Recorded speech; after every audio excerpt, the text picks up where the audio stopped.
When the moment he opens his eyes, he is thrust straight into a completely brutal world of train survival. Here, every single passenger is forced to disembark at every station to explore, driven by just one goal: staying alive. The lucky few might stumble on rare treasures, but the unlucky ones, they pay for their curiosity with their lives, proving danger lurks everywhere.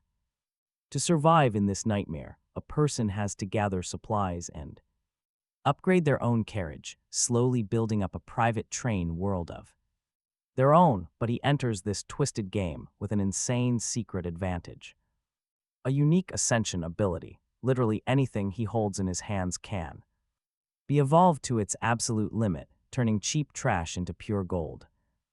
Crude dagger becomes an enchanted razor-sharp blade, then eventually grows into the legendary eternal cutter. Even a basic forest fruit tree gets elevated into a blessed tree, then finally Venus's golden fruit tree. Even a common beehive is not safe from this power. He can evolve it into a giant wasp nest or a nano future hive, while the rest of the survivors desperately fight over a single piece of stale bread. He keeps growing stronger with this broken power, leaving everyone else far behind in the dust. Looking around his tight carriage, he wonders if even the train itself can be upgraded with this ability.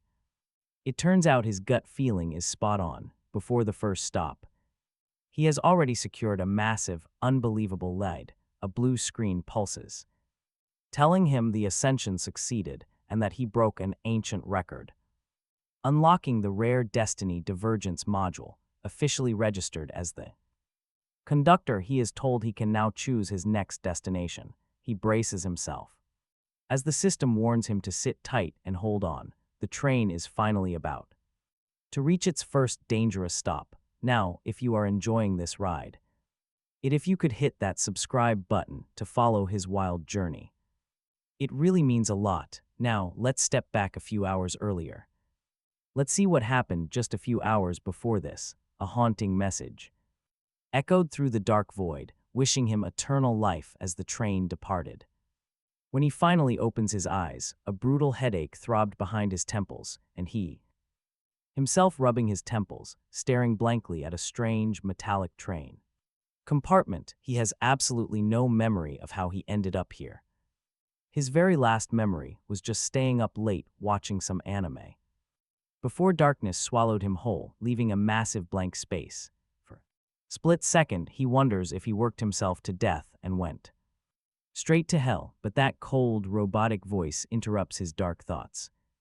It announces that all the survivors are now awake and starts laying down the basic rules of the train. He listens closely. Rules are laid out. He must never abandon his train, and he learns that every 24 hours after departure, they will pull into a brand new station. The stops last exactly 3 hours, leaving passengers to choose between exploring or staying safe. The primary goal is finding resources to upgrade the cabins and unlock new features, but the voice is terrifyingly clear about one thing: never leave the train. Before the train actually stops, the final, chilling order is simple: survive. The harsh announcement cuts out, leaving a lingering warning to obey. Rules: he learns that the first station is only 1 hour away. The sheer length of the warning makes him pinch his cheek, and the sharp sting confirms this is definitely no dream. As his headache starts fading, he struggles up from the cold floor to survey his surroundings. It is exactly as it seems, a lonely train carriage rattling through an endless wilderness. Streaming past the windows, the only notable feature is a strange, oval-shaped console featuring a glowing screen that boldly displays the words train control system. He walks over and taps the glass, prompting the system to display options for conductor info, train details, a market, and a public chat. Curious, he opens the chat and sees it is already at maximum capacity of 10,000 people. Messages flood past in a frantic blur. Someone is screaming about their massive wealth, demanding to be let out.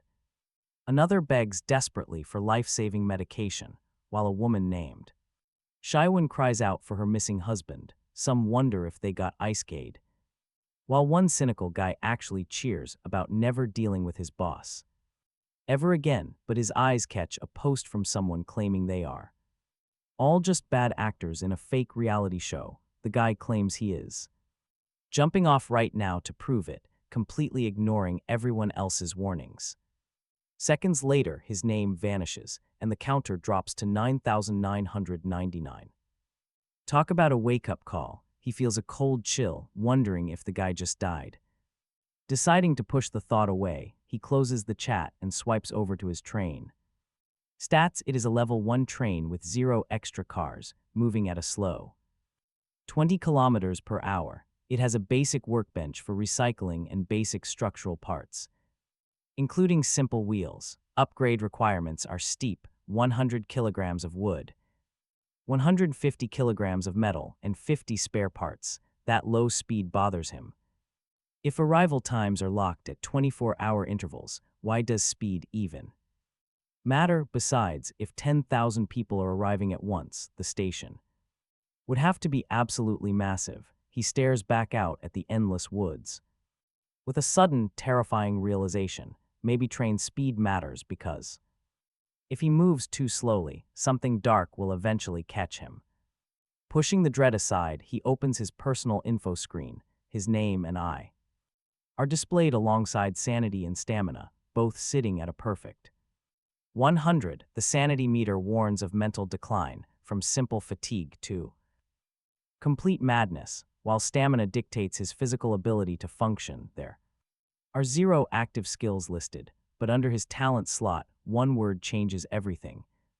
Sublimation, a literal cheat code. When he checks it, the system explains he can spend his stamina or sanity to evolve and upgrade literally anything. Completely ignoring any category or level limits, he quickly searches the chat for any mention of special talents, but finds absolutely nothing. If everyone had these, someone would have definitely started bragging by now, meaning talent holders are incredibly rare. He wonders why he got this insane cheat, but then remembers he was always a little different back home. Broken computers would suddenly run heavy games after he touched them, and regular old cars could easily reach completely impossible speeds. His friends joked he was pleasing machine spirits, but he never really believed them. He had dismissed it as mere coincidences before. Now this description proved it was entirely real, making him wonder just how far he could push this talent. Unbelievable power. He quickly walked over to the workbench where starter gear was placed. He found some basic starter gear laid out, including a water bottle, bread, and a knife. Staring closely at the incredibly shoddy level 1 dagger, he silently commanded the weapon to sublimate. Instantly, an invisible force wrapped around the crude blade, draining his stamina. His stamina dropped to 90 as the weapon upgraded to level 2. An enchanted blade. His heart raced in excitement as it gleamed. The talent actually worked, and he realized that the stamina cost was highly manageable. He swung the dagger, listening to its sharp whistle through the cabin. Making such an incredibly high-quality weapon from completely trash materials was absolutely wild for him. Then a much more daring and ambitious idea crossed his mind inside the carriage. Since he could sublimate any existence, the train itself had to be next. With his eyes sparkling in pure anticipation, he slowly approached the control panel with confidence. He placed his hand firmly on the oval device, commanding the upgrade silently. The force flared up once more, but this was different. His stamina began draining at a much faster rate than with the knife. Exhaustion hit like an absolute truck as his energy level plummeted. It plummeted from 90 to a mere 30, causing him to collapse heavily onto the floor. He lay there gasping out a weary breath, but he was absolutely thrilled. The train transformed right before his eyes. What an insane payoff. A notification confirmed the level 2 upgrade was completed successfully. But the next stage required some incredibly steep materials. He would need 200 kilograms of wood, mechanical parts, and massive metal blocks. Along with the physical changes, he unlocked several new options. He even got a special module card for breaking a speed record. Once he finally managed to catch his breath, he carefully examined the train's brand new status. Reaching level 2 automatically improved the chassis, frame, wheels, and workbench, effectively doubling speed to 40 kilometers per hour. But then something else caught his attention and piqued his interest. He had a strong gut feeling that he could sublimate this train again. Unlike the dagger, which felt as though it had nearly exhausted its own upgrade potential, the train had immense potential, but his current stamina was too low. Pushing it now would require tapping directly into his mental energy. Remembering the warnings about losing sanity, he hesitated and stepped back. He shelved that dangerous idea and focused on the new blueprints. The level 2 options showed 4 completely unique blueprints to choose from. He could get a free basic carriage or buy a water tank. A booster cost 5 coins, and extra docking time cost 2. He frowned slightly. These train coins were clearly the local currency. Since he did not have a single coin, he worried he might be completely stuck. But thankfully, the system let him reserve his choices for now. He had up to 3 station stops to decide on this. Relieved, he extracted the free basic carriage blueprint. But the massive material costs made him hesitate. Blueprint itself for now, fearing that a sudden upgrade might make construction. Costs impossible to meet before he had even secured basic resources.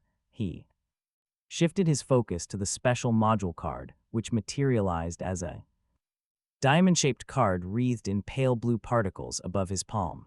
The description was frustratingly vague, stating only that it would grant a special module upon activation. Naturally, he couldn't suppress the thought of sublimating the card itself. Although his stamina was low, he still had his mental energy, and a quick meal of bread and water had miraculously restored his stamina to 50. He murmured to himself that testing it shouldn't be a problem and silently gave the command to sublimate. The invisible force returned with a vengeance, and the card released a brilliant spray of blue particles that looked like shooting stars. From an outside perspective, the train must have looked like a comet trailing blue flames as it accelerated through the void.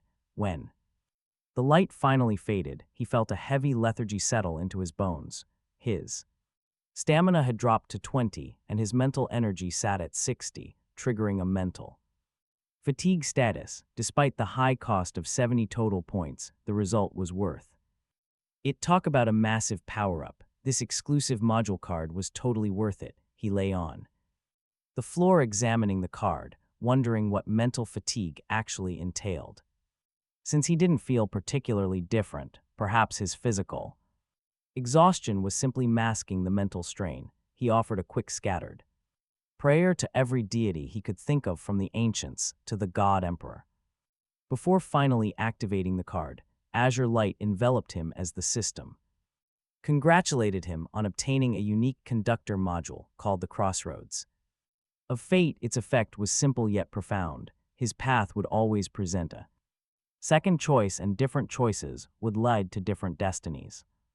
Before he could examine the details further, the train's PA system crackled to life, announcing his imminent arrival at the first station. He was shocked to realize an entire hour had already passed without him noticing. With only 1 minute left, a second interface appeared, courtesy of his new module. He was presented with 2 choices: Platform 1, the swampland, or Platform 2, the armory. Recognizing this as the power of his exclusive module, he didn't hesitate. He chose the armory. Honestly, what is better than having weapons, while others sought food? Nothing would provide more security here than real firepower. As soon as he made his selection, the space ahead of the train distorted violently. Resembling the open maw of a great beast, the train whistle shrieked as they plunged through the warped reality, and the surroundings transformed completely. They had arrived. The docking countdown began at 3 hours, and to his immense relief, the system reported that no hazards were detected at the station. The train gradually slowed to a crawl, the rhythmic clatter of the tracks fading into a heavy silence as he arrived at his first stop, standing before the sealed door. He took a deep breath to steady his nerves, tightening his grip on his sublimated dagger before pressing the release button. Outside, the world was draped in an oppressive pitch-black void, yet strangely, a massive building the size of a matchbox stood clearly in his line of sight.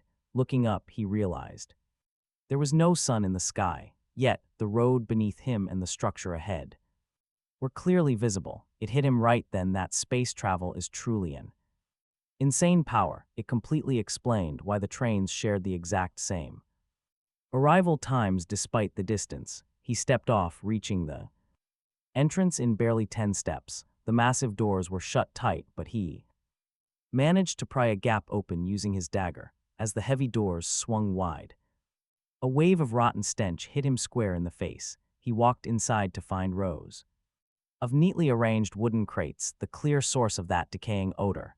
Using his blade, he pried the rusted iron locks off the nearest crate.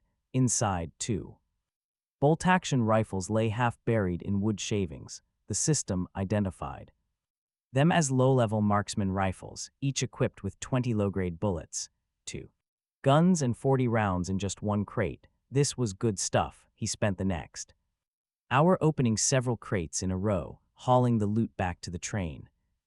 After several trips, his adrenaline-fueled strength began to hit its limit. His stamina had dropped to 15 points. The repeated use of sublimation had already pushed his physical boundaries, though his excitement somehow allowed his spirit to recover to 70. With 3 hours of docking time left and no energy items, he realized he wouldn't have much strength to move supplies unless he paced himself.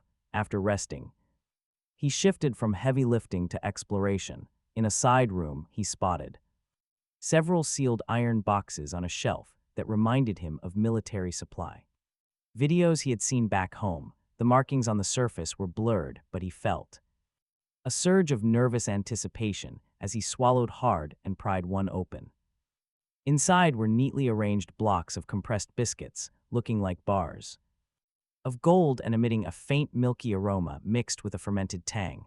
Regardless of expiration dates, he stuffed one into his mouth immediately. It was exactly what he needed, though he quickly realized he would need water. These things quench hunger but leave you parched. He found 4 barrels of these rations, 80 biscuits in total, enough to sustain a man for half a month. Nearby, he found sealed barrels of water, but the smell was distinctly undrinkable. Still, he moved everything onto the train. Resources were resources. The armory was a cramped, semi-enclosed space filled with collapsed shelves and rotting debris. In 2 hours, he salvaged 42 intact rifles. The rest were rusted beyond use, fit only for the processing station. He also loaded up on iron and wood. Even if he didn't use them for his own upgrades, they would be valuable for trading. With 30 minutes left on the countdown, he decided on one last trip. His carriage was getting crowded, and he knew a second carriage was his top priority. He had the wood and parts, but he was still short on metal. He headed for the innermost area, bypassing the mess to check the final rooms. These looked like former living quarters. The first few were empty, but as he entered the last one, he heard a sickening crunch. He looked down to see he had stepped on a small leg bone from a skeleton. He muttered a quick apology to the brother. On the floor, he wasn't particularly afraid. Even as a kid, horror movies amused him, and he had never been fazed by the sight of the deceased. As he withdrew his foot, he noticed a dust-covered paper document bag beneath the remains.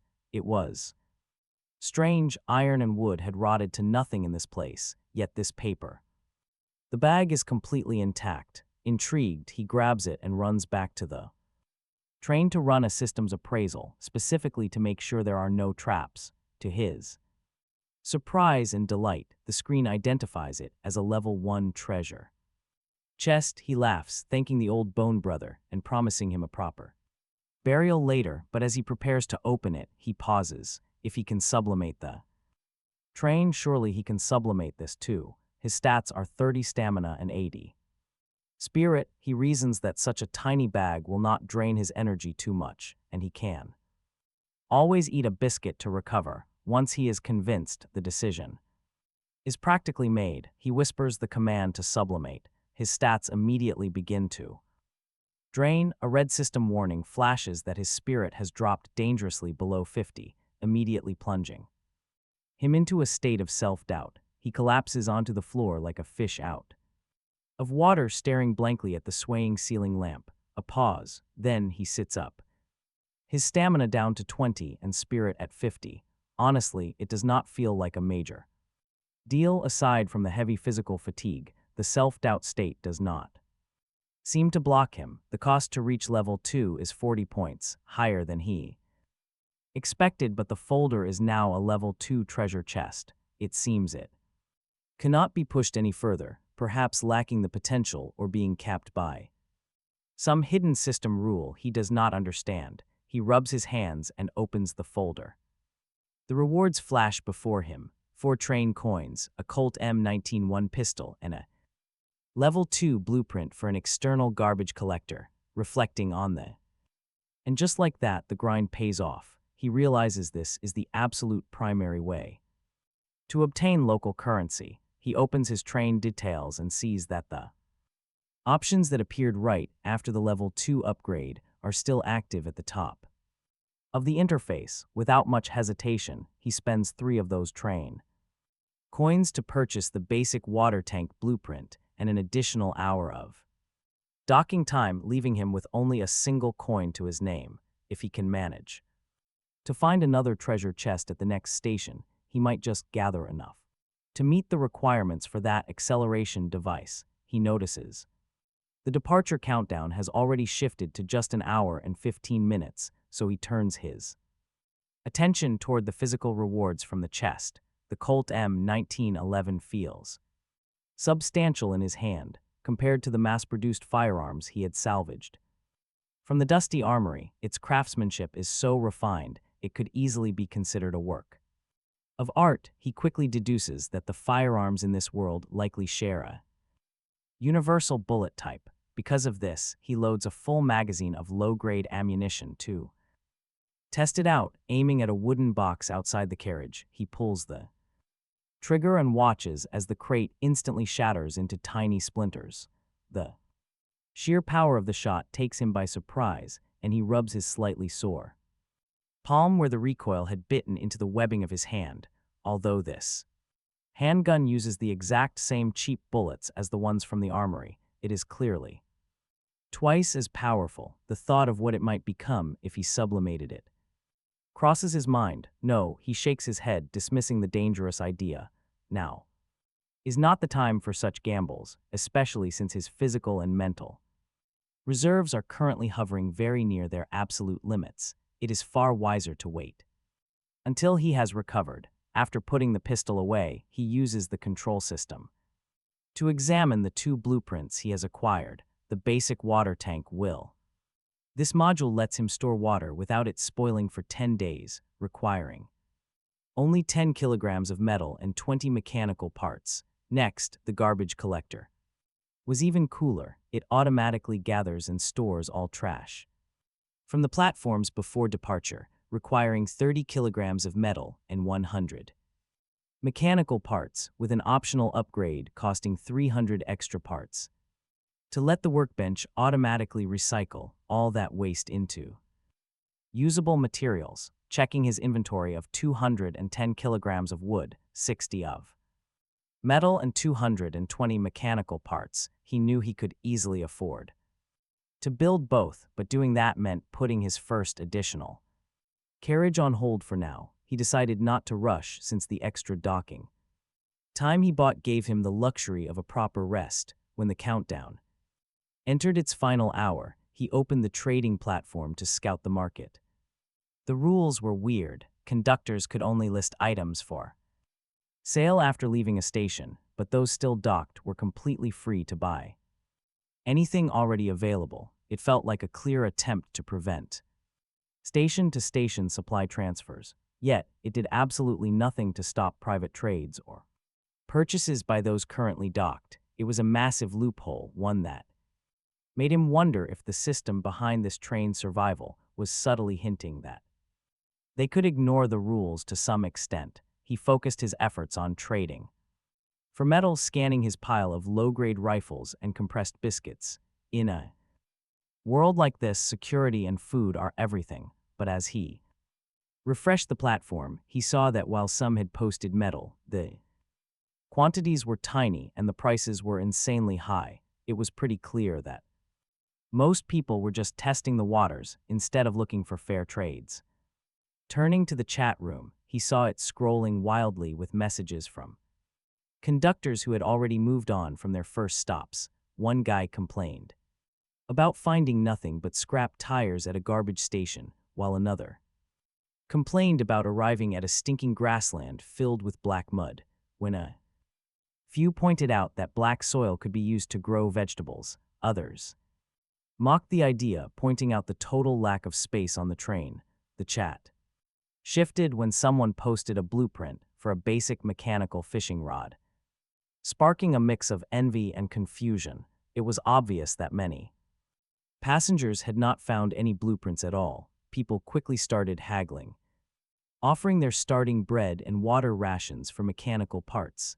It was a desperate scene, and get this, some were trading half their bread just to survive. Things turned pretty sour when the topic of treasure chests came up. Those who had not found any grew hostile, demanding that others share their info for collective survival. Eventually, someone cracked under the pressure and posted a screenshot showing they had opened a Level 1 treasure chest to find 2 train coins, a healing salve, and a blueprint for an aluminum insulation pad. Based on the progression of the rewards, he calculated that if a Level 1 treasure chest contains 2 train coins and Level 2 contains 4, then a Level 3 chest should logically yield 6 compared to his Level 2 haul, the rewards from the first level.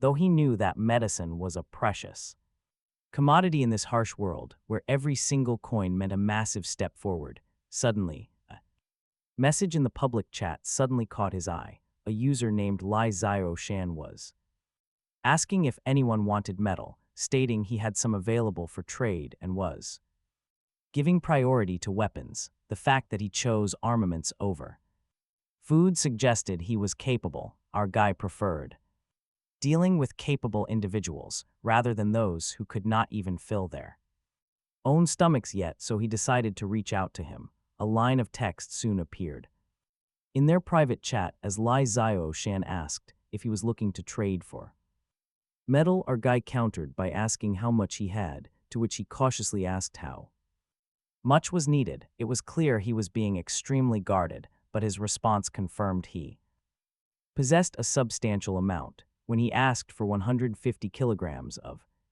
metal, the chat went silent. He could imagine the guy staring at the message in disbelief. This was easily enough for a full Level 1 train upgrade, meaning he likely wondered how our protagonist had already gathered the necessary wooden mechanical parts, or what gave him the confidence to make such a massive purchase. After a moment of hesitation, he replied that he could provide it, but questioned what our guy had to trade. Noting that the starter dagger would only fetch him 10 kilograms, he simply asked how he felt about a rifle. Using the system photo function, he sent him a picture of one of the average low-grade rifles he had salvaged. He offered him one gun and 20 bullets in exchange for his 150 kilograms. His shock was immediate. He accused him of robbery, claiming that even a gun was not worth such a steep price. He remained unfazed as he played with a bullet, knowing full well that as the only person selling firearms, he held all the cards. Talk about leverage. The price was not expensive at all, reminding him of the sheer value of a gun and the unknown dangers awaiting them at the next station. Having a firearm would significantly improve his chances of survival, and he knew our guy was right. He had obtained over 300 kilograms of metal and a treasure chest at his first stop, which likely made him feel like the luckiest person alive, but that pride clearly paled next to the weapon in his hands when he tried to lower the price. To 100 kilograms, our guy stroked his chin and narrowed his eyes, reading his opponent. Hand by showing how much he wanted it, so he refused to budge, telling him he could take the deal or he would simply find someone else who was more eager. He gritted his teeth and asked for time, but he only gave him 10 seconds. Brutal. Claiming he was busy, he had no way of knowing our hero was still at the first station, or that he was focused on building a carriage rather than a simple engine. Upgrade. Finally, he hardened his resolve and agreed to the trade. He asked why our guy needed so much metal and if he had blueprints to mass-produce these guns, clarifying that he was not trying to steal his secrets, but wanted to know if they could do business again in the future, confidently boasting that he could easily reach level 2 within 3 stops, even offering to promote his weapons once he became known as a top-tier conductor. He found his confidence amusing. If he considered reaching level 2 in 3 stops to be impressive, our protagonist could only wonder what he would think of him reaching it before even entering the first station. He decided to humor his delusions and simply told him to proceed with the trade, quite curious to see how the system handled transactions. Following the system prompts, he places the rifle and bullets on an empty spot. A virtual glow instantly swaps them out for neatly stacked metal ingots. It is an incredibly convenient process, fully moderated by the system. With his resources secured, he lays down the basic carriage blueprint. A translucent screen pops up right over the processing station. Confirming everything is ready, he selects the option to construct. The wood, metal, and mechanical parts instantly vanish into thin air. A mysterious force begins reassembling them at the rear of the train. The new carriage drops onto the tracks, connecting with a satisfying click. Build complete, the system prompts him to add glass and fiber later. He can upgrade it further, but for now, it remains a spacious, empty shell. It is about 10 meters long, bright, and exactly what he needs. The window frames still lack glass, and there is no external door. He has to enter from the engine's rear, but it feels right. A train needs carriages after all. He nods, checking his stats. His stamina and mental energy are far too low for further upgrading. Instead, he starts hauling his supplies over into the new carriage. He has 40 minutes left on the countdown, plenty of time left. He plans to return to the armory and grab everything left behind. His stats sit at a weary 21 stamina and 59 mental energy.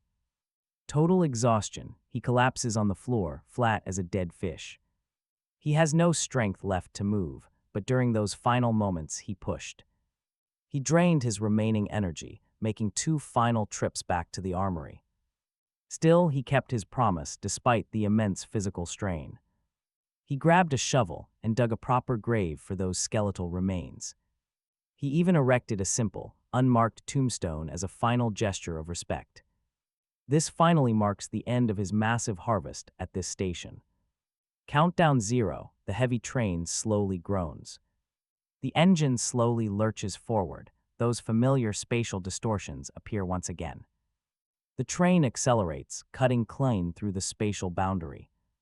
They return once more to the endless expanse of the desolate wasteland. Right then, the train's broadcast system crackles to life with static.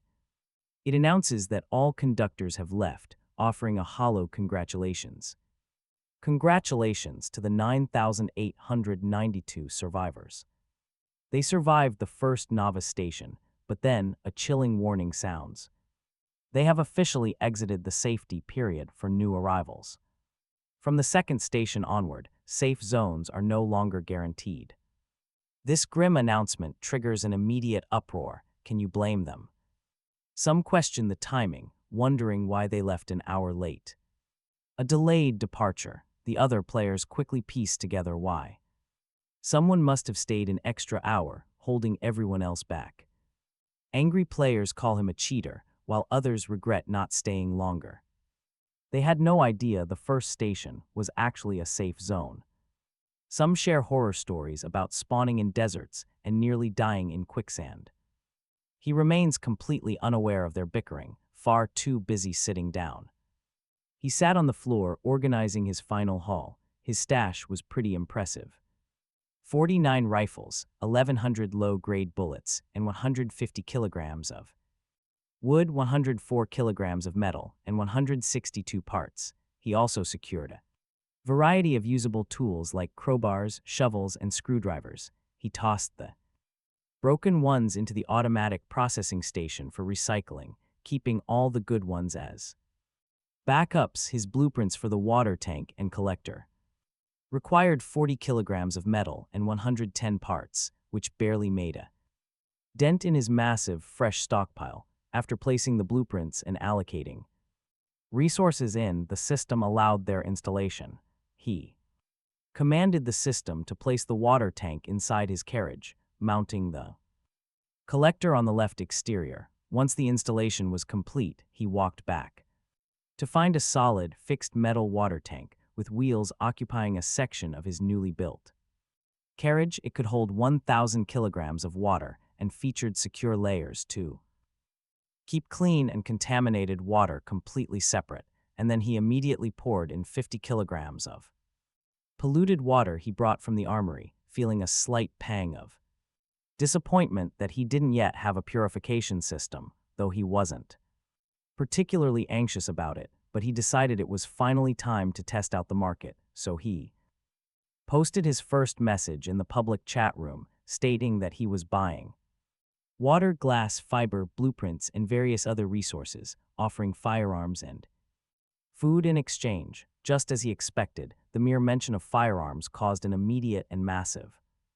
frenzy. Some shamelessly begged for weapons, and honestly, who wouldn't in this world? Upgrading his train, while others offered themselves as loyal lackeys or even tried to emotionally trip him into sharing resources for the sake of humanity. He noticed several foreign names among the flooded messages, surprising him momentarily before he realized this world likely pulled people from all over. Perhaps even entirely different parallel versions of the real Earth, and he promptly blocked anyone attempting moral blackmail, quickly filtering the inbox for real potential. A woman named Shangyuan Yingsu offered 20 kilograms of lake water, though she specified she wouldn't provide any container for it, so he replied to her with a cool detachment, warning her that lake water could be lethal without proper filtration, and she needed to show real sincerity if she wanted to trade. For a gun, she seemed frustrated but asked him to name his price. He demanded 50 kilograms. In this world, water was arguably more precious than metal, especially since few people had storage containers, even if they found a source. His true minimum was 30 kilograms of undrinkable water for one gun, but he knew he had the leverage here. Ultimately, he was only one person, no matter how many guns he held, making bulk trading his only practical path forward. She eventually agreed to the 50 kilograms, though she reminded him quite sharply that he would have to handle the storage himself. He couldn't help but wonder if he had quoted too low when the other party agreed so instantly, but he wasn't one for second-guessing his decisions. He confirmed the deal and prepared to proceed, but then Shangyuan Yingsu quickly messaged back to demand that she also needed more bullets and food. It made him curious where this woman was getting so much water. Having large quantities wasn't necessarily shocking since she had mentioned it was lake water, meaning her very first stop in this world likely bordered a lake. But what truly puzzled him was how she stored it all before the 3-hour docking period at the first station ended. Both the trading platform and chat room were supposed to be restricted. Did she find containers or build them from blueprints like he did? He did not ask. Everyone here has their secrets.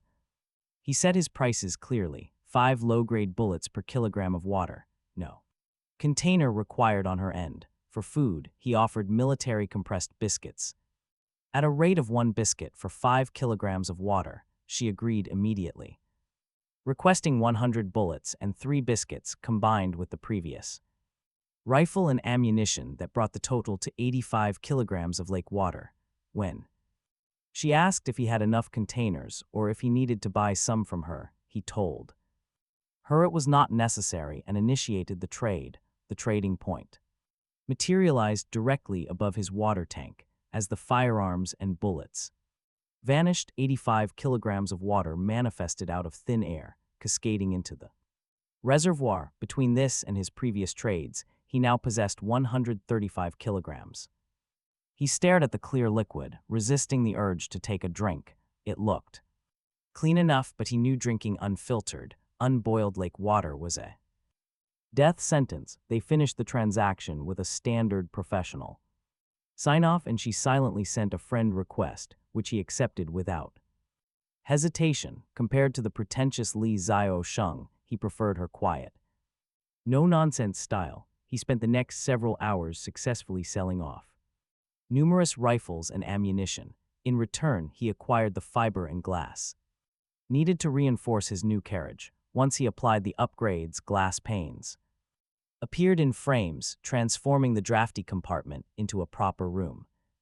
It was a bountiful harvest. By the time he finished, he had 21 rifles left. He had not stuck to fixed prices, choosing instead to sell whenever an offer seemed reasonable. These low-level items would only depreciate as people unlocked better blueprints, so hoarding them would have been unwise. Finally done for the day, he enjoyed a proper dinner of traded bread and mineral water before curling up in a warm corner of the front cabin. He was too exhausted to worry about survival. His only thought was sleep. As the train rumbled through the wasteland, he watched the high-hanging moon until his eyes finally drifted shut. He woke up shivering from the night's chill, rubbing the sleep from his eyes and stretching his stiff neck. The wasteland outside was as desolate as ever, shrouded in a cold, lonely light from the giant moon. He checked the timestamp, 3:37 a.m. The chat room was still scrolling, proving few others were able to sleep as soundly as he had, since he could not get back to sleep. Anyway, he brushed off the dust and stood up. His stamina and mental energy had mostly restored, which meant it was time for more sublimation. He decided to start with the Colt M1911. It was already a work of art, and he wanted to see what it would become, especially since the next stop was guaranteed to be dangerous. He commanded the system to sublimate, feeling the stamina drain away. The pitch-black frame developed faint, elegant patterns and grew slightly larger, now requiring a firm grip to wield. It had become a level 3 blacklight enchanted pistol, capable of consuming his stamina to convert standard bullets into armor-piercing rounds. The cost was 40 stamina points, which felt pretty reasonable. He set up some metal scrap as a makeshift target and pulled the trigger, channeling his energy. A deafening blast and a blinding muzzle flash followed as an armor-piercing round tore through the air, punching a clean hole. He was floored. Incredible power. Besides the heavy recoil, it barely even felt like a pistol anymore, costing just 2 stamina per special round. This was a sustainable advantage. The system hinted it could be sublimated even further, but he decided against it. The recoil was already at the absolute limit of what he could handle. He still had enough energy left, so he moved into the new carriage and touched the wall, calling for sublimation. To his surprise, it only cost 25 stamina and 0 mental energy. The space transformed into a level 2 cozy train carriage, imbued with an enchanted warmth that maintained a constant 22 degrees Celsius inside, regardless of the freezing weather outside. No more freezing nights. Perfectly satisfied, he grabbed a traded blanket and spread it on the floor. That stamina loss was the perfect cure for insomnia, knowing he had to conserve his energy for the second stop tomorrow. That night, while others stayed awake shivering in the biting wind, he slept in total comfort. He woke up at 10:27 a.m. and stretched his stiff limbs. He estimated that since they entered the first station at 1 p.m. yesterday, they would likely arrive at the next one around the same time today, though he wondered if his 1-hour delay would push that arrival back. When he stepped out of the warm carriage and returned to the locomotive, the sudden temperature drop was Jarring, his control panel was absolutely flooded with messages, as the dangerous second station approached, the value of his firearms was skyrocketing. One particular message from a user named Lu caught his eye, asking if blueprints could be used for trading. Until now, nobody had been willing to part with a blueprint since they were infinite production machines. Would you do it? He asked what Lu had, and he sent over a screenshot of a level 1 train seat blueprint.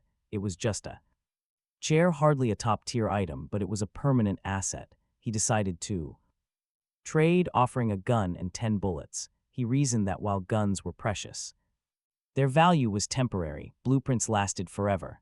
Lu was incredibly grateful, bordering on complete desperation. He claimed that without the gun, he would definitely die at the next station. This absolute certainty made him wonder if this guy had a talent related to foresight or danger sensing. He did not press him. He simply completed the trade and went to the processing station to manufacture his new black chair. Sitting in it felt like a sweet return to civilization. He spent the final hour before arrival closing out a few more arms deals, selling 15 rifles and 300 bullets, keeping the rest for his own protection. With his stats nearly full at 98 stamina and 100 spirit, he took a rifle and sublimated it. It cost 13 points and turned into a level 2 exquisite marksman rifle. It was not as powerful as his enchanted pistol, but it was a significant upgrade. The countdown dwindled. Silence filled the chat. Just 30 minutes before arrival, his Crossroads of Fate module triggered, offering him a choice between a level 2 hunting platform called the Goblin Camp or a level 3 collection platform called the White Forest. He noticed the module was providing far more details now, including station levels and types. He wondered if the armory was level 1 and his train upgrade unlocked these higher tier options. He chose the White Forest, assuming a gathering station would be far safer. It had to be better than a goblin camp. Spatial rifts quickly swallowed the train. 5 minutes later, and get this, they were surrounded by a strange grayish-white light. Outside the window stood a forest of bone-white trunks and leaves. The system reported a 4-hour stay with a low-risk warning. Interestingly, no one in the chat had ever mentioned seeing hazard ratings, making him suspect this was a special perk of his exclusive module. He geared up, holstering his pistol and slinging the heavy rifle over his shoulder along with a backpack, pressing the door release button. He stepped out into a world that was absolutely tomb silent. The quiet was so absolute he could hear his own pulse, scanning the white woods. He wondered what a collection platform had to offer besides firewood. Then, through the silent trees, he spotted a faint path. He stepped onto the trail, venturing deeper into the forest, his senses heightened with every single step he took, remaining hypervigilant against potential danger. His hands stayed close to his weapon. Fortunately, the eerie silence remained unbroken when the path finally ended deep within the white forest. A cluster of trees bearing pale fruit came into view. He wondered if these were the specific items the station had to offer. Approaching one of the trees, he used his dagger to slice a stem and caught a falling fruit, bringing it close to his nose. A sweet yet slightly bitter aroma wafted over, a scent totally unlike anything from his previous world. He swallowed hard, staring straight at it. The fragrance was so intoxicating that a primal craving to devour it surged right through him. Just as he was about to take a bite, a sudden sharp sense of danger snapped him back. He threw the fruit away, his heart hammering hard. He stood panting, wondering what on earth just happened. A quick glance at his stats showed his stamina at 93, but his spirit had plummeted to 72. Cold sweat drenched his skin. His spirit had been completely full just moments ago, yet it dropped drastically while holding the fruit. He was not lacking food or water, so this desperate need to eat a potentially poisonous object was unnatural. The spirit depletion rate was terrifying, faster even than during sublimation. These fruits were a dangerous trap. He took several steps back, frowning deeply at the pale Harvest, it was a nuisance that his appraisal only worked on the train. But he suspected the low risk was tied directly to these hallucinogenic plants. Perhaps only the scent caused that lapse in judgment. After some hesitation, he decided he could not leave empty-handed. He had to get them back to the train for a proper analysis, using his dagger. He ripped a strip of cloth from his clothes to make a mask. The old saying proved true: men die for wealth while birds die for food. Even knowing those fruits were lethal, he could not abandon them. He became a diligent harvester in that eerie, silent forest, packing his bag full. Wiping sweat from his brow, he felt deeply thankful for his dagger. Without it, this task would have been far more difficult. Back on the train, he immediately ran an appraisal, identifying them as level 3 white forest fruits.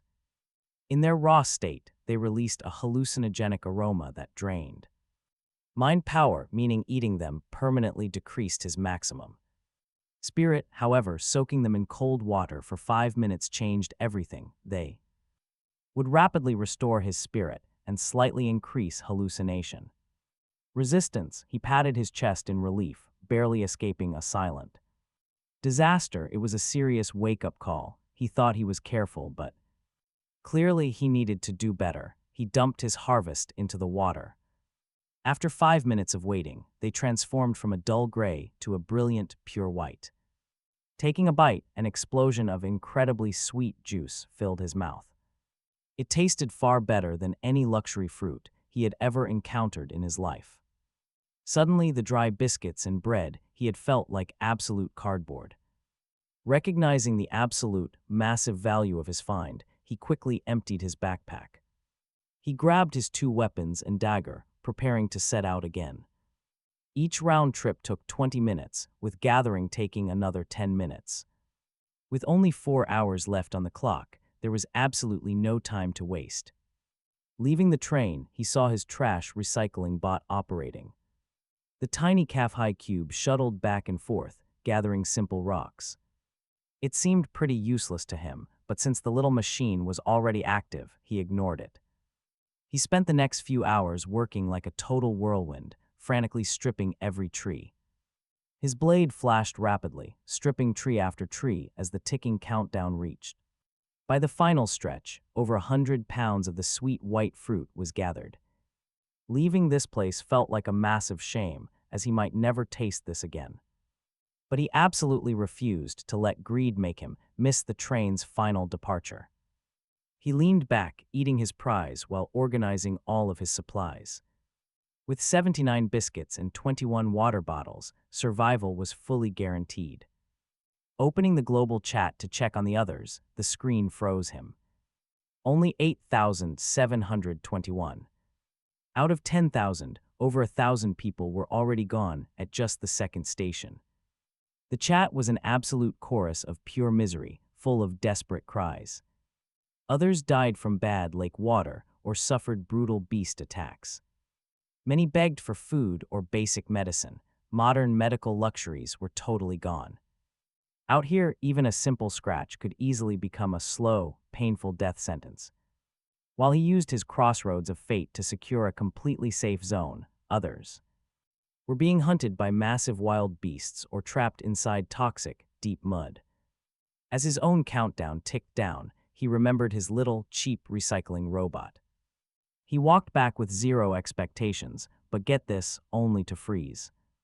Right there among the massive pile of literal trash was a pale gray wooden box. A level 3 treasure chest stood before him. He could not believe it. He had not dared venture deep into the woods for fear of getting lost.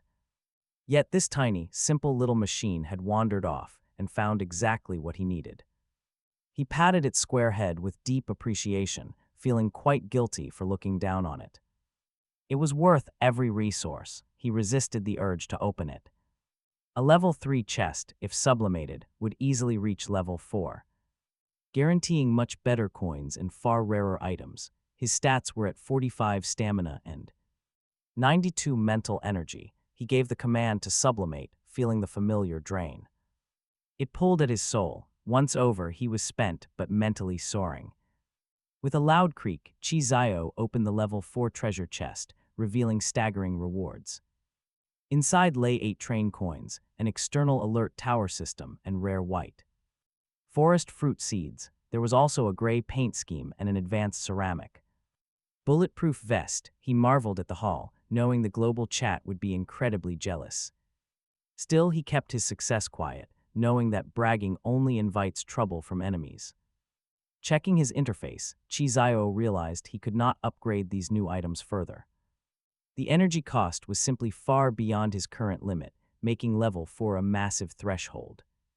He wasted no time installing the powerful alert tower right atop his massive locomotive. This advanced tech could equip powerful ranged weapons and execute automated defenses on its own. It protected a 100-meter zone, even spotting targets hiding in stealth. Chizayo slotted 5 of his remaining rifles onto the mount, feeling incredibly secure. As for the white forest seeds, they had some rather demanding growth conditions. They needed unique soil and 30 days to mature, drinking half a kilogram of fresh water daily. That was a hefty resource drain, but he was one of the few players who could actually afford it. With just 3 minutes left before departure, he hurried to scoop up the required gray soil.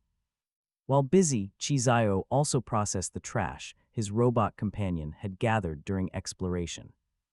This scored him extra wood along with white pigments ground down from leaves and stones. As the locomotive chugged to life, he watched the beautiful white forest slowly fade away. He was heading back into the harsh wilderness, but this time he felt much stronger. Stretching, he saw a direct message blinking on screen. It was the only person on his friend list, Shang Guan Yinj, asking if he needed water.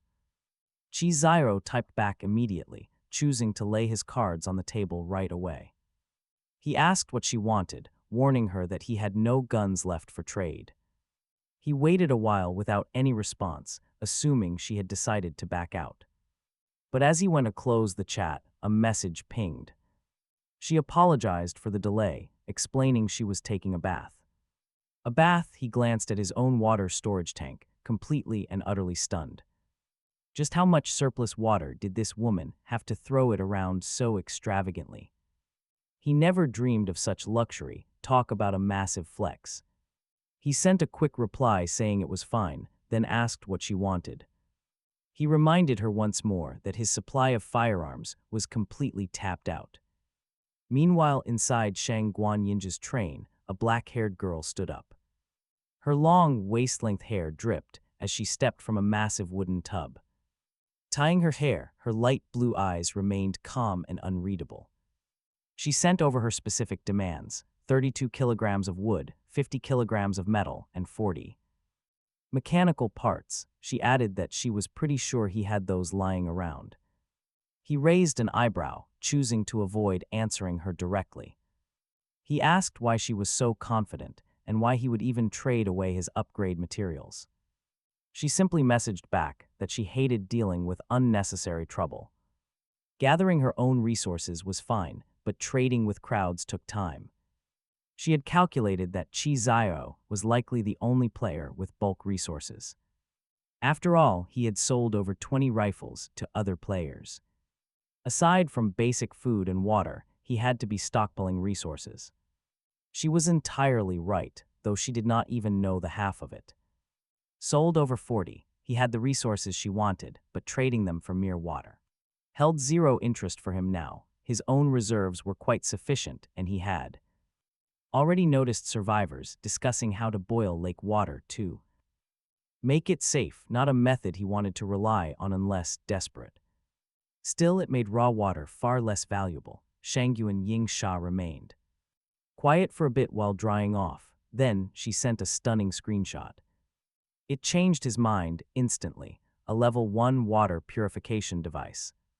It filtered wastewater at 1 kilogram per hour. He stared at his screen in disbelief.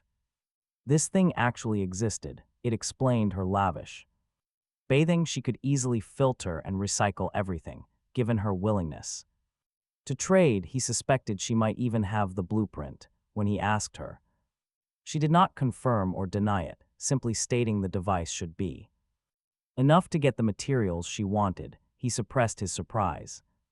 Whatever secret she kept, he was glad to get the technology. He agreed to the deal, and once the transaction went through, he realized it could fit perfectly right between his wastewater and clean water tanks. Once activated, the purified water would flow automatically into storage, saving him a massive amount of trouble. Naturally, he used his sublimation skill on it. It was a small level 1 item, minimal energy drain. It upgraded to level 2 premium water purification, tripling the output to 3 kilograms per hour and even adding the ability to purify non-freshwater sources like seawater. Feeling generous, he sent another message asking if she could upgrade her train and if she would share what those upgrade options looked like. He wanted to see if her choices matched his. She hesitated but eventually sent a screenshot of her level 2 options. She had the basic carriage and the extended stop time, identical to his own. But her random choices were a welding tool set and a wooden bed blueprint. This confirmed his theory. The carriage and time extension were fixed, while the others were random and varied in quality. Her choices were pretty inferior to the ones he had been offered. As he was nodding in understanding, she suddenly asked if he had any train coins. He told her he did not. When she followed up asking if he still wanted to buy water, his mouth twitched. Knowing she was literally recycling her old bathwater, buying more felt pretty unappealing. He declined and the chat ended. Honestly, can you blame him? He knew she wanted his coins to buy her own options, but he was short. He still had one critical choice left, the train burst acceleration blueprint. It cost 5 train coins, an amount most survivors would take several stations to accumulate, but he had more than enough. He finalized the purchase, leaving him with 4 coins. The device required 50 kilograms of metal and 200 mechanical parts to build, allowing him to produce special acceleration bullets that could triple the train speed for 10 minutes. It was expensive, but totally worth the cost. The trading platform was becoming far more diverse after the second station. But food and water remained the most desperate needs for the majority. Those barrels of compressed biscuits he had once looked down on were suddenly looking like a literal gold mine. He shook his head, looking over his collected. He managed to scrape the materials together, trading 7 biscuits and a lot of effort to pry those mechanical parts from other players. Now he understood why Shang Wu and Yingshuer hated trading, haggling with people and constantly adjusting prices over mere scraps of food was an exhausting waste of time.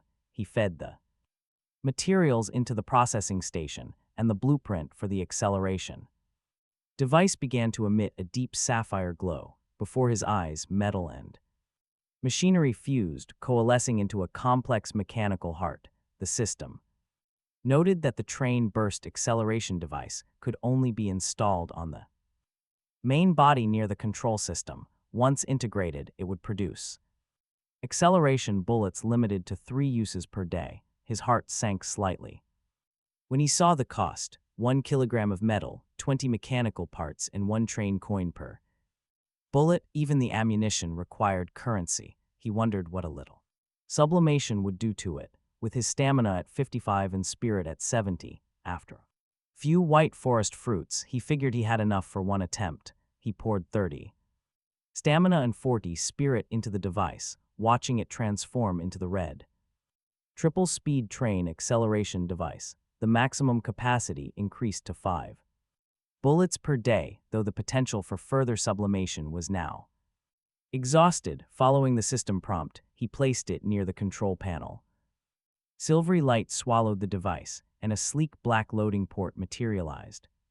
On the console, it was a pricey investment. He spent 2 of his remaining coins to produce 2 silvery shells, each as thick as a baby's arm. He winced at the expense as he tucked his last 2 coins away. Brutal pay-to-win system. He wanted to test the speed, but he wasn't feeling quite that extravagant yet. It was time to rest. As he drifted off, he couldn't help but wonder if the low spirit side effects were just empty threats. He hadn't felt a thing. When he finally woke, both his Stamina and spirit were back to a full 100. He stretched in the warmth of the climate-controlled carriage, washing his face while humming a quiet tune. Walking to the back, he checked on the seed he'd buried in the ashen soil. It was unchanged, so he decided to see if sublimation could jumpstart its growth. It cost him 30 stamina points, but the result was a blessed white forest fruit. Seed, the growth cycle plummeted from 30 days to just 93 to sprout, 3-2. Mature, better yet, it would produce one blessed fruit daily once ripe. He buried it back in the dirt and gave it some water, feeling quite satisfied. On his way back to the front, he stopped by the garbage recycling robot. He promised to upgrade the little guy after all. He crouched down and knocked on its oversized matchbox head, calling for a sublimation.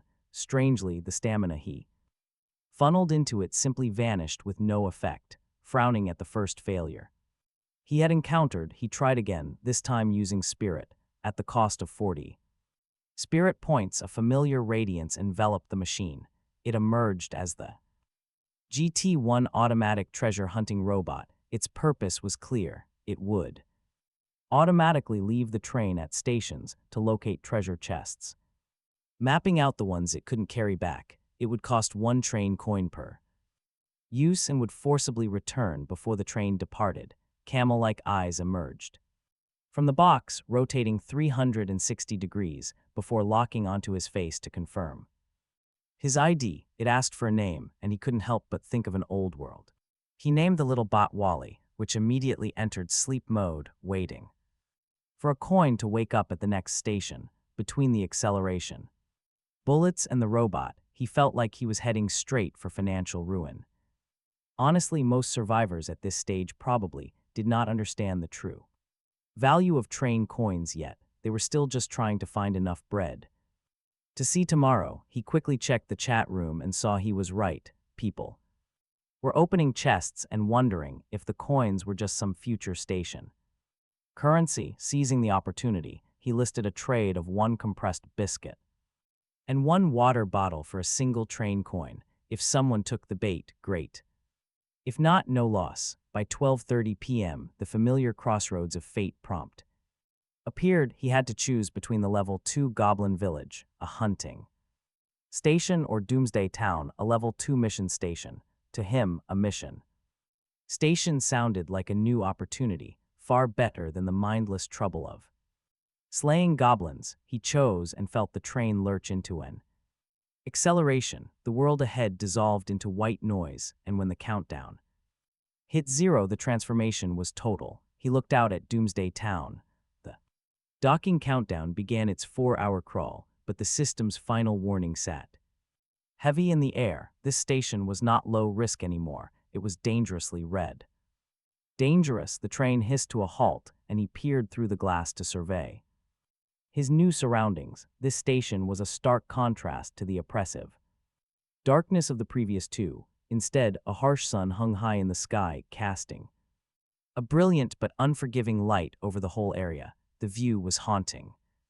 Deep red stains marred the asphalt of the streets, and rows of rusted abandoned cars choked the thoroughfares. Doomsday Town, the name was fitting. He turned to his small companion. It was time for Wally to get to work. He winced slightly as he dropped a precious train coin into its slot, watching the little bot wobble away through the recycling chute. A part of him wondered if some lurking monster might mistake it for a toy and snatch it up, but he had his own problems to handle. Specifically, he needed to figure out the task for this station. The answer presented itself soon enough. Through the window, he spotted a corpse slumped nearby, its cold fingers still clutching a backpack. A piece of parchment tucked inside flapped rhythmically in the wind, but it was too far away to read. He did a final equipment check before heading out. He had food, water, his finely crafted rifle slung over his shoulder, and both his black gloss pistol and sharp dagger at his waist. Most importantly, he was wearing the advanced ceramic bulletproof vest he scavenged. He had already sublimated the armor, streamlining it from a bulky bucket-like frame into a form-fitting vest that sacrificed none of its protective integrity. Fully Armed, he pressed the door release. The doors hissed open and he stepped out, instinctively closing them behind him with a flick of his wrist. Since only the conductor could operate the doors, he did not have to worry about unwanted guests sneaking in while he was away. Immediately, a wave of scorching heat rolled over him, carrying a nauseating stench, a foul mix of rotten salted fish and long decayed bread. Approaching the body, he used the barrel of his rifle to nudge the backpack open so he could read the parchment, the note. It started by claiming the dead man was a legendary courier for the Run Company. Looking at the bones, nothing great remained. Still, the writer clearly had a sick sense of humor, writing that they were probably dying but insisted the courier's mission must never fail. The task was simple: deliver the contents to a silverware shop in the southeastern corner of town. The letter promised a massive payout from the company if he showed the badge, a simple quest then. Naturally, he looked inside the bag and found a perfectly preserved cake inside a clear box. Happy Birthday was written across the top in red jam. Judging by the rotting bones, that celebration was ancient history. He figured that although the party was over, this cake was still a valuable prize. He also picked up a clockwork badge depicting a running courier made of gears, and a city map marked with a single red destination dot. Holding the map, he started his trek. The silent streets were a graveyard of bones and old bloodstains, hinting at ancient horrors. Suddenly, he spotted movement ahead. A hyena was scavenging a fresh corpse. It was the first living thing he had seen until it slowly turned its head. Its skull was completely rotted and its heart laid bare.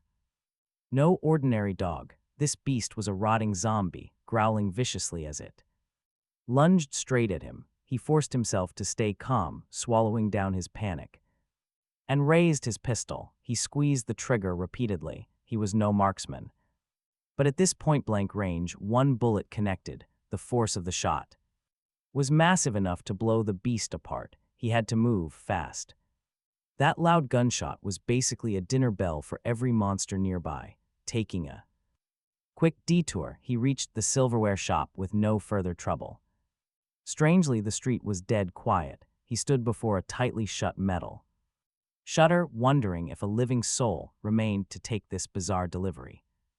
Right as he decided to pry it open, the metal gate slid up a tiny crack. He instantly aimed his rifle right at the gap. A hoarse voice begged from within for his life, claiming he was human. Keeping his distance, he declared himself a Run Company courier, completing the delivery, and held out the mechanical badge. Out here, a real title commanded far more respect than some random drifter. A rough, bearded man in his 40s peered out, laughing that only couriers, absolute lunatics, and deadly monsters dared to walk these streets now. The man offered an invitation inside, but he kept his rifle aimed straight at him. He wasn't taking chances. He handed over the cake and demanded the promised payout. The shopkeeper stared at the box with deep sadness, whispering it was a shame. The delivery arrived so late. He stepped back inside and returned holding a container.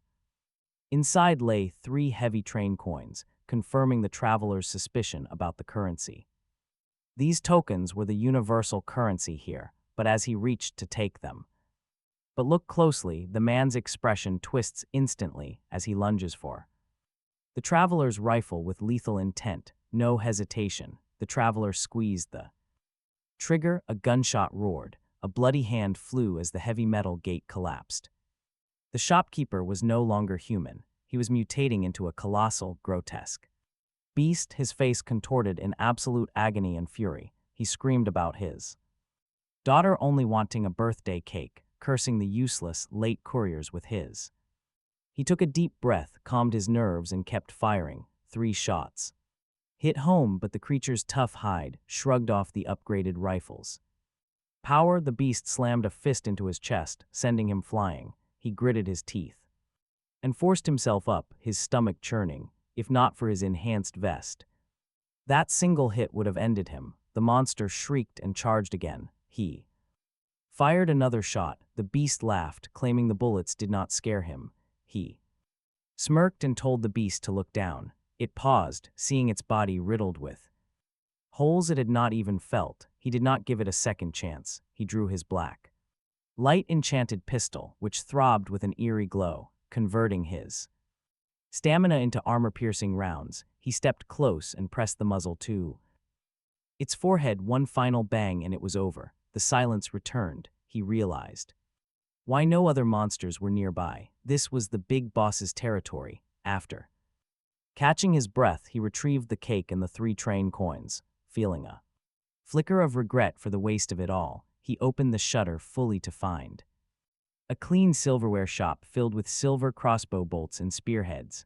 On a shelf he found a diary. The entries told a heartbreaking story of a father finding coins in a broken locomotive, trying to buy a birthday cake to cure his sick daughter. By March 11th, she had died without ever tasting something sweet. By March 15th, the man had lost his mind. He walked to the backyard, found the small tombstone the father had erected, and placed the cake before it. It felt like the only way to truly finish the mission, but the diary left him with a chilling thought. A broken locomotive outside town. Was it a conductor who had come before them? That meant they were not the first survivors here. This grim thought weighed heavily on his mind. He scavenged what he could, a crossbow and several silver items. They were heavy, but they felt important. On his return trip, the town felt more alive with monsters, and he realized how much he needed that extra hour his upgrade provided. He saw zombie animals of all kinds, but curiously no humanoid ones. Back at the train, he checked the time. He still had 35 minutes left. He checked his haul. Mythal bolts, a mythal cross, and a mythal sword, all level 2. He recycled the scraps into 10 kilograms of raw mythal fortune in his old world. He decided to sublimate the cross, turning it into a level 3 sanctified mythal cross that emitted holy light. As for the other weapons, he knew his limits. He was no swordsman, and his aim with a crossbow was even worse than with a pistol. He hung the cross at the front of the train and checked the trading platform. Someone had finally accepted his offer for train coins. He sat back munching on some fruit, admiring his new coins before opening the chat room. The numbers were grim: 7,825. Out of 10,000, another 1,000 people were gone, most still struggling for the barest essentials. While he was sitting on a pile of mythal and enchanted weapons, the chat room was a chaotic mess of fear and confusion. As people recounted their experiences at the 3rd station, someone spoke of a cave crawling with spiders they did not dare to enter, while another boasted of using a gun purchased from an expert to fend off wild dogs and secure a meal. His ears perked up at the mention of expert. It seemed his reputation was growing, though some were quick to dismiss him. One voice insisted he was short-sighted, claiming his big brother, Lai Zio Shan, held all the real power. And that Lai was on the verge of a level 2 upgrade. Yi Qian remembered him well. The man had confidently predicted he would reach level 2 within 3 stations. And yet, here they were at the 3rd stop, and he was only just announcing his success. He posted a screenshot of his upgrade options, inviting others to join his alliance if they had trained coins, promising food and water to early recruits. Yi Qian ignored the boasting and focused purely on the data. His options included a carriage blueprint, an automatic fishing rod, and a survival rations recipe, and the 1-hour stop extension. As he suspected, the 1st and 4th options were identical to his. The pattern was clear. While those rations were useless to him, the fishing rod was an interesting prospect for future water-based stations, though he felt no need to rush into buying it. With the Crossroads of Fate module, he would have a 30-minute head start on information.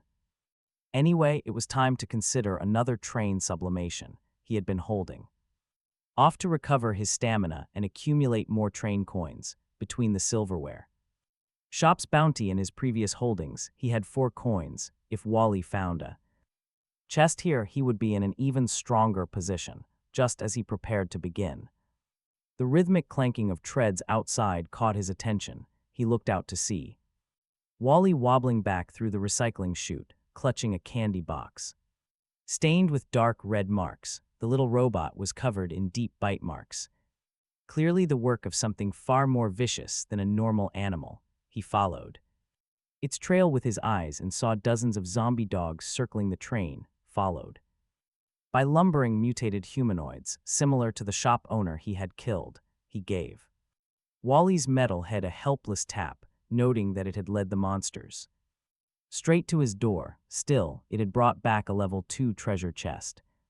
So he couldn't be too angry. He picked up the box, completely unconcerned by the growing horde outside. This was only a level 2 station, and his train was equipped with a level 4 defensive sentry tower.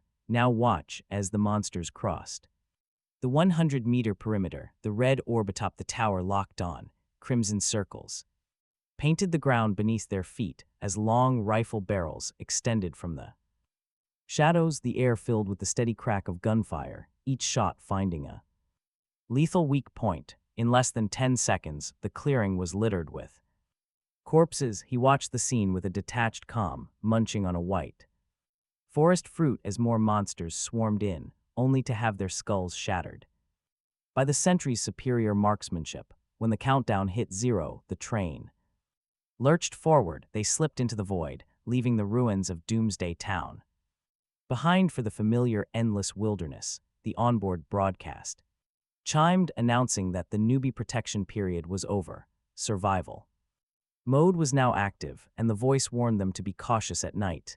Any train moving slower than 30 kilometers per hour would enter a dangerous status. The chat room erupted in a fresh wave of panic, but he was focused on his own notifications. He had achieved an A-grade elimination rating for the station and completed a hidden mission, Town Liberator. His reward was a car exchange ticket. He patted Wally's head, realizing he would have missed this entirely without the little bot's mistake. He decided to sublimate he uses the ticket first, transforming it into a special car exchange prize ticket for a level 2 special carriage. Once activated, a basic storage car drops right from the sky, locking directly onto his train. It is exactly what he needs, 48 units that can hold unlimited items, finally clearing out all the messy clutter from his quarters. A literal dream come true, but he is not done yet. He walks to the end, triggers another sublimation to upgrade it to level 3. The cost is heavy, 25 stamina and 25 mental energy points, dropping him straight into pure exhaustion.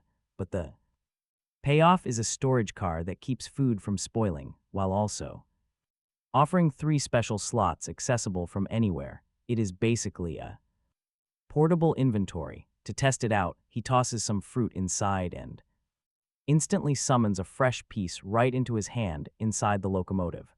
This is a massive win. Severe fatigue drags at him, but he still has that level 2 chest.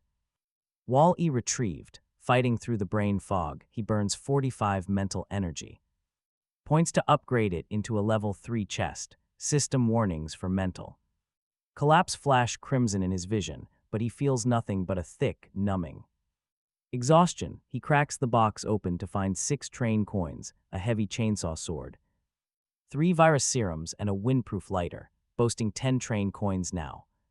He is easily the wealthiest conductor in this entire bleak world. He has the resources to snatch up every single upgrade option when his train levels up again, but right now his body is begging for sleep. He has pushed himself to the absolute limit, sinking into a terrifying level of exhaustion while he rests.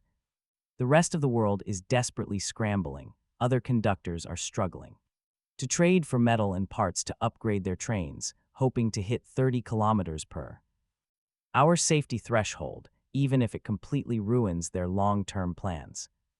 Meanwhile, Lai Zio sits in his own dark carriage, looking incredibly bitter. He has a resource radar that locates valuable materials, yet someone out there is still faster. Suddenly, the rhythmic crackle of distant gunfire echoes through the silent wilderness. The loud racket forces him to drag his heavy eyelids open. He slowly looks out the window, and his heart immediately skips a beat. Dozens of glowing red eyes are piercing through the pitch-black darkness, relentlessly pursuing his train. Honestly, this sight would terrify anyone, snapping him wide awake. He rushes straight to the front of the locomotive, where the automated alert system has already hummed to life, spinning its red warning sensors. Suddenly, he remembers the grim warning from after the third station. This is the exact nighttime threat they were warned about. The system identifies them as level 1 blood moon wolves chasing at 25 kilometers per hour. Reading that, he feels the heavy tension in his chest ease up a bit. As long as the train keeps moving faster than 30 kilometers per hour, he is safe from being caught, since his level 2 train cruises along. At 40 kilometers per hour, these beasts stand zero chance. He splashes some cold, freezing water onto his face, letting the icy breeze from the vents clear the last of his exhausting mental fog. It is 1:44 a.m. and he is fully awake. He quickly pulls open the world chat to check on the other survivors, but the numbers shock him, only 4,130 out of 10,000. He remembers the count being around 7 or 8,000 earlier today. More than 4,000 people had been slaughtered in the wilderness while he slept, and that number was still ticking down. A chill having absolutely nothing to do with the cold ran down his spine. The nighttime was far deadlier than the stations, and anyone who hadn't managed to upgrade their speed was essentially served up as easy prey.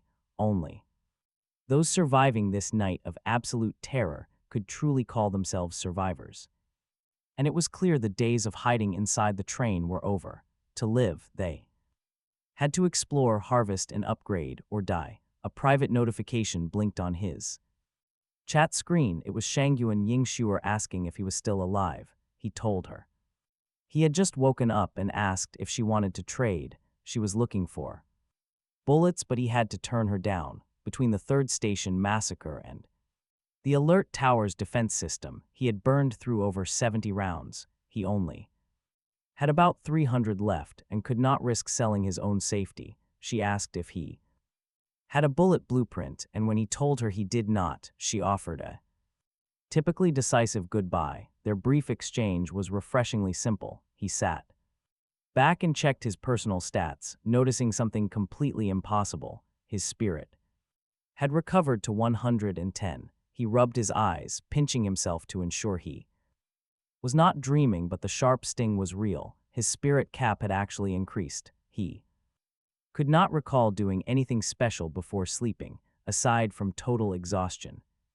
But he pushed the confusion aside. An increased cap was a massive gift, and he was not going to question it. It was finally time. Having cleared 3 stations, the train was ready for its next upgrade. He touched the control panel and felt the floodgates open as his stamina and spirit began draining rapidly. While the first upgrade was cheap, this one was a massive drain. His stamina dropped to 52 and his spirit to 50, but the notification confirmed the success. The train was now level 3. He glanced at the requirements for level 4 and felt a massive headache coming on. 300 kilograms of wood, 300 mechanical parts, 450 kilograms of metal, rare gold mithril, and a strange fire stone. He turned his attention to the immediate rewards. His speed had jumped to 60 kilometers per hour, with the chassis, wheels, and frame hitting level 3, but the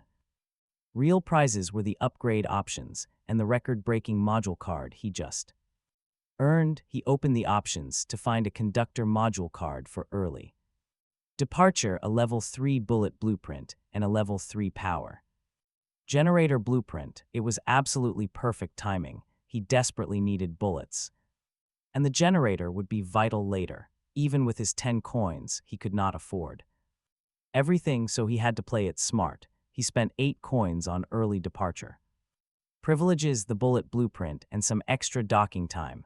The bullet blueprint required metal and gunpowder, but since gunpowder was scarce on the trading platform, he decided to wait on manufacturing. Instead, he focused on the early departure module. He immediately sublimated it, turning it into the VIP early departure privilege. which allowed him to leave any station whenever the docking clock hit the final 3 hours. Finally, he looked at the new conductor module card. It was blood red with an abstract eye pattern, looking far more ominous than the previous cards. However, he was running on absolute fumes. The constant cycle of survival and sublimation had left him in a state of perpetual fatigue. He decided to hold onto the card and let deep sleep take over. While he slept, the chat became a graveyard of desperate pleas. People were realizing 30 kilometers per hour was barely enough, and the monsters were only getting faster. By 6:30 in the morning, a new broadcast chilled everyone to the bone. The second night of survival would begin in 3 days, and anyone below 40 kilometers per hour would be in danger. A level 2 upgrade was now mandatory for survival. Lai Xiaosheng watched the panic with a smug grin. Armed with his resource radar talent, he felt untouchable, using the chaos to grow his alliance, promising to help others upgrade. He wondered if our hero was the one who beat him to the first upgrade, so he sent a friend request arrogantly, assuming he would join. He woke up at 8:34 in the morning, feeling the ache of a night spent on the floor. He ate a white forest fruit tended to his sapling and checked the time. The 40 kilometers per hour requirement did not bother him, but the weather did. The sky was choked with oppressive dark clouds that seemed to weigh down on the world. He took the red conductor module card in his hand. His stamina was at 82 and mental energy at 110. It was time. He activated his talent and whispered the command to sublimate. The card transformed into an advanced conductor module, judgment of gunfire. As the energy settled, a strange new clarity flooded his mind. He drew his pistol, and the usual weight and clumsiness were gone. He felt like a master marksman who had spent decades on the range. The module allowed him to consume mental energy to judge a target, dealing damage based on their sins. He knew that every single shot he fired from now on would hit exactly where he wanted. What a cheat, directly receiving the skills of a sharpshooter changed everything. With this newfound mastery, he felt that if he encountered those zombie monsters again, there would be no need for frantic hiding and dodging. After digesting his rewards, he idly munched on some fruit while opening the private chat interface. Given his growing reputation among the survivors, he expected someone might proactively seek him out for trades. It would be a shame to miss out on potential blueprints or train coins. He spotted a familiar name, Lai Xiaosheng, the 3-station guy who was inviting him to join an alliance, but the idea felt incredibly unreliable to him. After a moment of hesitation, he accepted the friend request anyway.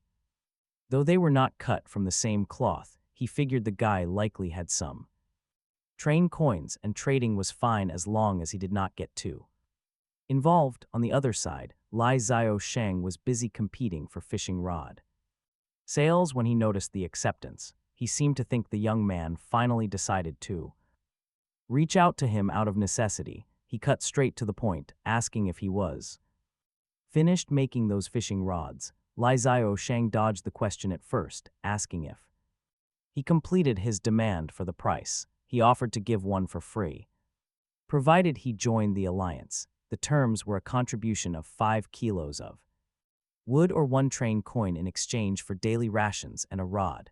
He went on a long-winded tangent about how his supplies would eventually run out and how they should arm his members to become the strongest faction. He calmly finished his fruit while reading the pitch. Honestly, the patience on this guy is unreal. Was he selling the rods or not?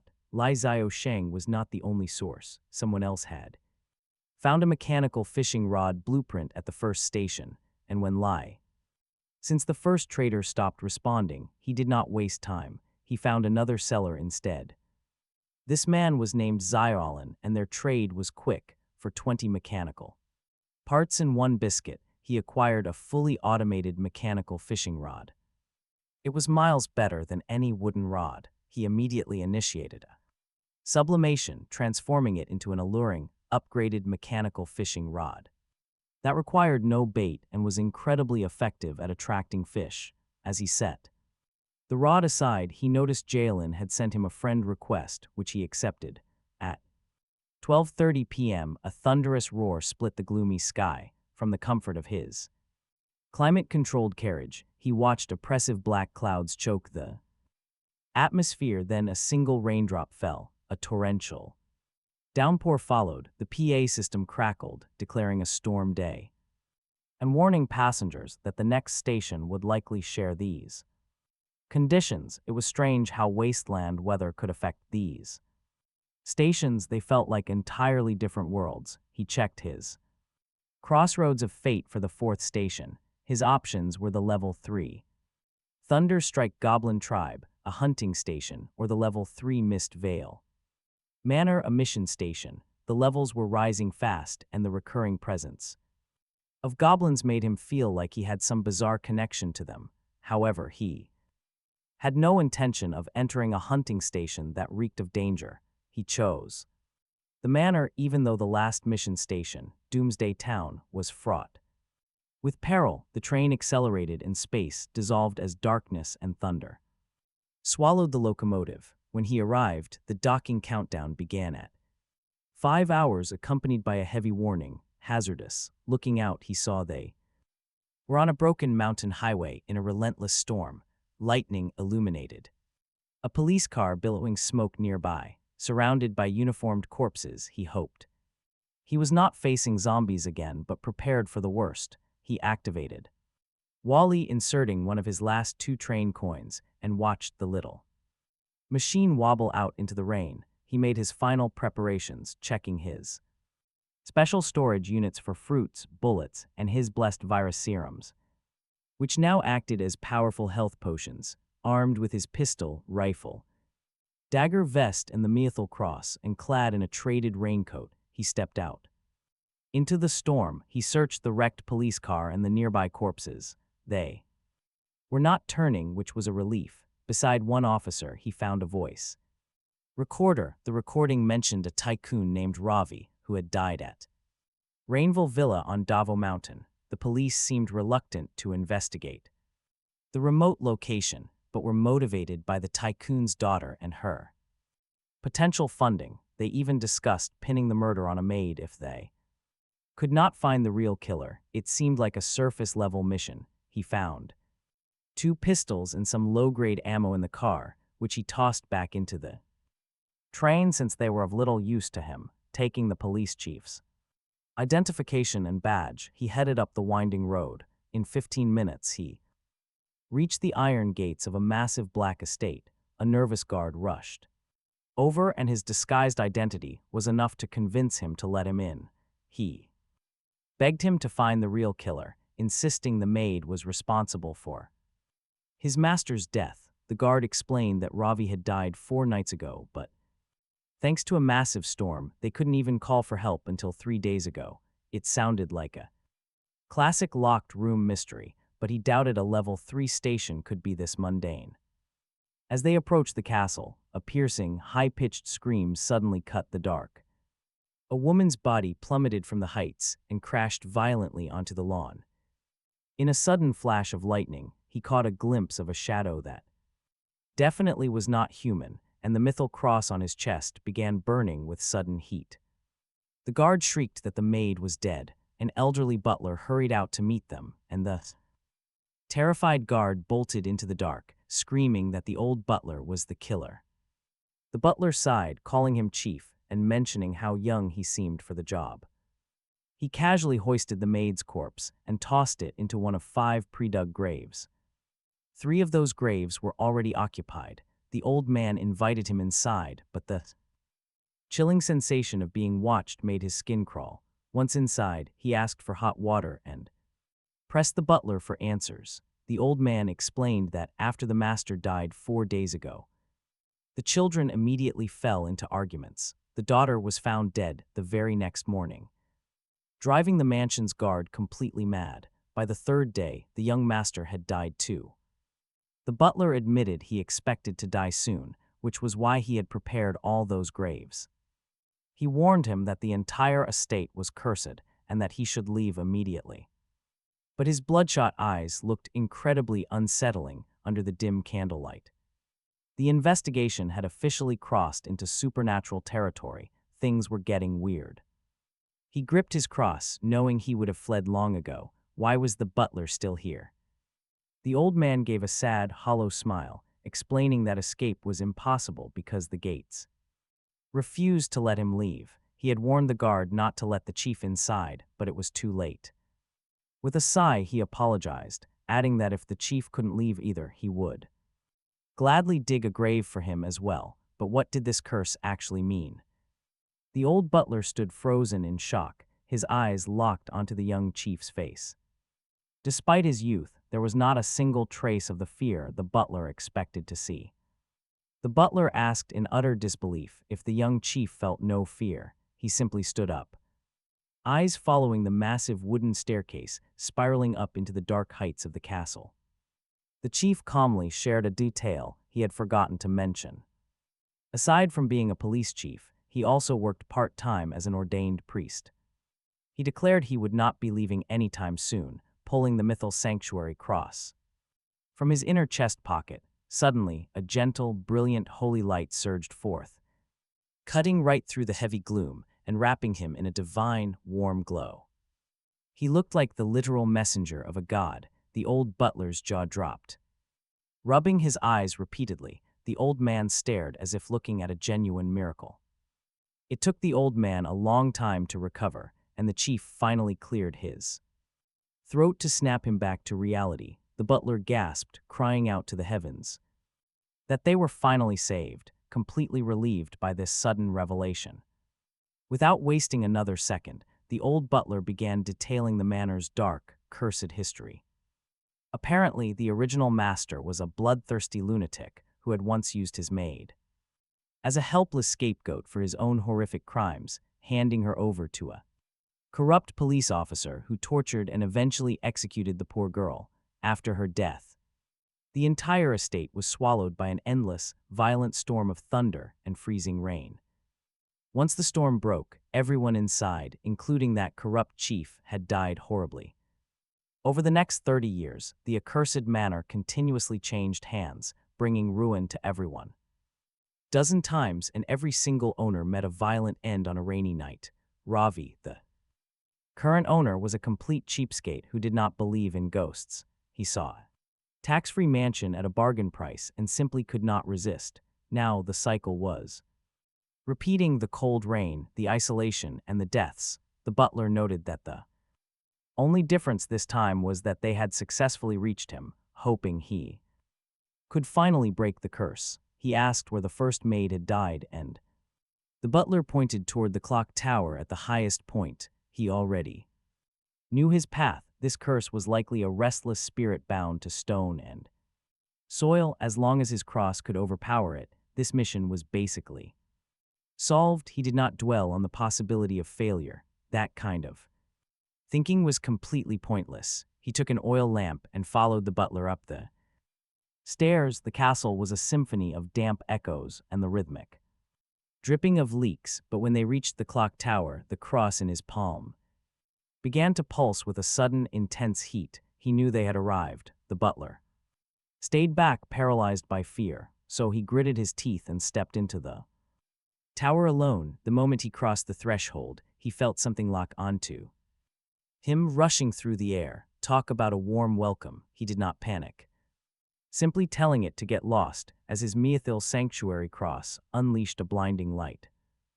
Piercing screams shattered the night, followed by the metallic clang of something hitting the floor. He looked down to see a smooth, translucent skull resting at his feet. He blinked, wondering if that was really it. He pinched his thigh to make sure he was not dreaming, but the pain was real. He searched the room, finding nothing else. It was over just like that. Looking at the cross, he realized he had probably underestimated its power. For anyone else, this place would have been a death trap, but his ability to sublimate the level 2 mythical cross into this sanctuary version had given him a weapon the world was not prepared for. He exhaled deeply, picking up the skull, even if he did not know its purpose yet, he was not leaving a level 3 drop behind. When he emerged, the butler was nearly white with ghost pale terror, but he reassured him that the curse was lifted, showing him the skull as proof. He stammered out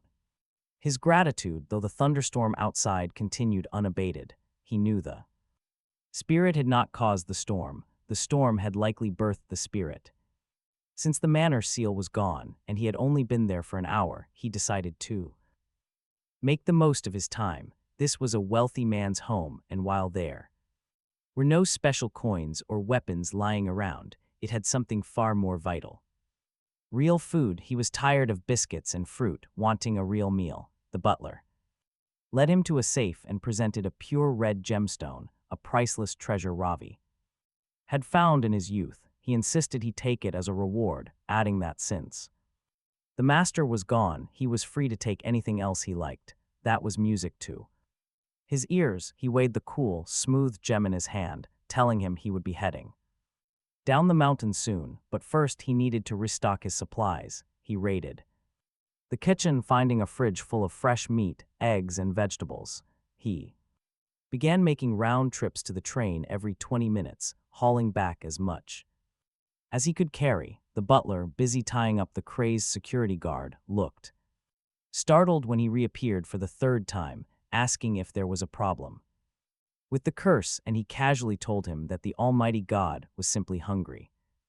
On his final run, the butler called out to him near the iron gate. He and the guard bowed deeply, handing him a ribbon-tied wooden box, while explaining that he did not care if he cleared out the house, but he would have regretted letting him leave without this token. Inside lay 3 train coins, which the butler mentioned were currency for the run company, a name that sent a sudden jolt right through him. So the organization from Doomsday Town was no one-off. He could not solve that mystery just yet, so he returned to the train one last time. Shrugging off his raincoat, he smiled at his massive pile of fresh food and kitchenware. He quickly stored everything away in the storage units to prevent spoilage, then immediately fired up a grill for a thick premium steak. While it sizzled, he set out containers to catch rainwater, then organized his haul. The skull had turned into a purified earthbound object, a level 3 item designed to ward off evil, and the ruby was a level 1 valuable. He decided to sublimate the skull right away, feeling his stamina and mental energy drain away until he was running on fumes. The skull transformed into a smooth, glowing jade stone, a level 4 pure earthbound stone. Talk about a powerhouse. This item nullified all evil spirits below its current level while absorbing negative effects meant for him. It still had room for more growth, but that was a task for another day. With 42 minutes left, he was enjoying his steak when he heard a familiar wobble. While Ally emerged from the recycling chute holding a bloodstained gift box, a level 3 treasure chest. He patted the little guy, promising him some oil later before he went back to hibernate. No reason to stay. He quickly ordered the train to depart, accelerating rapidly through the empty, dark void and straight back into the wilderness. The station chat room exploded. Players were losing their minds over the terrifying news that monsters would now attack during the day, meaning that their precious newbie protection was officially gone. He completely ignored their frantic questions about whether anyone had actually reached level 3. Yet let them eat their words later. Station 4 actually had a lower toll, with only about 1,000 deaths, but the desperation in the chat was highly palpable. He focused on the level 3 chest, pouring his remaining energy into sublimating it right to level 4. He speared another piece of steak and wiped his hands, waiting for the lid to pop open. His last level 4 chest had granted him the entire watchtower, so he could only hope this new chest was just as good. A familiar, clear chime echoed as the level 4 chest yielded its contents, alongside 8 train coins. He scored an observer blueprint, a safety bracelet, and even a wind-up monkey doll bomb. Blueprint, all of them were level 4, plus a mysterious profane card. Fragment. Honestly, pulling 2 level 4 blueprints in a single haul was a massive stroke. Of absolute luck that completely surpassed his previous openings, he eagerly examined the new acquisitions. The observer blueprint required metal, wood, mechanical parts, and rare electronic components. Once installed, it would act as a complete security system, monitoring every single inch of his train and immediately sounding a loud alarm the moment any intruder was detected.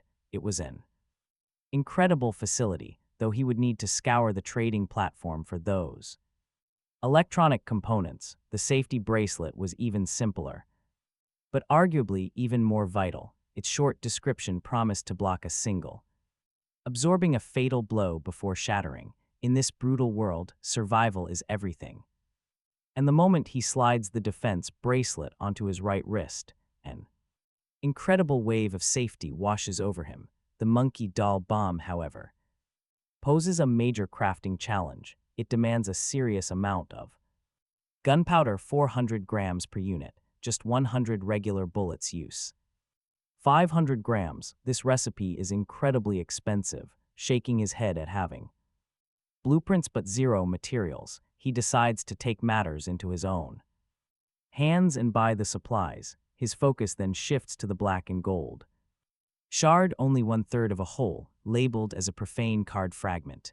The system notes he needs 3 pieces to synthesize the full card, though its final function remains a mystery. It definitely is not anything ordinary, and finding 2 more fragments means hunting down more rare level 4 chests, a massive challenge. Even with his luck, heading to the market, he finds the trading platform completely chaotic, small quantities and greedy. Overpricing are everywhere, and he refuses to be ripped off just because he has wealth. Besides, the truly smart survivors are not just giving away crucial resources like gunpowder.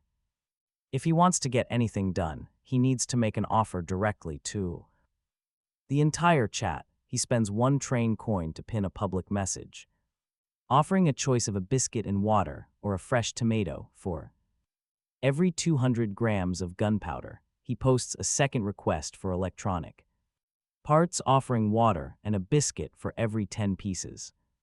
Even though most survivors have plenty of water after the recent storm, his deal offers the sweet comfort of biscuits and the luxury of fresh tomatoes. He still has 3 full crates from the 4th station manor, like sailors on a long voyage.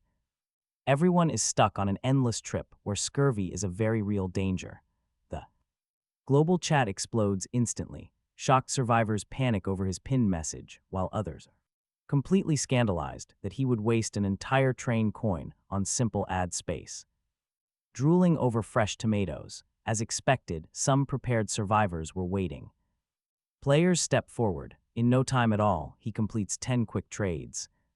Securing 2 full kilograms of gunpowder, he gets right to work manufacturing his very first batch of level 3 ammunition. The new rounds feel heavier than those basic bullets he used before. To test the upgrade, he fires a single round from his sleek black pistol into a pile of scrap metal, where his old shots would just leave a clean hole. This massive bullet blows the whole stack to pieces. He cannot help but smile at this absolutely insane increase in firepower.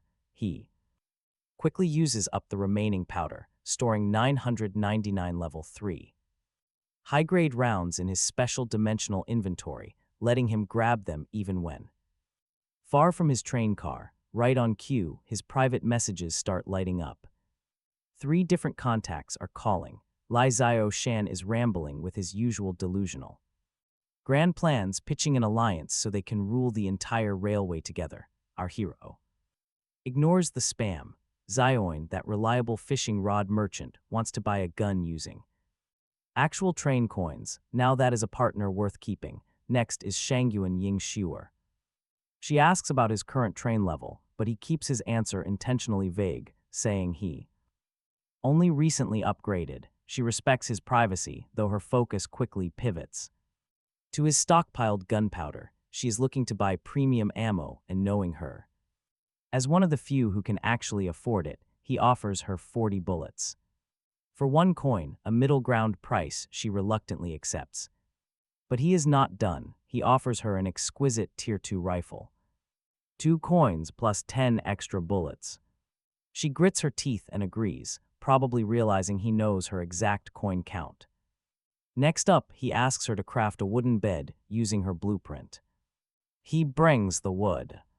Now he has 3 more train coins and a real place to sleep. The rifle was useless anyway. With his special gunfight module, a simple handgun is more than enough. Next, he finds Jaelin and unloads several Tier 2 rifles. 2 coins each, plus 5 fresh fish. His total wealth climbs to 16 coins. After grabbing electronics, he builds the observer device in Car 3. Then he buys a generator blueprint for 6 coins. Easy to build, but it runs on diesel. He is not about to go hunting for oil, though. Tapping the machine, he initiates a sublimation. Boom, a magical generator that burns wood, metal, or coal. He tosses in a log, watches the power rise, and installs bulbs. Finally, he gets to sleep in a real bed under the glow of electric light. The storm has passed. Only quiet darkness remains as he slowly drifts off. Morning brings dazzling sunlight. He eats a white forest fruit and heads up front. Instantly, a wall of suffocating heat hits him. The morning broadcast confirms it, a heat wave day.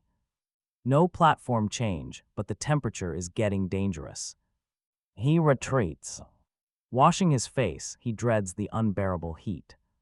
It is annoying that the temperature controls are only up front. But he has no choice. He checks the chat. The room is already buzzing with desperate survivors. Turns out he was the only one who got to sleep in.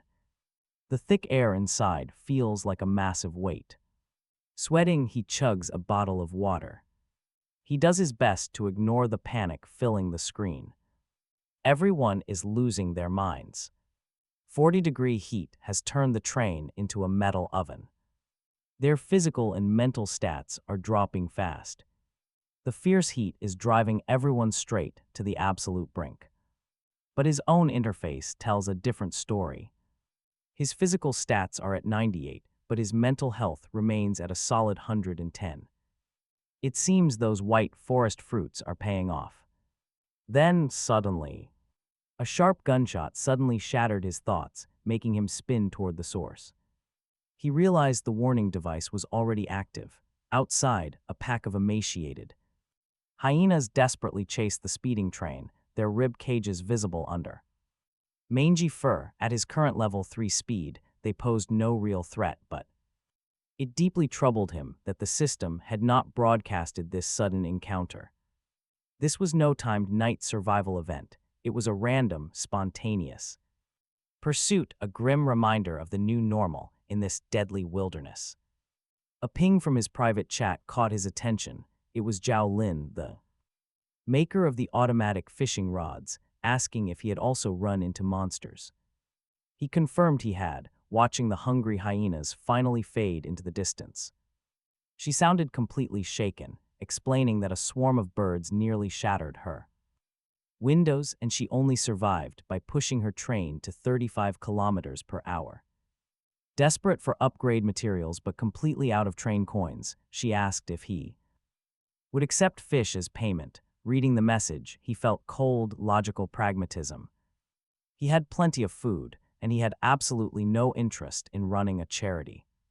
He rejected her offer immediately, but she refused to give up and pleaded further, revealing she possessed a unique talent called luck conservation, a constant cycle of alternating good and bad fortune. She had hit the jackpot at a fish pond station but feared her next stop would be an absolute disaster, leaving her unable to upgrade before the next night survival phase began. Her talent was unique, but he preferred his own reliable power. Honestly, who wouldn't? Still, he saw potential for a long-term investment and asked what she needed. She requested 38 kilograms of wood, 22 kilograms of metal, and 14 mechanical parts. He demanded the contents of her last treasure chest plus 10 fish, and specifically warned her not to try offloading that useless fishing rod blueprint on She agreed instantly, and with a flash of light, the trade was complete. Among the items she sent was a level 1 plant nutrient solution, the waterproof. Boots and fishing line were mediocre, but that solution was exactly what he needed. He immediately sublimated it twice, watching the basic liquid transform before his eyes. Into a blessed plant elixir, he hurried to the rear of the temperature-controlled carriage and poured the glowing elixir straight into the wooden box of his white forestry tree. The transformation was breathtaking, a milky white glow erupted, and the sapling shot toward the ceiling in seconds, its branches instantly heavy with fruit. When the light faded, he had a level 4 blessed white forest tree that produced 3 fruits daily. More importantly, the fruits themselves were now level 4, meaning they could be eaten without the tedious 5-minute water soak. He took a bite, savoring the rich sweetness, and realized he now had 55 life-saving fruits stored in his special compartments. As hours passed, he lounged in his 22 degrees Celsius sanctuary, enjoying a steak and beer while the rest of the world sweltered. His only complaint was the warm beer, and let's face it, we'd all want a fridge next. 30 minutes before reaching the 5th stop, the crossroads of fate appeared. To his surprise, both options were level 4, the Abyssal Bat Cave Combat Stop or Mystic Belltown, a mission stop. That combat label gave him pause. At level 4, his equipment advantage might not be enough to carry him through. Avoiding direct confrontation, he decided to stick with what he knew and chose the mission station. As the train accelerated into the void, the sun vanished, replaced by a quiet, snowy night. They pulled into what looked like an utterly ordinary. Following his routine, he activated Wally with a train coin and watched him wobble away. Just as he prepared to step off, the sound of approaching footsteps reached him. He drew his pistol, his judgment of gunfire module, already calculating the trajectory based on the sound. Then, a girl's voice called out, clear and innocent. She called him Inspector and sounded relieved that he had finally arrived. He hesitated but opened the door, trusting that his defensive items would react if she were a threat. Standing on the platform was a petite girl of about 11 or 12, bundled in a white winter coat. She peered into the train with azure eyes and waved enthusiastically, claiming that a sister Nunn had promised a chief inspector would come to save them. He looked at her, searching for the catch. He asked her what her name was, and she answered with a bright, childlike smile that her name was Tina. It seemed his 5th mission had begun before he even stepped off the platform. Should he follow Tina and see what she expects an inspector to do for the town? Tina blinked at him, her eyes filled with a plea so tangible it felt like a weight. And he could not help but offer her a kind smile as he nodded. He reasoned that since she claimed the person arriving by train would be the inspector, and he was the only one here, it had to be him. She let out a joyful cheer and urged him to follow her quickly, but he asked her to wait a moment. He reached into his supplies and handed her an ordinary white forest fruit. The little girl took it without a trace of fear, and as she bit into it, she marveled at the sweetness. He just smiled, checking his gear one last time and donning the sanctuary cross before finally stepping onto the platform. After sealing the door and setting his warning tower to maximum sensitivity, he told the girl to lead the way to these people she mentioned. They left the unnaturally sterile station and entered a town dusted with a light, silent snow. There were no street lights. The only beacon was a single lantern hanging above a church that looked uncannily like an upright train cab. The silence was heavy, and he could feel unseen eyes tracking their movement from the shadows. Whispers skittered through the dark, sending a chill down his spine that had nothing to do with the temperature. He kept one hand on his black glass pistol and the other near his cross, acutely aware that the station carried a danger rating far more severe than the others. Tina, however, skipped along, the only splash of color in a grayscale world, seemingly untouched by the oppressive atmosphere. When they reached the church, Tina beckoned him inside, announcing that everyone had been waiting forever. He he hesitated at the base of the jade white. Steps before telling her to go in first. As she pushed the doors open, a flood of light revealed hundreds of townspeople seated in pews, their heads bowed. Deep prayer. At the front stood a golden-haired nun dressed in black. Clutching a dark book, Tina announced his arrival, and the church fell into a sudden vacuum-like silence. Then, as if they were puppets controlled by the same, a sudden vacuum-like silence falls. Then, as if they are puppets controlled by the same. Suddenly, every head lifts in unison, and hundreds of eyes lock right onto him. He does not flinch, hand on his pistol, with the safety already off. Any sudden movement from the crowd means a bullet right through the nun. She just smiles warmly, telling everyone not to scare him before sending Tina away. While prayers resume, the nun approaches him holding a box from the pulpit.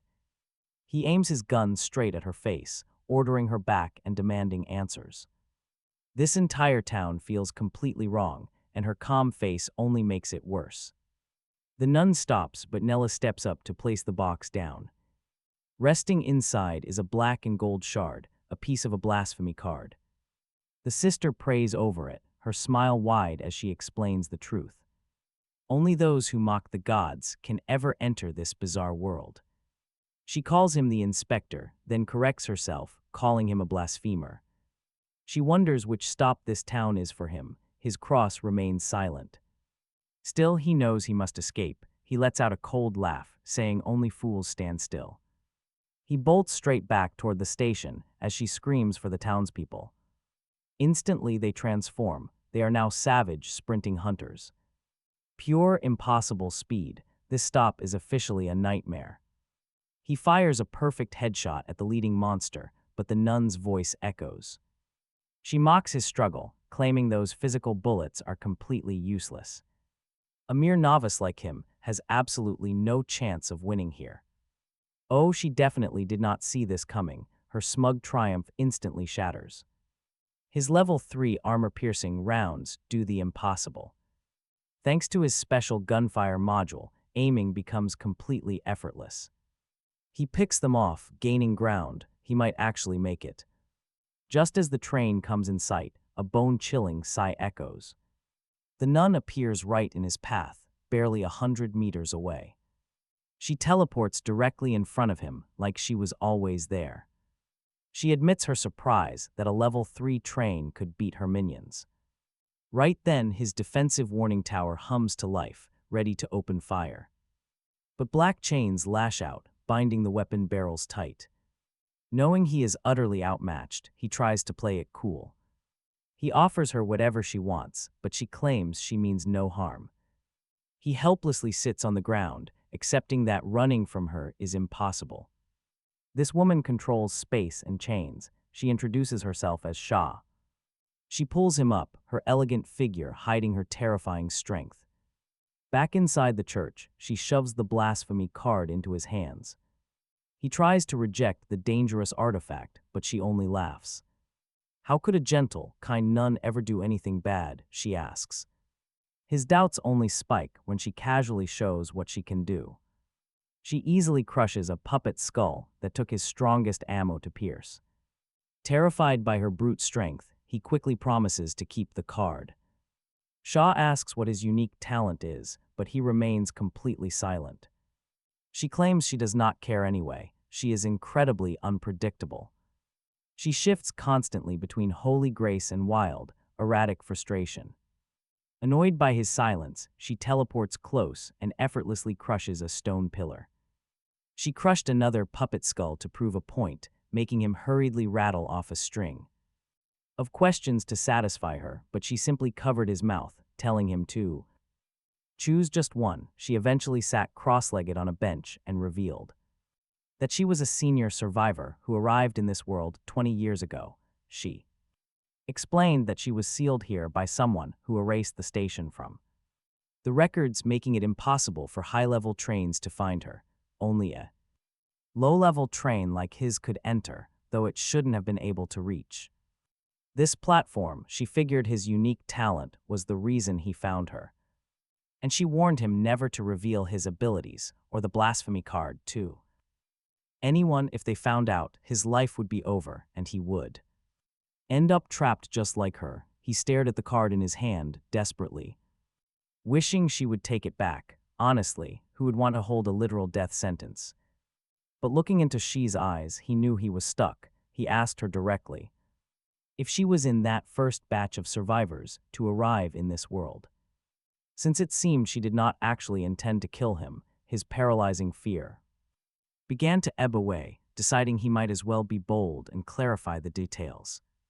He desperately needed to know. After all, a senior here for over 20 years had to possess knowledge far beyond his own. She shook her head, explaining that many batches of survivors had arrived before her own time, though she noted they rarely encounter them. When he asked why, she snapped her fingers. Black chains materialized in midair, forming a spectral train track. She reminded him that their world is infinite. Every station represents a whole new world.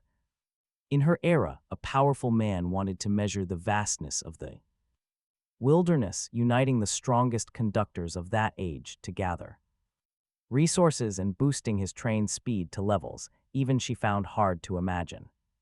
She clicked her tongue as if recalling a terrifying number. She mentioned that the man had a module, asking if he knew about them yet, and explained that her chains were a module as well. She described them as magic or sci-fi weapons, the best way for a conductor to enhance their power. However, she looked at him and noted that, as a level 3 conductor, obtaining modules wouldn't be easy, as they usually only appear in level 5 plus treasure chests or after specific upgrades. Then she gave him a scrutinizing gaze, asking if he had already obtained a module from his upgrade options, since he had shot so accurately earlier. He could only chuckle sheepishly in response. He had indeed obtained a module, but it wasn't for marksmanship.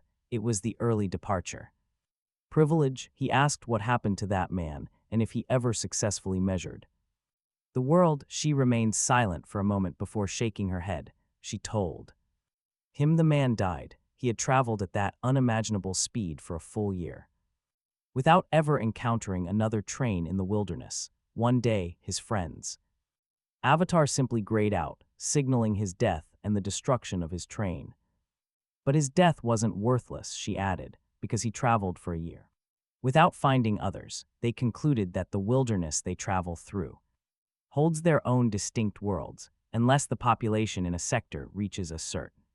Suddenly, she produced a lollipop and popped it right into her mouth. She casually asked if he wanted one. He thanked her but said he wasn't hungry. She grinned mischievously, telling him he was welcome, since she had no plans of sharing anyway. It was her last lollipop. She removed her nun's hat and stood up, clearly done with that topic.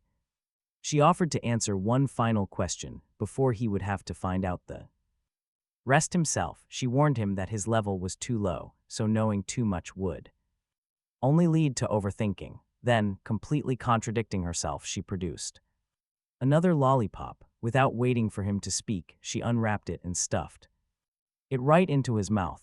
It tasted sweet with a slightly bitter aftertaste, and the cooling sensation made him feel unexpectedly relaxed, completely wiping away the exhaustion from his earlier escape. When he pointed out that she had lied about having only one left, she simply remarked that the more beautiful a woman is, the better she lies. He crunched the candy and asked his final question. Did she know about the Run Company? He described what he had seen in Doomsday Town and Rainville Villa. She looked utterly confused, admitting she did not know the company. However, she noted that if he had seen them across multiple stations, they were likely just one of many forces established by former conductors who grew tired of risking their lives, choosing to settle down and influence certain stations. She told him time was almost up and offered to show him her train. She clapped her hands and Tina came running from behind the church. The girl happily took his hand and swung it playfully, thanking him for helping them. Shia casually mentioned that Tina was her puppet, her finest creation. He rubbed his eyes, staring at the girl. She was completely indistinguishable from a real person. He even poked her cheek, wondering if she had once been human. Dark thought crossed his mind about Shia being some sealed demonist, and he realized he had better stay on her good side so he wouldn't end up as a puppet.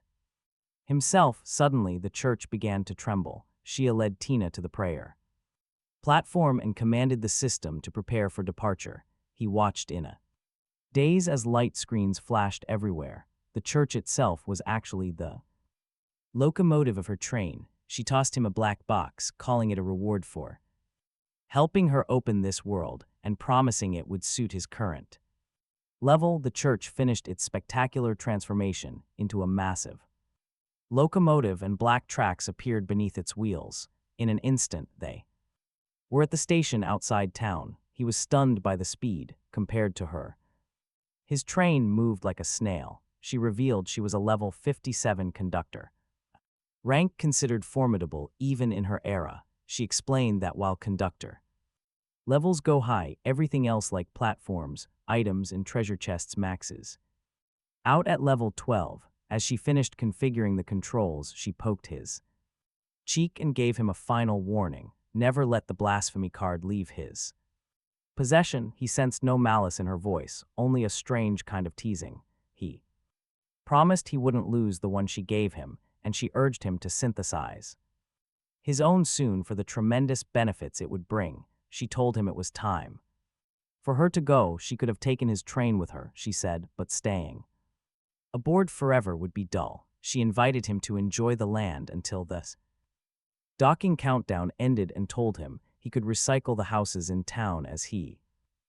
The girl was pleased. Her final request was for him to burn the place down because she never intended to return to the place that had imprisoned her for 15 years. Tina took his hand and told him it was time to step off. She looked incredibly cute that he couldn't help but pat her head, remembering her love for white forest fruit. He pulled out 10 blessed fruits for her. She was thrilled, and the aroma caught Shea's attention. He heard Shea muttering to herself about his blessing aura and how a level 3 train could have such rare carriages. She seemed genuinely fascinated by his talent. As he carried his gift box outside, standing on the platform, he saw the grand scale of her level 57 train, the Night Angel.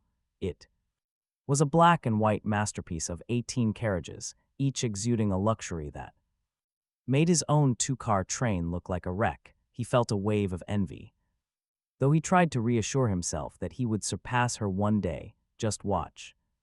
He found a friend request from her on his screen. He wanted to decline, but a forcibly sent message from her, complete with a cheeky smirk, made it clear that wasn't an option. He chose survival and accepted, but sneakily changed her contact name to Golden Retriever. Shea caught him immediately, calling him a good boy and warning him that she could track him anywhere.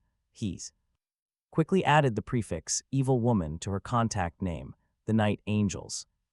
Engines roared, shaking the town. Fireworks exploded in the sky as Shea bit into a new lollipop. She announced her departure, and the massive train vanished into the void, leaving Mystic Belltown in silence. He looked at the box she'd given him. It was a level 9 safety box, a 2x2 cube of absolute security that was impervious to damage or forced entry. He was stunned by her generosity. Even empty, the box was worth more than he could say. He quickly changed her contact name to Beautiful Kind-Hearted Lady, pressing his thumb to the center of the box to bind it and see what lay inside. The binding notification flashed before his eyes, confirming the process was complete. He checked the safety box and found it categorizing his haul into neat slots: 1 flame stone, 10 kilograms of gold, another 10 of mithril, and finally 3 vibrant lollipops. It seemed the box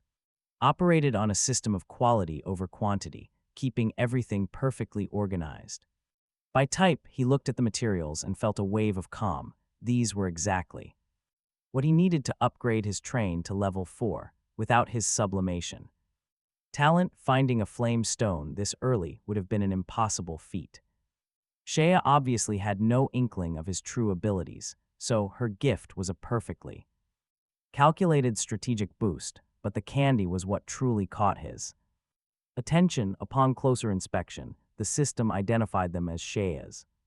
Healing lollipops, a level 8 masterpiece crafted by the Dark Nun. Herself, consuming one would form a protective barrier against external damage while rapidly mending wounds and restoring stamina. The note attached was clear. As long as he wasn't dead, these would keep him alive. Suddenly a chime echoed as a message from Shea arrived, asking if he liked her little surprise, reminding him that the jump from level 3 to level 4 is a major threshold. She explained that for most newcomers, flame stones are incredibly rare until at least the 10th station, so she was effectively saving him weeks of struggle. She warned him not to snack on the lollipops casually. She urged him to stay alive long enough to complete the blasphemy card. As he read her words, he felt a complicated surge of gratitude, though he did not strictly need the head start. He still appreciated the gesture. He muttered a quiet thank you to the empty carriage, knowing that if he ever found another fragment of that card, he would stop at nothing to get it. He could not help but wonder what power would be unleashed if it were ever made whole. Meanwhile, far away in the infinite wilderness, the night angel thundered forward. Shaw stood at her prayer platform, munching on a fruit while gazing at a horizon that never seemed to change. She received a message from a mysterious contact who expressed surprise at her return after 15 years. Shaw simply replied that fate had chosen a new path, now completely focused on retribution. When asked about the rune company, Shaw expressed utter disdain for them, only to learn that the heavenly organization's inspectors had already vanished. Back in Mystic Belton, the clock was ticking. He spent his final 20 minutes dismantling the houses Shaw had left behind. Though the heavy manual labor was grueling, he still salvaged a decent amount of wood, metal, and mechanical parts, even if only about a tenth of the original materials could be saved. Shaw had designed the safety box to store entire carriages, bringing huge relief, but time was running thin. By the time the countdown hit 10 minutes, he had to abandon the rest. He checked his resources: 645 kilograms of wood, 770 kilograms of metal, 500 parts, and meethil. It was enough for a standard upgrade, but he had a far bigger gamble in mind. As Wally wobbled back toward him carrying a mysterious metal cube, his curiosity finally won out. The system appraised the item as a level 4 treasure chest. He ran his fingers over the cold surface, wondering if Shaw had left it for him or if it was simply a part of the town's hidden loot. He considered waiting until he could sublimate it to level 5, but a strange, nagging resistance held him back. His stamina and mental energy were high, yet something felt fundamentally blocked. He realized then that beyond level 4, everything from chests to structures resisted his talent. He absolutely refused to accept a plateau. If the talent itself was the limit, then he would simply change the talent. Talk about a massive gamble. He popped one of the healing lollipops into his mouth, feeling his stamina instantly surge back to full, and placed his hand directly on the chest. Instead of focusing on the box, he turned his power inward. He was going to sublimate his own sublimation talent. The world turned red as blinding screens of warning text flashed amidst a massive energy surge that shrouded the entire train. Conductors across the sector felt a momentary tremor of primal fear. Amidst the chaotic red glow, his consciousness faded into black. He drifted through a dark void, vaguely aware of distorted system messages. An error occurred in the crossroads of fate as something tried to correct selection only to fail. Suddenly a countdown began: 5, 4, 3. By the time the timeout finished, the system randomly selected his destination: Hope Valley, a level 4 slaughter station. The train accelerated into the void as more errors flashed, revealing a mysterious force trying to block his departure, attempting to set the countdown to infinity to trap him forever. Fortunately, the train system fought back, eliminating the interference and forging ahead. The clock reset, showing a new 10-hour countdown. This station was flagged as extremely dangerous. In the quiet cabin, his consciousness finally started to return. The train had been stopped for 10 minutes already when the warm morning sunlight beamed through the window onto his face, slowly waking him from his deep slumber. The blinding glare forced him to look around in a daze, peering outside at the vast stretches of forest filling his vision. This was no longer raw wilderness, but an actual platform station. He woke up completely, and memories of what happened before his blackout came rushing back like a tide. He looked down to find an ironclad chest sitting quietly at his feet. It was level 5. It worked. He actually survived that deadly round of self-sublimation. Quickly opening his personal interface, he checked the talent section. There it was. The sublimation description had changed. Ignores resistance. Just 4 massive words. It was absolute proof of his victory. A proud smile spread across his face as he glanced up toward the Sentinel Tower device atop the train. The irritating barrier that blocked him from sublimating items past level 4 was gone, and he realized the shackles on his growth were completely shattered. Even so, he stayed cautious, quietly scanning his new environment. He vaguely remembered hearing some eerie noises while passed out. Realizing this random destination was a slaughter platform, the worst possible place to find himself. He had no idea what made slaughter different from hunting, since he had never even reached a basic hunting zone before. But that mystery vanished once he checked the train system logs. Reading through the records, his triumph instantly died, replaced by a heavy dread.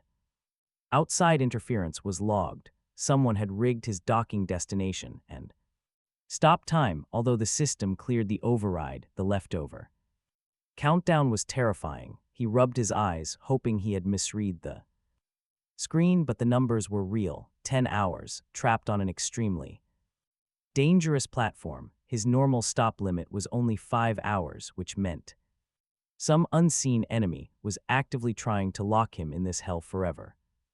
Even though the train system acted fairly by undoing the external interference, he was still stuck in a massive bind. His only saving grace was a special VIP early departure module, yet even with that perk, he still had 7 long hours to survive here. Honestly, things looked pretty grim. Taking a slow nerves, he decided the best move was to open that level 5 chest, praying the high-tier loot could keep him safe on this deadly platform.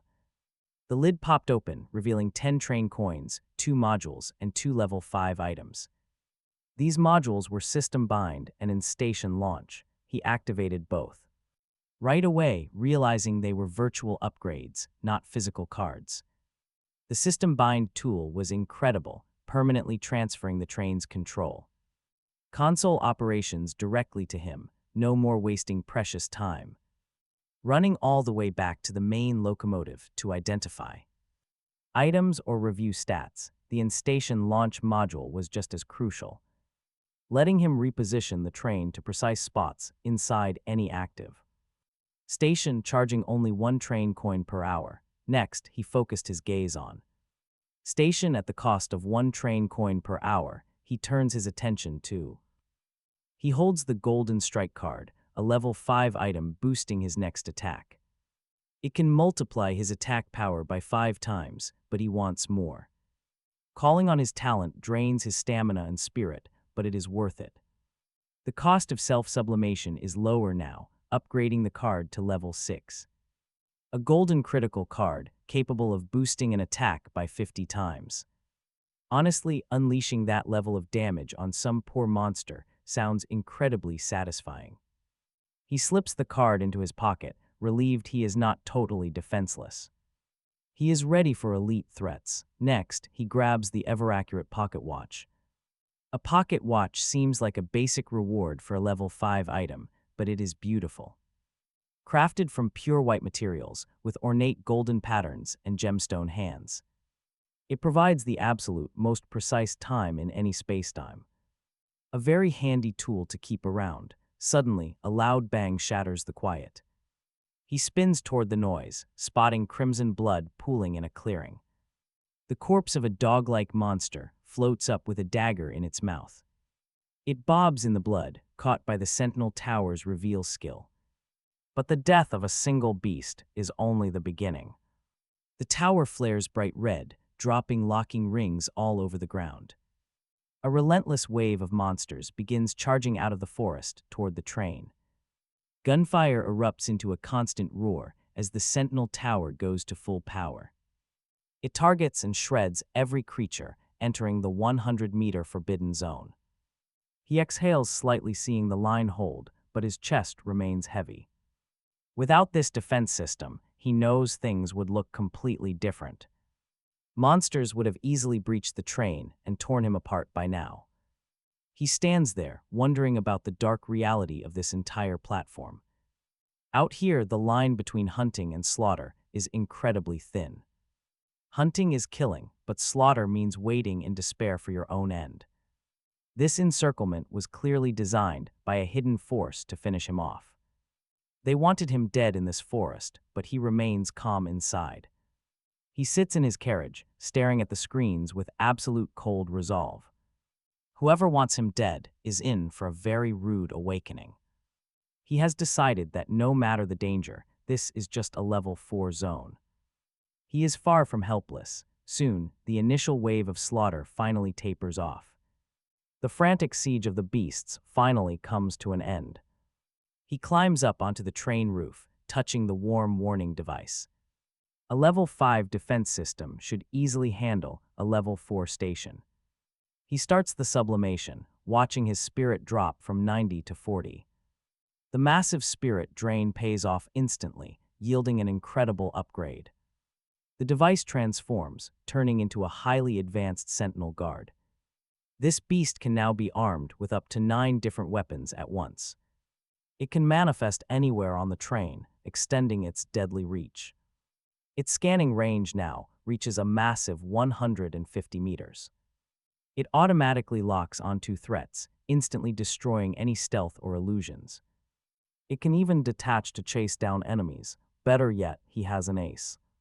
Spending 1 train coin triggers over-limit mode, doubling its rapid-fire speed. Perfect for dire situations, but he is far from finished with these upgrades. Level 4 upgrades were not limited to the roof, so he moved to the 3rd. Carriage, where the dormant surveillance device sat idle. It had seen little use while.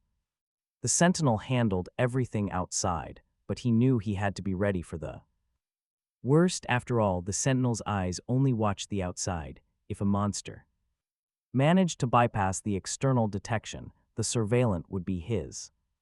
Final line of defense, he poured 40 points of stamina and 10 spirit points into it, successfully sublimating the device into an illusion surveillant.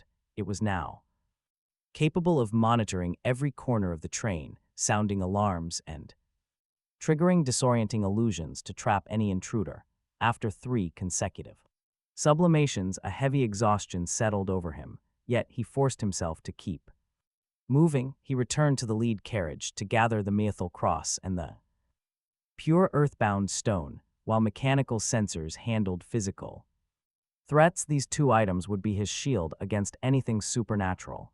He knew the pure earthbound stone still had untapped potential for one final sublimation, but with his energy so depleted, he had to wait patiently.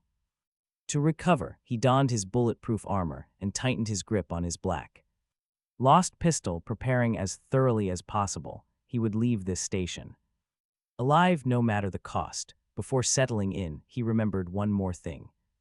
An activated Wally. Since he was already trapped here, it would be a waste not to gather whatever resources he could. With preparations finally complete, he realized he was absolutely starving. He took meat and vegetables from his storage and set up a grill just outside the train, preparing lunch.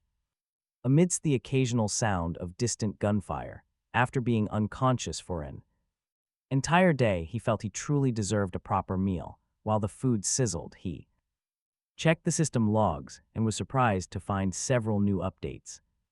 Following the completion of the 5th station, the restrictions on private trading and listing items on the trading platform from within a station had finally been lifted, and he could now list up to 5 items at once. This was excellent news, although he felt a brief sting of regret for missing the trading window while he was out cold. The private chat interface began to flicker with messages from his few contacts. Shang Guan Yinggu reached out first, asking if he had felt the tremors, but her abrupt apology afterward left him puzzled about what had happened during his blackout. Xiaolin also messaged him thanking him for the help with her upgrade and sharing a photo of the snack shop she had reached.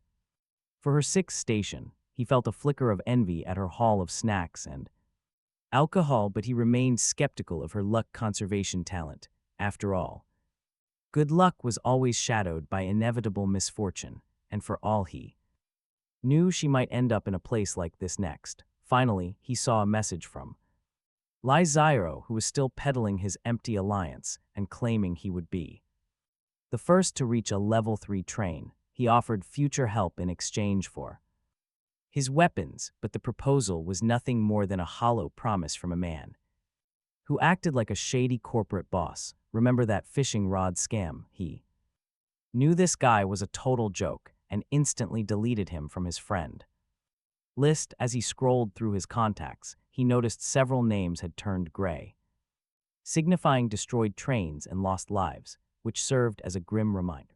Ignoring Shaw's warnings, he cleared his chats and posted a bulk request for gunpowder, noting that only 2,453 players survived out of 10,000. The replies were extremely slow, mostly because many lacked the modules needed to use the system. Away from their trains, this actually suited him perfectly, as it meant his post wouldn't get buried. An hour had passed since he docked. Thanks to the Sentinel's brutal power, a 150-meter radius became a total sanctuary. He sat down, enjoying some grilled meat, forest fruit, and an iced beer from Xiaolin. Honestly, it almost felt like a vacation in the woods. He chose to ignore the metallic scent of blood lingering in the air. Once he finished eating, his mind began to clear. He realized this platform didn't just demand a simple, passive defense. He wasn't about to sit around doing absolutely nothing. The monster corpses piled up by his sentinel guards were incredibly valuable. If he could salvage and recycle them at the station, they would definitely yield some incredible loot. Without wasting another second, he took action. He bought a bamboo basket on the market, threaded some ropes through to sling it over his back, and lashed a sharp dagger to a wooden pole to make a hooked sickle. During the short lulls after the sentinels finished their grim work, he rushed out to drag the carcasses back to the train. One by one, the level 2 blackhorn hunting dogs, level 3 swift fear snakes, and level 3 assassin lizards were fed into the processing station, yielding a massive harvest.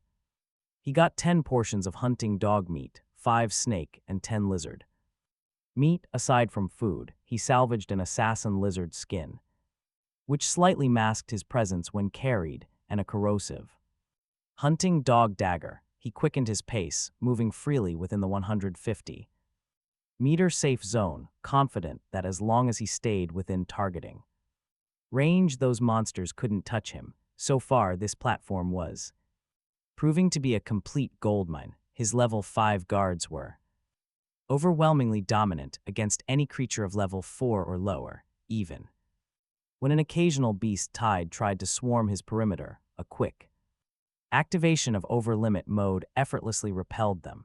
Between these automated defenses and his own skill as a marksman, aided by the gunfire module and armor-piercing rounds, the Dark Woods had essentially become his personal slaughterhouse. He knew his equipment was powerful enough to pierce even Shaw's tough puppets, so these normal monsters stood no chance. But after 5 hours of constant combat, a major danger revealed itself in his dropping ammo count. He had started with nearly 1,000 rounds, but even with perfect accuracy, under 400 remained.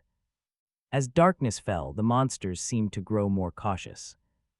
Sight of their fallen kin and the heavy stench of blood warned them, keeping them pacing right outside the death zone. waiting for something to change. He checked his gemstone pocket watch. The time was exactly 18:12. With night rapidly approaching, he had no intention of pushing his luck. Stepping into the woods, he lit a campfire with his lighter and prepared a fresh piece of snake meat, skewering it over the flames. His efforts had netted him 810 kilograms of various meats, now safely stored in his units, where the storage carriages.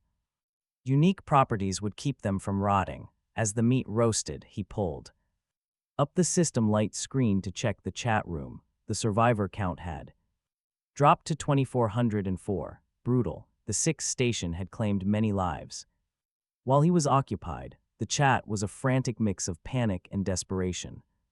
With people realizing the next night's survival event was imminent, some were terrified, still stuck with level 1 trains and lacking the resources to upgrade to the 40-kilometer speed required to outrun the coming darkness. He watched as people begged for metal and parts, willing to trade every scrap of food and water they possessed just to survive the night. Others pointed toward Li Xiao Shang's alliance, though the reports were grim. He was charging sky-high prices, demanding a train coin for a mere 15 kilograms of metal. His lackeys flooded the chat, defending the Li Xiao Shang monopoly, claiming only he was brave enough to sell materials now, even as they hiked the price to 10 kilograms per coin. Looking at the 2,000 remaining conductors, he realized about a tenth of them were still trapped behind that level 1 threshold. Bad choices, or bad luck, or sheer misfortune. They were now desperate enough to spend anything to bridge the gap. He still had 16 train coins, but knew the next round of upgrades would be expensive. If there was an opportunity to earn more, he wasn't going to pass it up. He composed a message and threw it into the fray, offering 30 kilograms of metal or wood, or 20 mechanical parts for a single train coin. His prices were far more reasonable than Li Xiao Shang's, and he made it clear that quantities were limited and the terms were non-negotiable. The reaction was instantaneous. While some called him a bloodsucker, the majority of the chat recognized the value. Desperate conductors flooded his private messages, while Li Xiao Shang's supporters tried to trash his reputation, only to be shut down by those grateful for a fair alternative. He ignored the petty squabbles entirely. His listings on the trading interface sold out in a heartbeat, and in an instant, his wealth grew by another 10 train coins. The chat room remained a cacophony of noise, filled with voices begging for material listings, while a relentless flood of private messages overwhelmed his inbox. He decided to list another batch of resources, but the return was meager.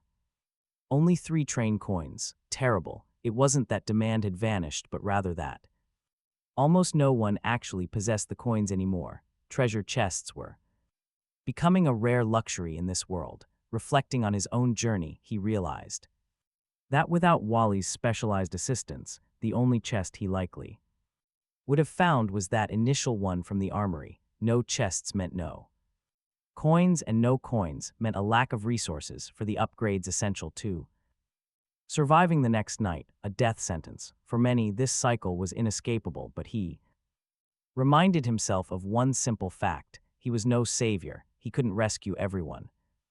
Listing materials was a business move to harvest what few coins remained.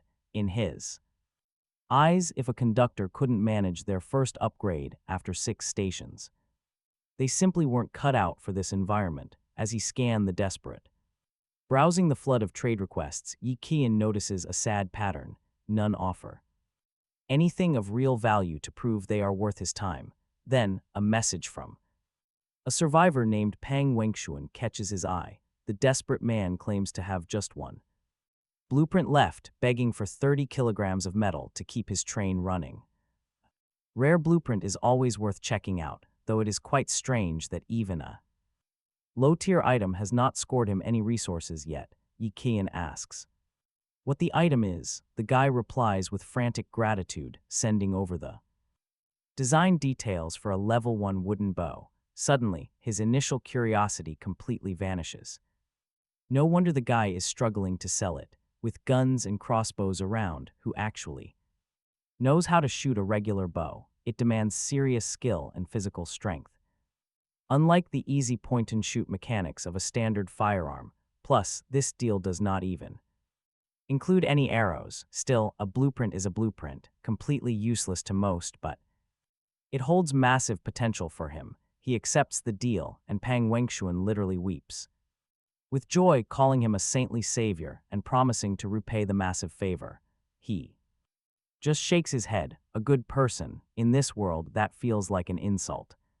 He does not dwell on the praise, nor on the promised payback, since if he suspects this will be their final interaction anyway. After all, if the man is barely reaching level 2 now, the surging danger will probably consume him completely. With the exchange finished, the young man focuses on his real goal. Sublimation. In his hands, even trash-tier blueprints can become legendary weapons. He pours a chunk of his spirit energy directly into it, watching the basic bow evolve into a level 2 black hardwood bow. Next, he checks the requirements: 10 kilograms of wood plus some fiber, and builds the bow instantly. Next, he pushes it even further with another 10 points of spirit. Instantly, the weapon transforms into a level 3 floral enchanted wooden bow, a beautiful yet highly peculiar weapon, adorned with delicate floral designs and capable of drawing spirit to craft its own energy arrows. It even has auto-aim, pulling back the tight string. Pale pink arrow materializes. Boom! It pierces a distant target with devastating force. The power rivals his special armor-piercing rounds, but he still prefers his trusty firearms. Even so, this majestic bow will command an incredible price if he decides to trade it away. He ignores the piles of desperate private messages flooding his screen, totally unbothered by pleading strangers. He knows that charging a whole coin for 30 kilograms of scrap metal proves he is no saint. Luckily for his trusted allies, he checks their messages, spotting an update from Shangyuan Yinggu. She wants ammo, offering fresh gunpowder in exchange, since she is always a highly reliable, well-equipped partner. The timing is absolutely perfect. Yiqian offers her 10 level 3 rounds for every 500 grams of powder, promising to cover all crafting metal costs himself. She happily accepts right away, requesting 100 rounds. He is surprised she has managed to hoard such a massive stockpile of gunpowder. That means she is sending enough materials to manufacture 1,000 bullets in total. Trading with an ally like her is always incredibly satisfying. Business settled, he begins working at the crafting table. Any lingering worries about running out of heavy ammunition for his defenses vanish. He quickly loads the fresh rounds into his automatic sentry guns, ensuring maximum security for his train. Sitting back, he watches thick snake meat sizzle over a hot grill. Fat dripping as salt sparkles, he quickly types a message, asking her about those strange ground tremors. She explained his condition. He had been completely out cold the day before. This happened after he got badly hurt at a station. She apologized, admitting she thought he was ignoring her all day. Then she described the terrifying tremor that struck around 5:50 p.m. the day before. That was the exact moment he had left Mystic Belltown behind, stepping out into danger. He thanked her warmly, asking if she had found any good loot at her last station. She sent over a screenshot of a rare, level 2 froststone. It could freeze liquids, offered for 60 bullets or 2 coins. He immediately started craving the luxurious feeling of a cold drink in this brutal heat. This froststone was incredibly valuable. Without a proper water tank, heat would ruin everything. High wasteland temperatures would easily cause any stored water to spoil and rot. But if he could keep the water at absolute freezing point, all decay would stop. Honestly, it was a massive survival upgrade during this heat wave. Having this kind of premium luxury during such a brutal heat wave was completely undeniable. Who could resist an ice-cold beer while the world boiled? Realizing he had almost overlooked a key asset, he quickly headed back to the compartment. He rummaged through his blueprints until he found his exact target. He had actually unlocked this specific blueprint right after his very first train upgrade option. He only built it once, but its necessity was absolutely vital. His thoughts immediately jumped to Shangyuan Yingyue, that mysterious water cultivator. She had an almost elemental, highly unique connection to water itself. She would definitely love this, so he quickly sent over the basic water tank description.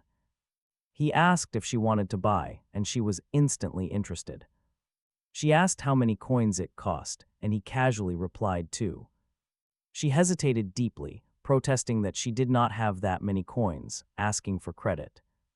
She thought 2 coins was quite expensive for a basic tank. He suggested trading other items instead, but asked what she honestly thought of getting credit. Shangyuan Yingyue obviously knew that credit in this world was absolute fantasy. After a moment of hesitation, she made her move, offering an ice pearl. He was secretly stunned because she actually agreed to his deal just like that, zero hesitation. She didn't even bargain. He patted the iron frame of his water tank. To put it bluntly, this basic tank was just a chunk of metal. The original blueprint only cost him 1 coin, yet here he was, about to make bank. He was selling a single unit for 3 coins. Appearances are pretty deceiving. When she asked if he was uninterested, he said the trade was acceptable. He told her to wait a moment. No way was he going to refuse this generous offer. He gathered his blueprint and all the necessary materials, heading over to the processing station. He quickly started crafting. Within seconds, a brand new water tank materialized. Her trade request popped up right on time, and he accepted immediately. He picked up the glowing ice condensation pearl, holding it very firmly in his hand. Holding it in his hand, he figured this transaction was not a bad deal at all. He planned to buy some drinks and beer from Xiaolin next. However, he honestly couldn't help but wonder if she would even survive until the next stop. His spirit dropped from 104 to 84 during sublimation.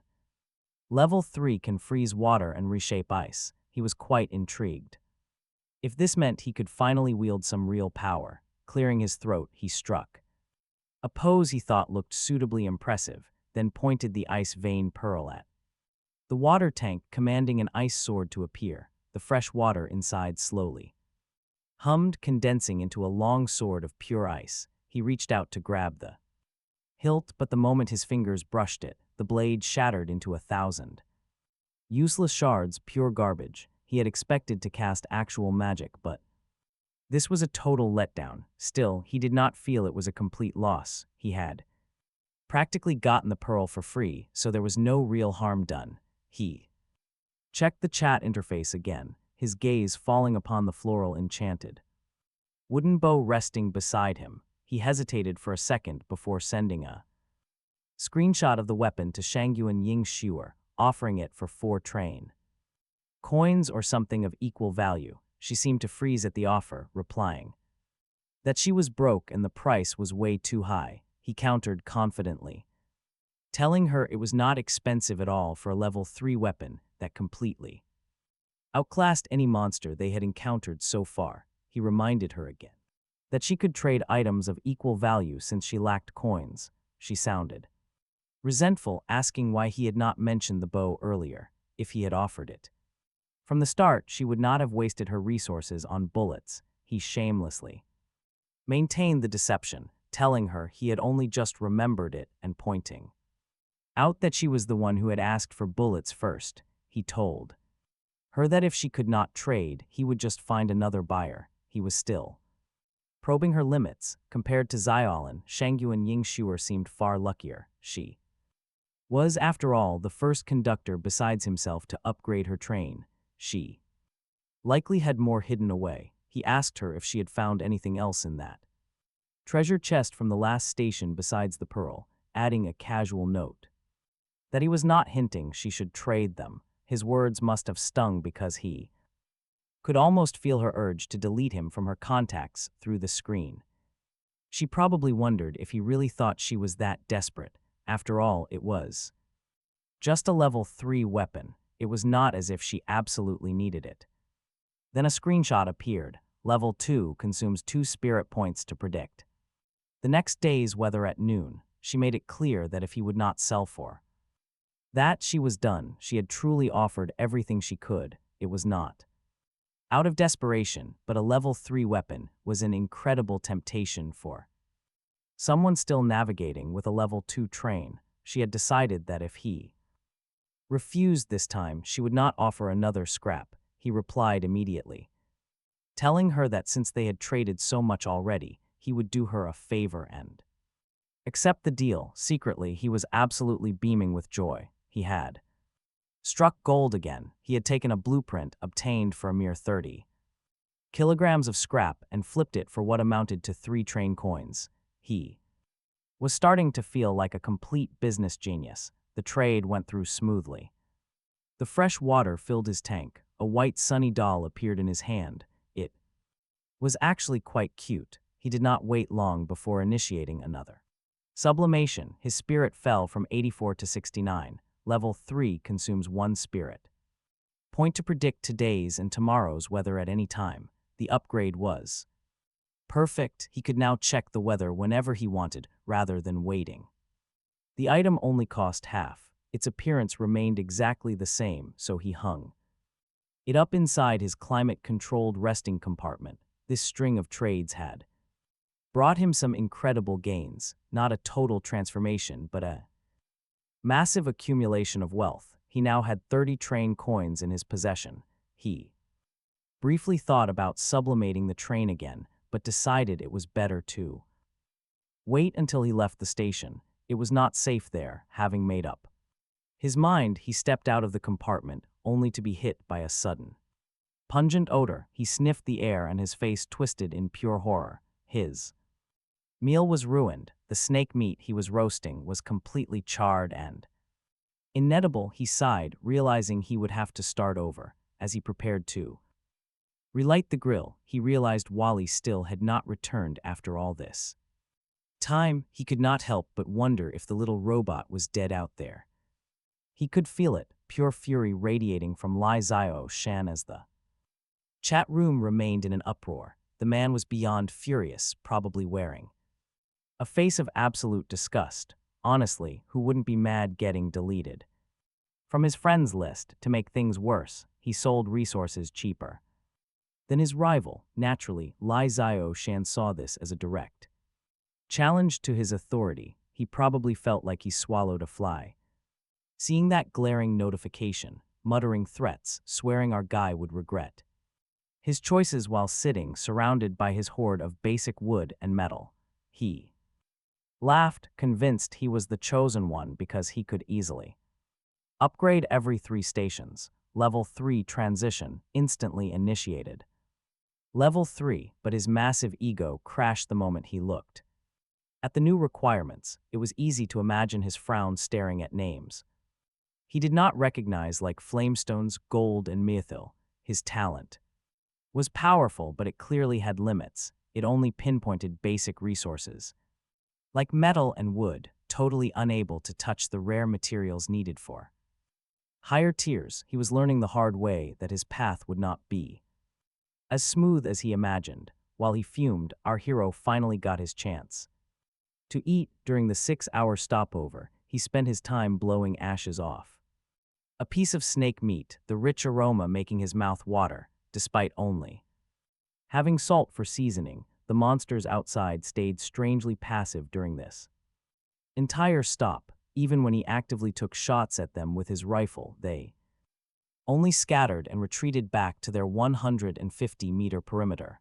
It felt like a patient siege, with them just waiting for him to make a mistake. As he chewed and rubbed his chin in thought, a rustling sound came from the nearby brush. He did not grab his gun because the sentinel guard stayed completely silent. Recognizing the source, Wally approached from the distance, wobbling on his tracks, and our guy greeted him, joking he had almost believed the little robot got himself killed out there. Wally could not speak, but he presented him with a tree stump that the system appraised as a level 4 treasure chest. Talk about hitting the jackpot. His mood instantly shifted, praising his consistent performance. he did not open the chest right away, instead tossing his meal aside and boarding the train while jokingly advising him not to lead any monsters back next time.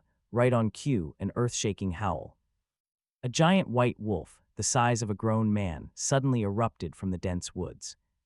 The very moment it crossed the sentry's perimeter, a deadly storm of bullets began to fly.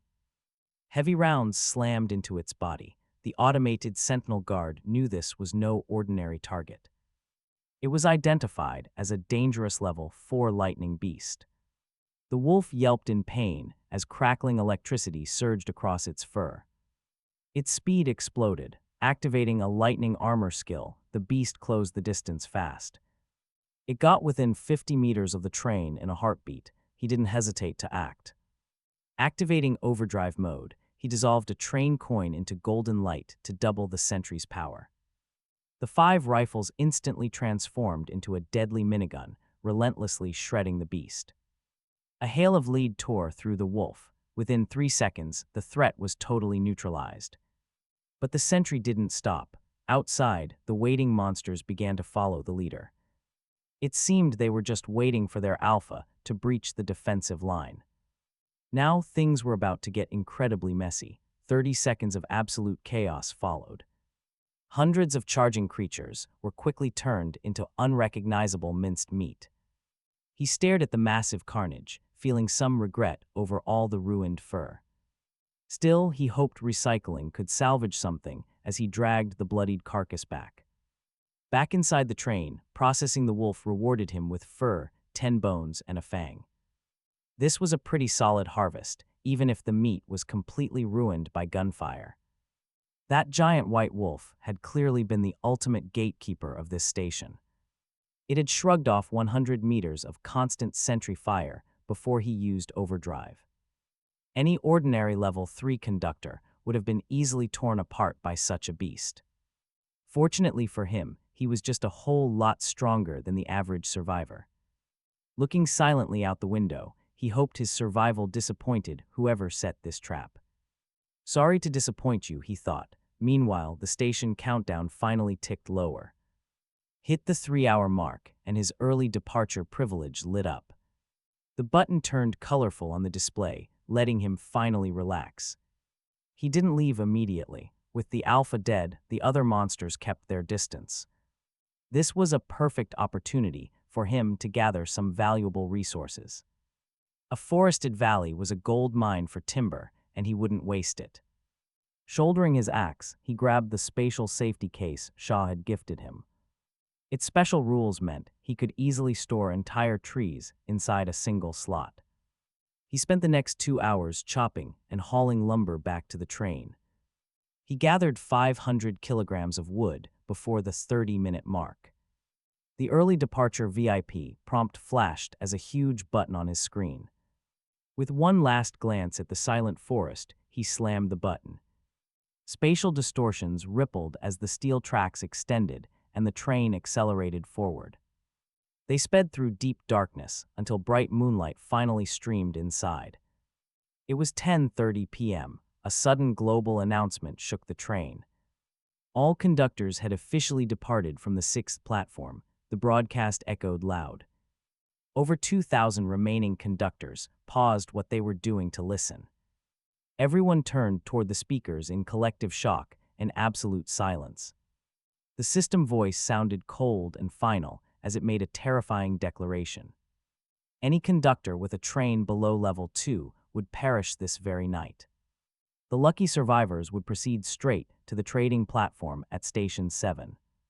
There they would be allowed to purchase one single item matching their train. Their current level, that is, if they actually had the coins, most importantly. The broadcast warned of Sector E3 dropping below the 2,000 threshold. A merger was coming after the next stop. Then came a friendly reminder: night survival would begin at midnight sharp, and it would last for 2 hours and 30 minutes, plus a special warning was added. Any train damage would drop its speed. Repairs had to be fast. This long warning weighed heavy on every conductor's heart, but for him, he just watched the chat overflow with desperate begging. No one was willing to help absolutely no one, while the other conductors were absolutely terrified that even a level 2 upgrade wouldn't protect them from damage. These threats meant absolutely nothing to him. As he returned to the endless wasteland, a glowing screen popped up. Congratulations. The message read, for surviving that level 4 slaughter platform despite the endless interference he had faced, the system even offered an apology for all the sabotage, and as compensation, a free processing module. He swiped to accept it, grumbling that having this earlier would have been nice if he could have summoned the processing station during the last run. He wouldn't have exhausted himself hauling heavy lumber and monster corpses back and forth. Still, he didn't waste time complaining. His focus shifted to the massive tree stump in his hands, more specifically the level 4 treasure chest his companion, Wall Ally, had successfully recovered. Night survival just a minor afterthought. He had far bigger plans to focus on. He initiated a sublimation, feeling his stamina plummet down to 50 and his spirit to 95. The reward, a level 5 chest. 50 points felt like a total steal, ready for the loot. He eagerly opened it. Inside were 10 train coins, a level 4 lightning assault conductor module, a level 5 weapon conversion card, and a legendary blueprint for lightning wolf leather boots. The assault module looked absolutely incredible. It would allow him to burn stamina to envelop his body in pure lightning for a sudden burst of extreme speed, giving him a perfect escape mechanism. The boot blueprint also held massive potential, especially since that white wolf's deadly ferocity was still fresh. But his attention was truly stolen by the weapon conversion card. It had the insane power to upgrade any weapon into a level 5 masterpiece. So he drew his trusty black lost pistol, a constant companion across multiple stations that still packed a massive punch. He decided to push limits again by sublimating the conversion card itself. The process was brutal, draining 70 points of energy and leaving him completely washed out, but the result, the enchanted Heaven's Reaper card. Without a single second of hesitation, he pressed it to his pistol. Instantly, black and white light exploded through the carriage like angels and demons clashing at once. The gun floated, vibrating with a deep hum that made the entire train shudder violently. Until the blinding light cleared, there stood a gorgeous black firearm, fully engraved with celestial and demonic wings, a level 6 ultimate masterpiece. Heaven's Reaper enchantment could absorb life force from kills to heal him. It restored his energy, firing black armor-piercing rounds to target spirits. He could also use white explosive rounds for stamina, or combine both. This created a devastating dual-colored shot. He named the weapon Black Ebony. To test his new gun, he opened the window of his train. He scanned the icy wasteland until he spotted a distant mummy monster. Using 1 point of stamina, he fired a single white bullet. On impact, it triggered a massive explosion, completely obliterating the beast. With power rivaling a heavy grenade, he decided to save his other items. He stayed cautious about future material costs, but still used his wolf pelts. The leftover fur made for some incredibly soft, cozy new bedding. After completing his daily tasks, he lay back and hummed a cheerful tune. Midnight had passed, and the sounds of beasts chasing the train echoed outside. While others fought desperately just to see another morning, he was calm. For him, it felt like any other peaceful night. His path was clear. Tomorrow he would finally reach level 4. Distant screams echoed outside. The wilderness claimed those who failed to upgrade to the 2nd level. He listened to their desperate, futile cries as the darkness took them. Anyone left behind simply became easy prey for the ravenous monsters. Even some upgraded trains met tragic ends when taking too much damage. Overtaken in the dark, a cold, brutal reminder of this horrific new reality. As the morning sun streamed into his carriage, those horrors faded away. He started his routine with total peace of mind, feeling completely relaxed. He washed his face and cooked a warm, comforting breakfast in the soft light. The magical sunny doll had been absolutely right about today's perfect weather. He opened his window, letting a cool, refreshing breeze fill the entire cozy carriage. It was easily the most comfortable day he had enjoyed since arriving. Sentry logs showed his towers fired 70 bullets to survive the night. The total was low, but some side attacks still scuffed the train. He made a firm mental note to protect the train's hull. Future repairs would be way too costly, wasting his rare, valuable resources.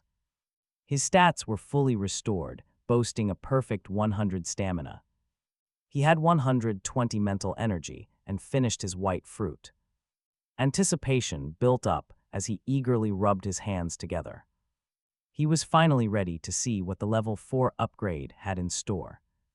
Stepping into the locomotive, he placed his hand on the primary interface, keeping up the ritual even though his physical touch was no longer needed. The sublimation command drained 30 points of his stamina. It also took 70 mental energy points, but the payoff was worth every bit. He was now officially the proud conductor of a level 4 train. He earned the upgrade master title and a rare enhancement card. His unique talent had heavily reduced the overall strain of upgrading. Without his self-enhanced efficiency, this massive upgrade would have crushed him. He was actually quite surprised to be the absolute first in his sector. He wondered how others fell behind, especially since Shah had gifted him that flame stone. He assumed other veterans might have similar influences on new survivors. It seemed he was wrong. Shah's help was a total anomaly in this harsh world. The old guard rarely interfered with newcomers. Still, after his train upgraded, his maximum speed jumped by another 20 kilometers, but real intrigue lay ahead. He stared at the screen, his face filling with silent, heavy questions. The prices on the screen were steep: 5 coins for a luxury dream bed, 8 for space enhancement, 6 for an anywhere door, and 10 for a chip. Buying everything would cost 29 train coins, nearly wiping out his total savings. Honestly, it felt like the system was tailoring these costs specifically to his current wealth. It was ridiculously expensive, and he winced at the thought of spending so much. Yet, these opportunities might never return. He evaluated each one carefully. The luxury dream bed promised optimal rest and guaranteed no nightmares, a dream compared to his hard metal slab from before. He purchased it immediately. The space carriage enhancement was an obvious choice, reminding him of Shah's expansive church interior. He added that to his cart along with the anywhere door module, which would let him move between any carriage with ease. Reaching the smart chip, he hesitated, granting his robot Wally basic intelligence was tempting, but he forced himself to stay highly pragmatic. He only had 20 coins left, and with a trading station approaching, he couldn't afford to go broke. Wally would have to wait. He felt confident he could replenish his coins over the next stations. Once the purchases were finalized, the train felt noticeably roomier, with the extra meter in every dimension making a massive difference. He moved the new bed into the temperature-controlled carriage that served as his bedroom. Without the space upgrade, it would have been a tight fit. He collapsed onto the soft mattress, feeling the resilient material dissolve his lingering muscle tension. Checking his interface one last time, he saw his recovery rates ticking upward, confirming that prioritizing his rest over Wally's brain was definitely the right call. After resting for a while, he sat up, feeling the newfound comfort of his luxury bed already working its magic. His recent rewards went far beyond just physical comforts, as a new notification caught his eye: a title upgrade master, awarded for being the first conductor in the sector to reach level 4. The description noted it as recognition for his outstanding performance, promising to make it easier to gain the valuable trust of any natives he might encounter. Trust is a rare currency here, so he equipped it immediately, though he knew he had to wait until the next station to see if it actually smoothed introductions. Finally, he turned his attention to his reward for breaking the level 4 record. A conductor enhancement card. It promised to boost his physical stamina by 10 points, which was perfect for a conductor who constantly burns through energy for sublimations, unlike normal digital modules that existed purely as digital data. This physical card form meant he could push it much further. He funneled 35 points of mental energy into it, watching it transformed into an advanced conductor card. Now, the potential boost doubled to 20 points. Holding it between his fingers, he pressed it close to his heart. He chose to enhance physical stamina first. The card dissolved into tiny red light particles, merging directly into his skin, sending a wave of absolute, indescribable physical comfort throughout his whole body. For several minutes, when the process finished, his stamina limit jumped from 100 to 120. Clenching his fist, he snapped a stray wooden plank. With a light squeeze, this new strength was staggering. Back in his old world, he would be a superhuman. It seemed stamina in the system acted as a catch-all for physical power, while mental stamina likely governed more than focus. He decided not to overthink those mechanics for now.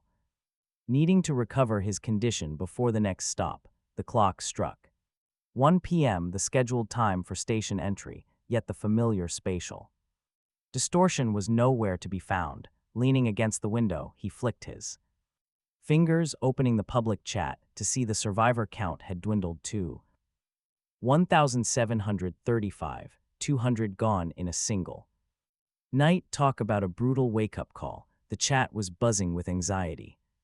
But soon enough, the cold mechanical broadcast voice broke the heavy silence, announcing that Station 7 would be a public trading hub where all conductors would stop, but there was a catch: they had to travel.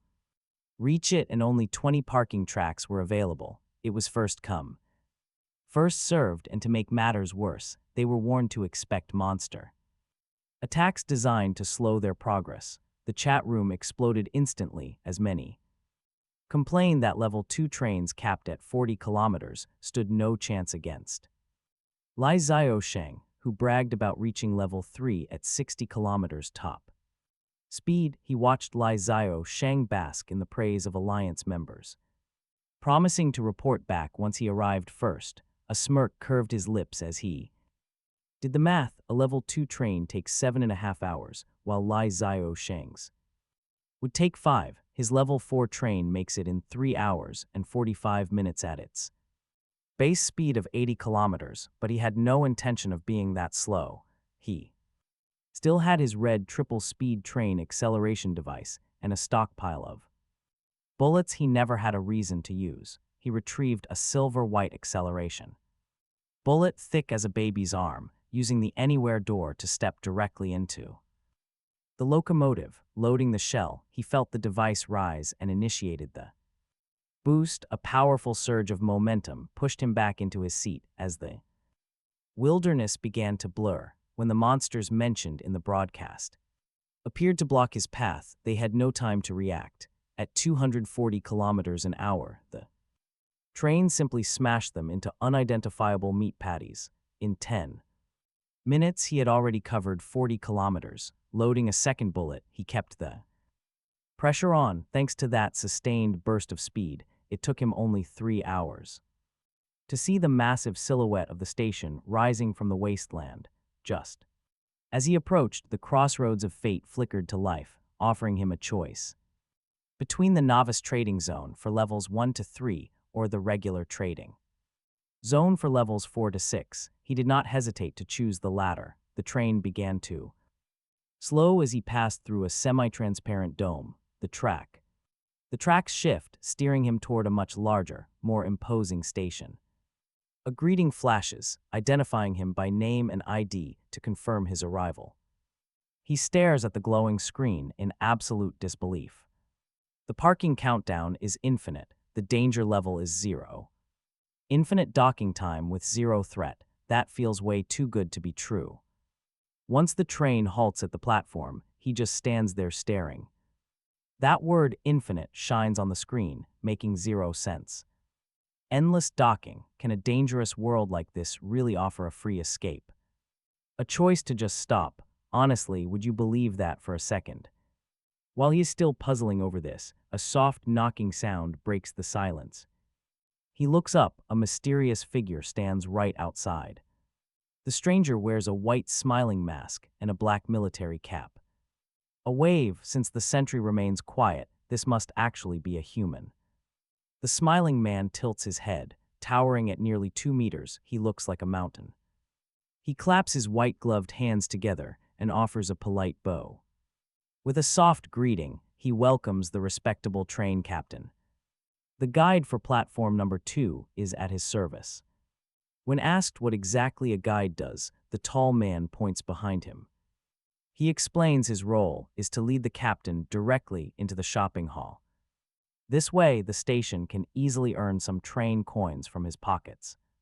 He can also answer some questions. Yakayan notes his blunt, simple honesty.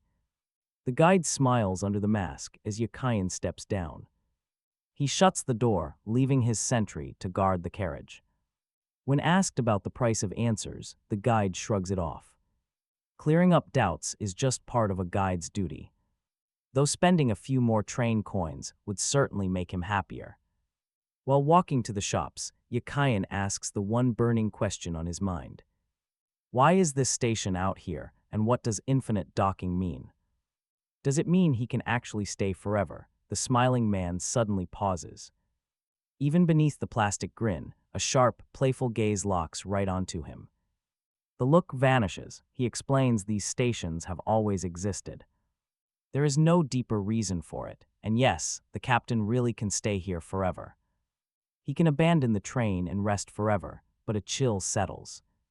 With pure malice, the guide asks if he wants to stay. Yakayan declines. The guide sighs, what a pity. Together they reach the hall. They reach the shopping hall, and the guide pulls a keycard from his chest. He swipes it, the doors slide open, and the massive hall is revealed. The guide gestures him inside. As he enters, a status screen drops down, displaying his info, serial number E31102. Name Yakayan, train level 4, station count 7, train coins. 20, he does not care. This kind of basic data is not precious. He asks what to do next. No response. He glares at the guide. The masked man stands completely frozen, his eyes behind the mask staring fixedly. Yakayan asks if something is wrong. The guide suddenly snaps out of his daze. Looking completely stunned, he sizes the captain up while speaking in absolute disbelief. The 7th station, absolutely shocking. He has guarded this platform for years. Without seeing anyone reach it so early, the traveler's second stop should never be the 7th station for any captain. He demands to know how our captain reached level 4 so fast. No chance, the captain keeps a totally cool face. Sparks of static electricity faintly crackling on his boots as a quiet threat. The guide quickly backs off, stammering a nervous apology for being rude. Then his hand moves, and right in front of the captain. He literally rips off his own arm, offering the other as self-punishment. Talk about an extreme apology. The captain calmly declines. He is not that bored. The smiling guide nods, grabs his severed arm and slams it back. Against the raw wound, squirming sprouts of flesh instantly stitch them together. Even the blood pools off the floor, flowing right back inside. Unbelievable. Next, he points out 3 paths, leading the captain to the far right. This specific corridor is clearly marked with a giant Roman numeral 6. Rules dictate the captain can buy only 1 item from this tier. The guide gestures, and 2 transparent glass cases rise up. Only 2, the guide quickly explains why there are so few. If these are not good enough, level 4 and 5 are next door. He can even check the low-level shops down on tiers 1 to 3. The captain just shrugs it off. He wants to see the top-tier gear first. He steps up to the glass and taps the glowing system screen. There it is, the level 6 Great Compassion machine gun. It fires 10 rounds per point of mental energy, dealing massive damage. to demonic entities while shredding ghosts and anomalies with pure exorcism. Price 18 train coins. Next is the level 6 Trickster Sword. It permanently drains 10 points of max mental capacity to trigger. A brutal triple debuff, doubling the enemy's panic and self-doubt. 18 coins again. Honestly, that is a massive price tag. The smiling guide promises it is worth it, and he is right. But wait, why on earth would anyone buy the Trickster Sword? Crippling your own stats just to weaken an enemy seems incredibly stupid. That is just absolute self-sabotage. The captain makes his final choice. He chooses the gun. 18 gold train coins instantly dissolve into pure light. Sinking right into the glass case, with a soft hum it opens. The dark golden heavy machine gun rises, huge, thick, totally epic. He goes to grab it, but the crushing weight catches him off guard. If he had not pumped 20 extra points into his stamina stat, boosting his raw physical strength, lifting this beast would be impossible. The guide does not help. The captain must haul it himself. Luckily, he always keeps a backup plan for heavy loads. He pulls a storage box from his pack and slides it inside. The masked guide watches silently, his cold eyes darting back and forth. Until he realizes the captain is leaving, only then does he speak. Calling him an impressive train captain and asking one last question. The guide asks him for a massive favor, though it is not something he can handle right now. If he agrees, the guide will give him another level 6 item for free. He instantly stops in his tracks. What kind of favor, he asks. The guide suddenly shatters the glass of another display case and lifts the Trickster Sword out. It is very simple, the guide says, just let me die. The Trickster Sword is handed over, a sinister purple aura spreading from its cold blade. He tells the guide that if he wants to die, he should just end his own life. Why look for him? Besides, he does not think he can kill someone who can easily repair severed limbs in seconds.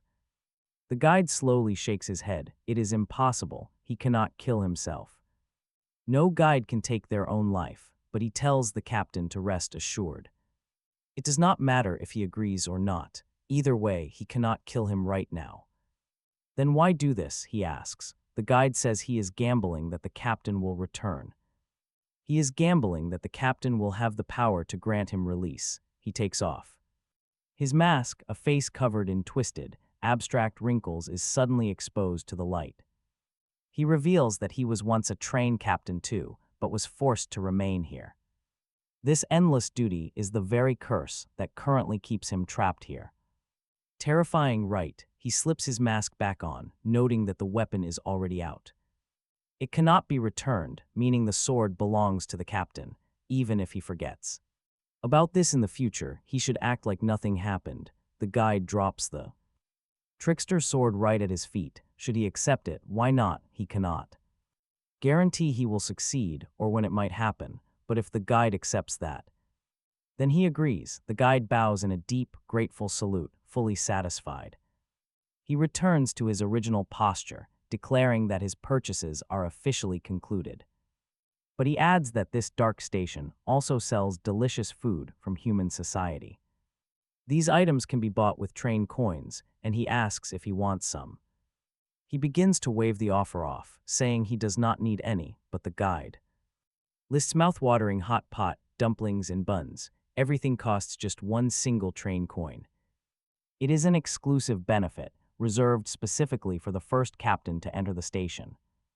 Are you absolutely sure you do not need it? Minutes later, he is sitting inside a restaurant staring at a massive, dazzling feast of delicacies while recalling his own terrible, salty, and completely unseasoned grilled meat he prepared over the past few days. He greedily swallows his saliva and begins to feast. 5 hours and 30 minutes. After the public platform opens, a heavily damaged train enters the quiet transit station. It stops and a heavily disheveled Lai Zion comes running out of the wreckage. He is coughing and furiously cursing the monsters that set his entire train on fire. Luckily, he was moving fast enough or he would have been dead. Damn it. All of his rear carriages are destroyed, leaving only the primary engine room intact.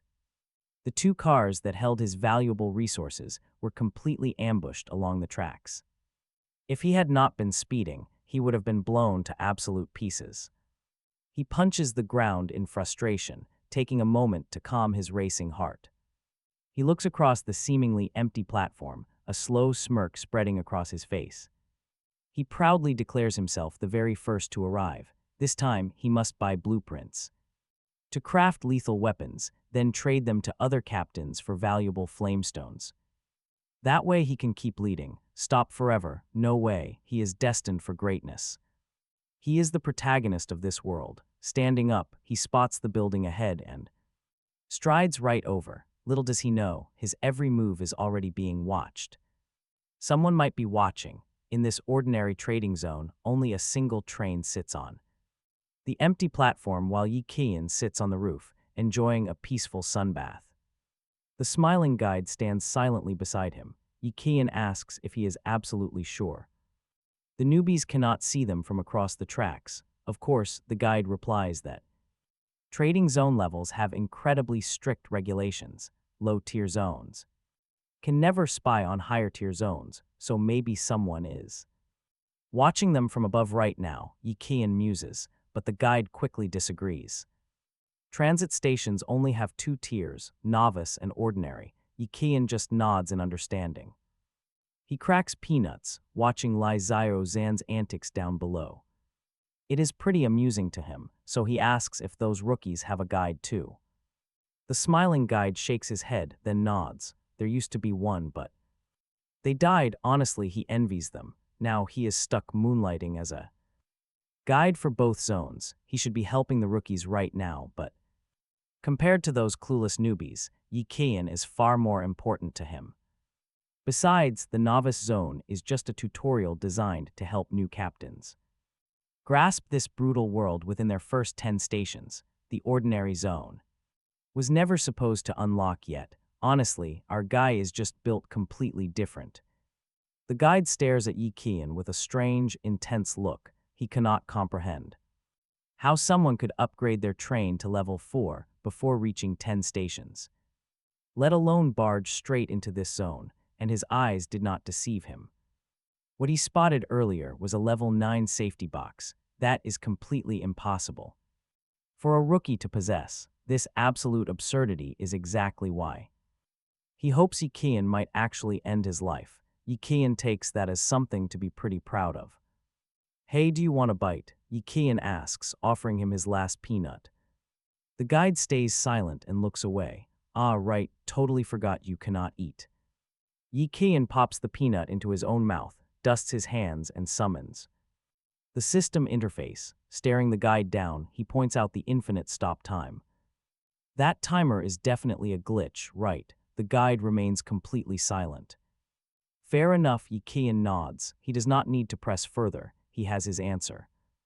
Just then, a message notification pops up from Jolin in his inbox. If he remembers right, her luck fluctuates wildly. Right now, she should be experiencing some pretty terrible misfortune, yet her profile picture has not turned gray. She is still breathing, for now, but considering how lucky she was earlier, he is not entirely sure she will survive this station with her luck depleted. The first message was sent 40 minutes ago. Hey brother, yay, want to meet? Should I bring some snacks and drinks? Then, a message from 9 minutes ago. Oh no, there are tons of mummies blocking my train. Fortunately, they are incredibly slow like snails. Haha, looks like my bad luck isn't that bad after all. Only problem is the drinks I got for you broke. Really sorry about that. And then a minute later, okay brother, yay, things are getting ugly.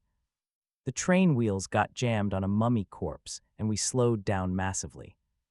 Could you sell me some repair materials? You know, during that last trade, nobody bought anything I listed except for you. My bad luck is definitely hitting her hard now. Yi Qian replies, telling her that getting stuck is so typical for her. Right now, Jolin is curled up in a corner, clutching her gun.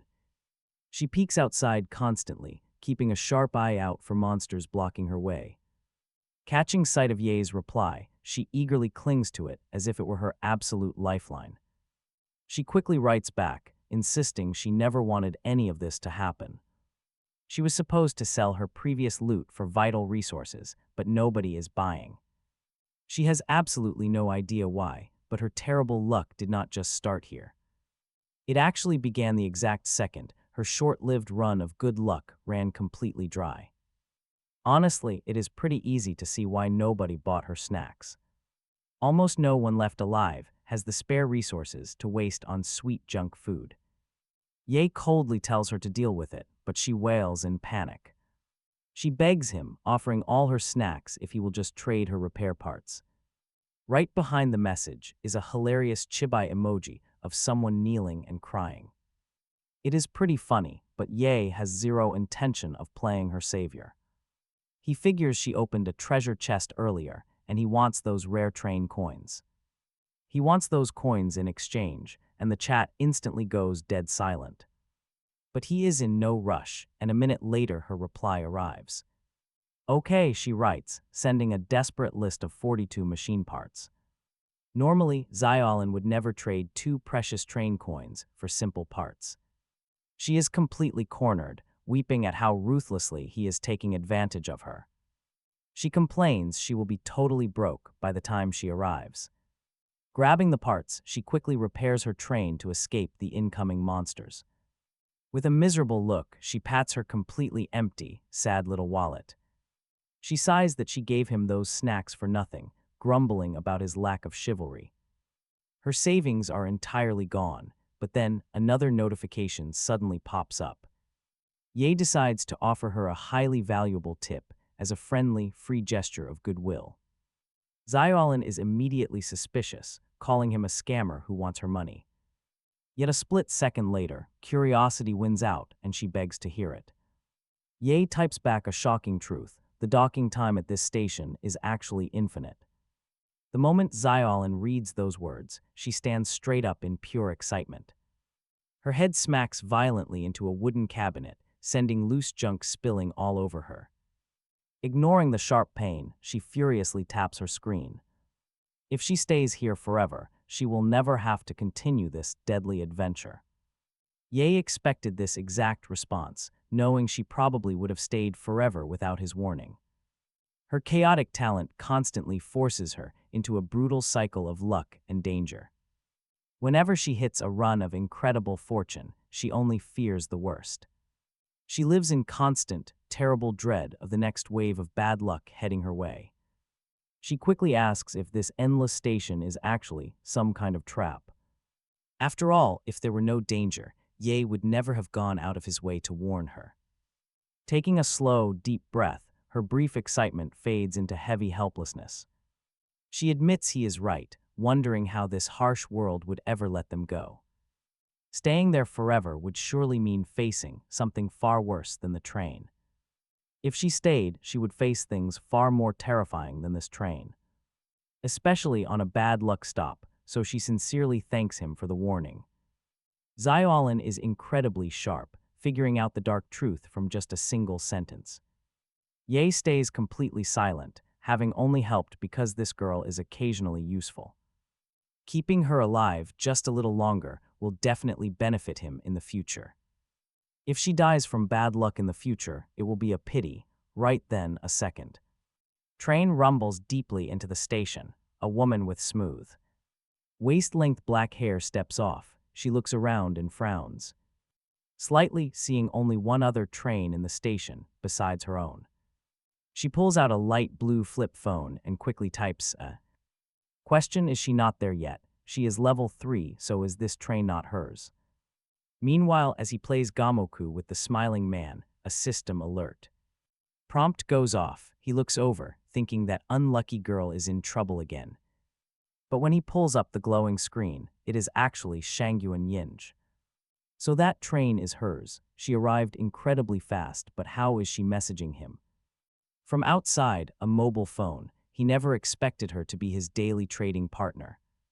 It does make sense. Aside from himself and Lai Zio, she is the most outstanding captain left. He replies that he is not there. A question mark comes back instantly. She wonders if she is still dreaming. She rubs her eyes, then asks how Lai Zio had said in the Public chat that he was the fastest and saw no one, unless he is. Already level 4, which he confirms. Finding it boring, she closes the chat. In irritation, taking a deep breath, she cannot hide her utter shock. How on earth did he do it? Why is his level rising so fast? She cannot understand, but she accepts it, switching to the station introduction. The infinite docking time makes her realize this place is just a boring trap. With zero intention of staying, she follows the signs to the shopping hall. 3 paths lie ahead here, marked with Roman numerals 1 to 3. Without hesitation, she chooses the 3rd path, just as she is about to enter. She spots Li Zio walking out. A sleek rifle appears from her phone, its dark muzzle aimed directly at his head. He swallows in fear, raising his hands to point trembling at a nearby warning sign. No killing is written clearly. He stammers out that he is Li Zio and violence is banned here. Move aside, she commands. He promises he'll leave immediately, begging her not to shoot. Bypassing the barrel, he runs a few steps shaken before suddenly remembering who he is, the great Li Zio. First to arrive and president of the Alliance, since she arrived right after him. She must be highly capable. Can he invite her? Bang, a bullet strikes right at his feet, nearly piercing his thigh. The first, she repeats, blowing smoke from the muzzle and looking at him like an idiot. Feeling the blatant mockery, his face turns bright red with embarrassment. If not for his fear of that gun, he would have fled already, scuttling out of the shopping hall in defeat. Only when safe does Li Zio dare to bellow that she will regret this. That guy sure knows how to adapt. After watching the show, he turns around and jumps off. Time to go. He pulls a water pipe connected to the shopping mall from the window of the first carriage, tossing it back to the smiling man. He tells him he is done. The water tank is overflowing now. The smiling man silently pinches the pipe. He answers faintly that having the captain fetch water at the trading hall is against the rules, but finding water is good enough. Looking at the water pipe, he smiles. After all his complaints, the man still ended up agreeing to it. He boards the train and shuts the door. Outside, the smiling man pulls off his mask once more. He warns him to remember, no matter what, never to trust the infinite, or he will end up deformed too. He promises to remember this. The man then says he hopes they can meet again so he can help him find release. Even if he cannot, it is fine, since he has been disappointed many times. One more failure won't matter. Staring at his heavily distorted and deformed face, he feels no disgust or fear. He simply shakes his head, reaching to pull a blessed white forest fruit from inventory and hand it through the window. Don't worry, he says, he will remember, and next time he will definitely help him find peace. The man takes the fruit and he presses start.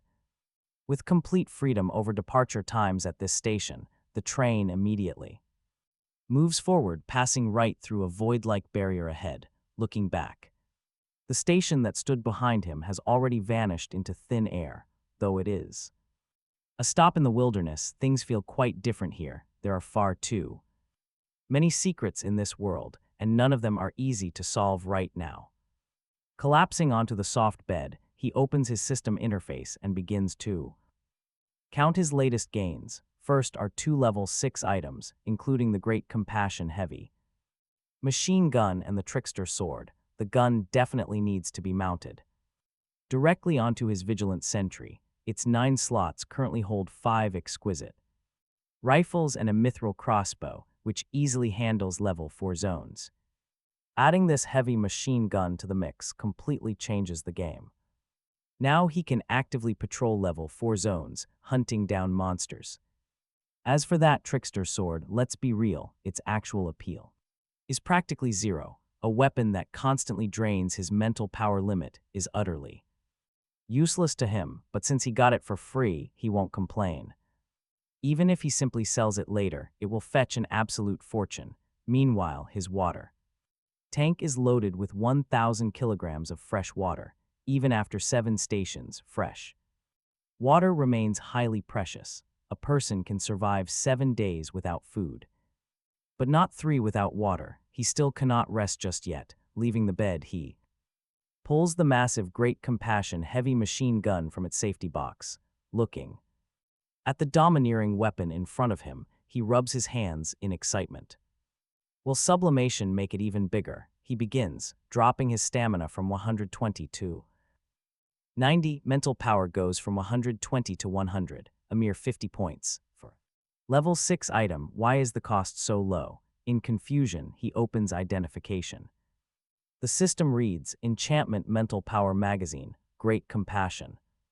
Heavy machine gun. At level 6, it consumes mental power to load a magazine with a capacity of 500 rounds. Its level did not increase, but aside from its original details, it gained a brand new ability. Unfortunately, though, the heavy machine gun has fully maxed out its potential. It cannot be upgraded any further. Still, an extra magazine of 500 rounds on top of the original 300 is excellent. He is highly pleased with this upgrade. After configuring it on the sentry, he spends 50 mental power to fully pack its special magazine with 300 rounds of level 3 ammunition. As for the sword, he decides to skip upgrading it entirely. After all, the trickster sword just is not worth his time. Yi Qian tosses the item into his storage unit. It is still quite early, and since his schedule is clear, he decides to sublimate this next item too. He holds the earthbending stone. He actually wanted to upgrade it back at Station 4. He needed to protect the train, protect it from malicious mental attacks. But the sentry there was incredibly brutal. The entire plan got put on hold. Now his stamina drops from 90 to 40 as the sublimation begins. Success, a level 5 purification stone is born, ready to protect his entire train. Inside, everything will remain pure, untouched by filth, malice, or mental attacks. The stone's absolute potential has finally been fully unlocked right in his hands. Look at that, the cold, hard surface is turning almost completely transparent. Yet there is a strange softness to it, radiating a gentle, calming glow. It makes a perfect nightlight. Yi Qian buys a wall frame to hang it. He mounts the glowing stone directly across from his bed. Looks great. Phew, finally done. Yi Qian grabs a white forest fruit and lies down. He relaxes on his bed, pulling up the system screen to check chat. Other captains should be arriving soon. Turns out Lai Xiaoshan kept a secret. He never mentioned the infinite stopping time, but everyone will find out shortly. How many will fall into the trap? Only 1,500 survivors are left. Someone chats that they are finally arriving, completely exhausted from the trip. Another asks how they got so fast, wondering if they upgraded their wheels. The captain replies, he used a blueprint to trade physical labor for speed. Without it, he wouldn't be so tired, but why hasn't Lai Xiaoshan shared updates? Someone points out that Lai Xiaoshan only promised to update his alliance members. Since they are not part of his alliance, why would he help them? Why would he send it to you, idiot? The chat starts fighting immediately. Others complain about people acting like loyal dogs to those high and mighty captains. Suddenly, an exhausted captain who pushed his train manually enters the transit station. He is the 4th person to arrive. Panting heavily, he steps outside. Seeing 2 other trains parked, he realizes someone beat Lai Xiaoshan to it. There are other big shots out there. Suddenly, his system screen lights up. He looks at the notification. Forward Station. What a terrible, weird name. But wait, look at the stopping time. It says infinite. Wait, infinite rest time. Stunned, he immediately posts a screenshot to the chat. The public chat instantly explodes with disbelief. Is this a joke? Everyone is stunned. Messages flood the screen as people completely lose their minds over this news. Everyone is asking if an infinite stay means they never have to leave. Could they really just hide in this safe zone and never face the next station? Naturally, this infinite rest time starts giving a lot of people wild ideas. Meanwhile, Shangyuan Yingsu walks out of the shopping hall, totally unimpressed. She scoffs at their foolishness, boards her train, and immediately takes off. Unlike her, Lai Ziaoshan has absolutely no intention of leaving just yet. His newly established alliance has already agreed to gather at this station. Even better, he has a ruthless plan to harvest resources from others. By blocking all 20 tracks, his alliance can force others to wait outside. If any incoming trains want to enter, they will have to pay a heavy toll first. Time passes and more survivors start arriving at the scene, thanks to the basic resources Lai Ziaoshing provided. His own guild members arrive first and quickly occupy the vast majority of the 20 tracks. The latecomers can only stop outside, completely defenseless against the endless waves of spawning monsters. They huddle together for warmth and curse him in the chat, demanding what Lai Ziaoshing means by blocking the entrance. They tell him to hurry up and let them in. They ask if his family runs this station, furious about the one train coin toll. They call him an idiot, promising brutal revenge, but some members defend his actions. They mock the latecomers, saying they would have done the exact same thing if they had the power. Incompetence is incompetence, and Brother Lai is doing the right thing. The members who benefited join the massive flame war. As more monsters surround the station, some desperate players choose to give in and pay the toll. Lai Ziaoshing tastes real power for the very first time. He truly believes he was brought to this world to be the hero. Eager to show off, and trust me, this guy loves drama, he types in a memorable ID. He swears Yi and is the one person he will never let inside. Watering his trees at home, Yian plucks a fresh fruit and takes a bite. It tastes amazing, a welcome break from his usual diet of heavy meat and fish. Anyone else struggling to survive would be absolutely furious. Suddenly, his screen hovers in front of him, lighting up with an incoming private chat. It is Lai Ziaoshing. Yian wonders why this guy is bothering him again, but since he has some free time, he decides to check. The message warns Yian that this is his last chance. Hand over that rifle blueprint and he might let him enter the station, otherwise he can stay outside and die. But entering the station is pointless. Yian left ages ago and wonders why this guy is so hostile. Did he somehow offend him? Another message arrives, mocking him for staying silent. Lai Ziaoshing laughs, bragging that even with the blueprint, Yian will still die outside, asking if he actually thought a low-level rifle blueprint was so precious. He promises to repay Yian double for the humiliation he previously caused. Yian always suspected the guy was weird, but he is clearly crazy. Deleting him earlier was the right move, and he cannot be bothered with this. Dealing with a psycho is exhausting, so Yian sends back a single word, "Oh."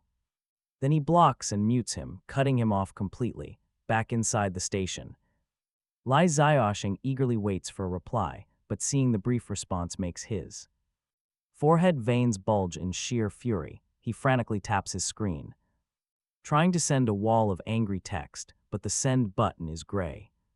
He got blocked. His face turns bright red with absolute embarrassment, looking like a clown about to explode. As time passes, even without paying the toll, more and more people manage to enter the station. It turns out his clever plan has a massive bug, since there are 20 tracks. Keeping people out requires keeping every single track occupied at all times. When an outsider pays the toll, a member must leave to let them in. But this means his own members keep leaving, and once the paying outsiders get inside, they completely ignore Lai Ziaoshing, staying or leaving as they please. They only stayed because they realized the infinite docking feature was their best bet. If everyone tried to stay, keeping all 20 tracks occupied would have been completely impossible. Worse yet, quite a few of his very own alliance members have absolutely no intention of leaving. The alliance gains are minimal, making Li Xiashan, who has already spent a massive amount of materials upgrading wheels and speed for his members, look increasingly grim. This so-called alliance of theirs was never actually solid to begin with. Everyone just joined to freeload materials. When it came time to work, they only offered cheap lip service. Furthermore, he could form an alliance while others secretly plotted to snatch his hard-earned resources. He spent his days showing off his supplies. Everyone knew exactly how wealthy he is. Soon, he will become the most conspicuous fat sheep. The members' gazes are slowly changing. With no other choice, he is forced to slink away from the station, the trash plant. Failed to recoup the capital spent on the others, Li Zio's departure does not mean others can easily enter those 20 tracks. Remain firmly held, even those outside willing to spend resources find no one paying attention, because those who remain have no intention of leaving, convinced that regardless of how long they can actually stay, or whether there is food and supplies, as long as they do not board the train or find a new station, they can survive. Zioalin, currently suffering terrible luck, is one of those who is completely unable to enter, with a mournful face. She tightly hugs the gun she bought from Su Yang, finding a tiny sliver of security. She wonders if she survived the station's interior only to die out here. Weeping over her awful luck, she hears the faint sounds of monsters echoing. In the dark wilderness, she curls into a tight corner, covering her ears and burying her head. As long as she cannot hear them, she can pretend the monsters do not exist. After 24 hours, a strange bell suddenly chimes, causing all the monsters gathered outside to instantly scatter and flee, as if they have sensed some absolute terror. Zioalin looks up in confusion and stares out the window. The massive station, standing right in front of her, is being wrapped in a mass of black sludge. Under the moonlight, it looks completely alive. Inside the station, the smiling man removes his mask and slowly gnaws on the white forest fruit Su Yang gifted him. He stands high up in the air, coldly watching the 20 people who have gathered and waiting below. Foolish, pathetic, weak people. They do not even have the qualification to be cursed. Stay forever, for in this world there is no option to stop. Whirlpools of black sludge suddenly bubble up beneath their feet. They try to flee in absolute terror, but within that sludge, even their trains are being devoured. Help me, they scream, as miserable cries echo under the night sky. The smiling man simply continues to happily nibble, whispering how delicious it is. Burst of notifications wakes Su Yang up, shouting that they almost got eaten. He opens his eyes, staring at the message in complete and absolute speechlessness. He was sleeping, but she replies that she cannot sleep, calling him brother. She begs him to look because that terrifying station is alive, sending a photo over. Seeing the station wrapped in black sludge, Su Yang instantly perks up, asking if she was hiding a camera. She brushes it off, urging him to look. It scared her to death, but luckily she stayed outside. He simply can barely believe it. Ye never actually set foot in that station. He picks up the pocket watch beside him and checks the time. Honestly, his luck is so terrible lately that it is completely normal. He could not get in. Still, he tells Zioalin he is grateful she warned him the docking time was a total trap. Otherwise, he definitely would have traded his last few resources just to secure an entry qualification. So where are you right now, he asks. Zioalin blinks in confusion and looks around. The massive station in the wilderness has already completely vanished, leaving the road ahead totally smooth and clear. The other trains that gathered there before are gone. Somehow, it is as if they all just vanished from each other's worlds. The station is gone and the other trains are completely missing, too. Only a single track remains on the ground as the train restarts, as if this stop never existed. Brother Ye, what is going on with this bizarre world that brought us here? What do they actually want from us? Is it just like Shaw said? Ye thinks to himself, the world where every single train captain is located exists entirely independent of the others. Phew, just how many worlds are actually out there? The scale of it is unimaginably vast. With a soft sigh, Ye rolls over to a more comfortable position. Do not think too much, he types in reply, instead of wasting your energy on that. You should get some sleep. Do not forget they will arrive at the next station tomorrow at 1 in the afternoon. Oh, you are right, she replies. Good Night, their chat quickly ends under the cold wilderness in the dead of the night. Only the deep rumble of the train echoes. Honestly, who even knows what tomorrow will bring? At exactly 6:30 in the morning, a freezing broadcast voice wakes everyone still. Sleeping, it announces they will reach the 8th stop today, with only 2 stops remaining. Before the novice period officially ends, once the 7th stop is fully completed, the survivor incentive rewards will be sent out. Different amounts will be paid depending on the order of arrival at the 7th stop, the public trading station. The very first captain to reach the public trading station gets 4 train coins, second place receives 3, and third place takes home 2. All other captains will receive just 1 train coin. Anyone who fails to enter gets absolutely nothing.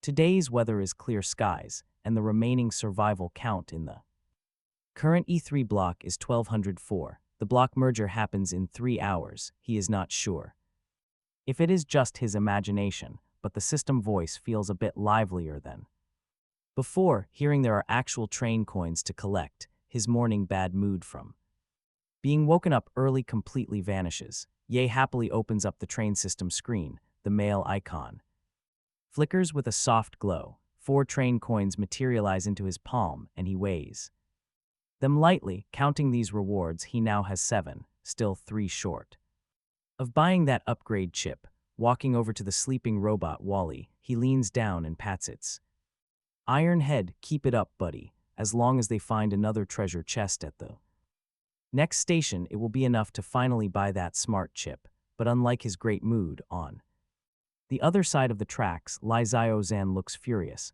Why only 3, he yells. He was clearly the first to arrive. This system is totally unreasonable. He angrily files a complaint through the interface, but all he receives in return is a cold, automated reply. No errors in sorting. Captain Li Ziozan, Block 4409, questioning. The train system has been flagged. 1 warning issued. Do it again and you will face the penalty platform. Damn it, then who on earth was it who could possibly be faster than him? Meanwhile, a competitor named Shang Wanying falls silent. Deep in thought after receiving 2 train coins, she realizes something crucial. That mysterious guy was actually telling the complete truth about being first. But why did he leave without buying a single thing? She recalls those 2 level 3 display cases in the market. One was bought by Li Xia, the other by her. What about Yin? There is no way that guy had 0 train coins. The sneaky prophet is definitely the absolute wealthiest person among them all. Quietly murmuring to herself, she pulls up her glowing status screen. Right there in her personal info is her talent, Mirror Moon.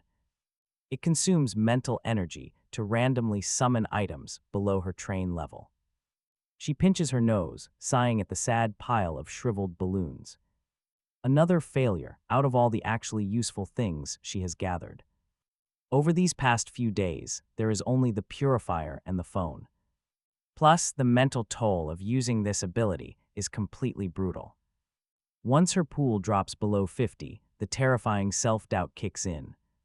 If it drops any lower, could a human actually survive the strain? She cannot use her talent for a while. Recovery is just too slow. She initiates sublimation, dropping her mental power to 110. Requirements: 150 kilograms of wood, 200 kilograms of metal, 90 machine parts, with 30 kilograms of glass and 20 kilograms of fiber. This upgrade succeeds, bringing her total carriage count to 3. That original low-level blueprint she started with has finally been upgraded. She was definitely right to hold off on sublimating it back then. The required materials skyrocketed, but for her, that is barely a dent.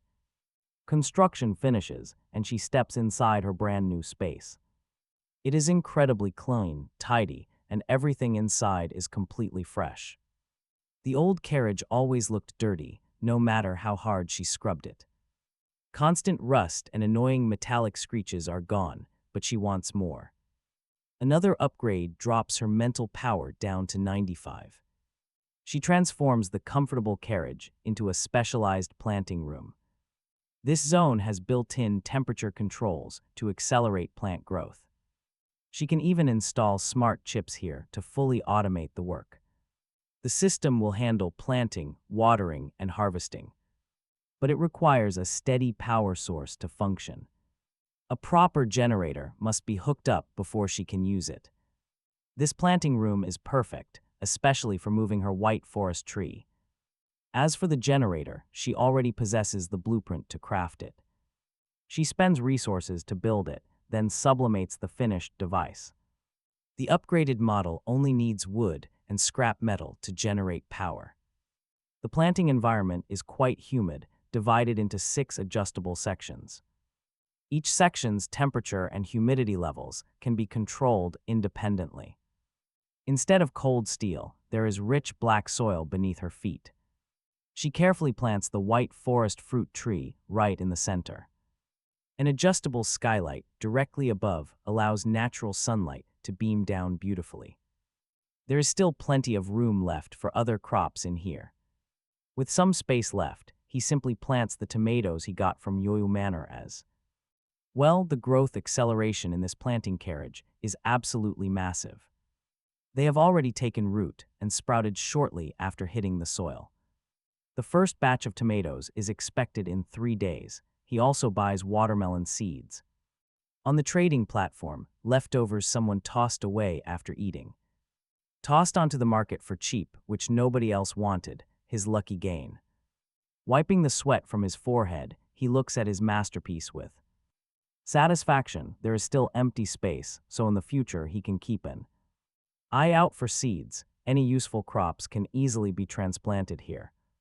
Nothing else on the trading platform feels urgent right now, as the blocks are about to merge anyway. Train conductors in other blocks will surely bring new trade products. At 9:30, right as the 3 hours end, the broadcast rings. Out right on time, starting block merge, D56-19. E3-19-28 103 totaling 10,000 people. Starting merge, merge complete, current. Count is 0 out of 10,000, but nothing earth-shattering happens, only.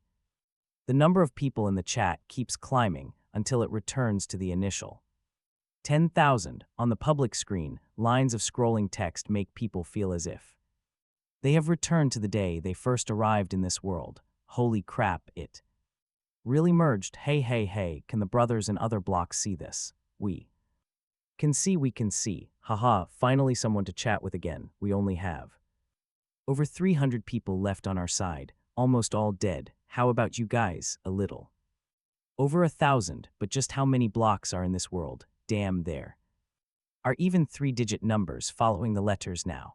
A little over 1,000 is decent, so it seems our D119's 1,900 people count as the most.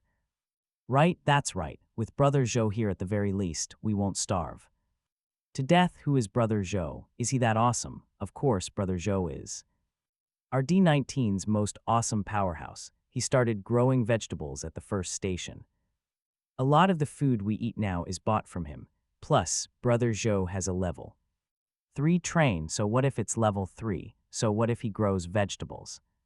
It's not like we don't have that here. Our brother Lai was definitely the first to upgrade to level 3. Exactly, our block even has people selling guns. Do you guys have that? Arguing, laughing, showing off, while people from different blocks merge, they attach different labels to themselves, even if the survivors within the blocks have no actual emotional connection. That line of letters and numbers before their individual tag still brings a tiny sense of self-identity, even though it has nothing to do with them. They use the excellence of others to show off, as if the blocks shared in each other's glory and shame. Started growing vegetables at the first station.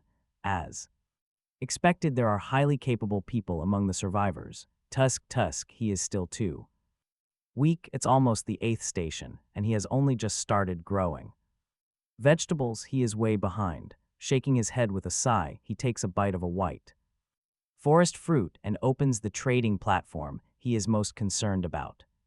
Since the blocks merged, the platform should have merged as well. Sure enough, inside there is a massive increase in items and supplies. Each block has its own situation. Just like that D119 from just now, they seem more inclined. Some players sell food, but absolutely no seeds are up for grabs. That makes sense though. The guy who started farming at the first stop holds a total monopoly on them. Most of Division D119's supply is locked down in his hands. After scanning the market for a long time, Yakayan buys a few changes of clothes, a bar of soap, a toothbrush, and toothpaste. The price is quite fair. And honestly, who can blame them? Most are just struggling to survive. No one wants to waste precious resources on comfort when death is right there. But Yakayan decides to splurge anyway, purchasing a massive wooden bath barrel next.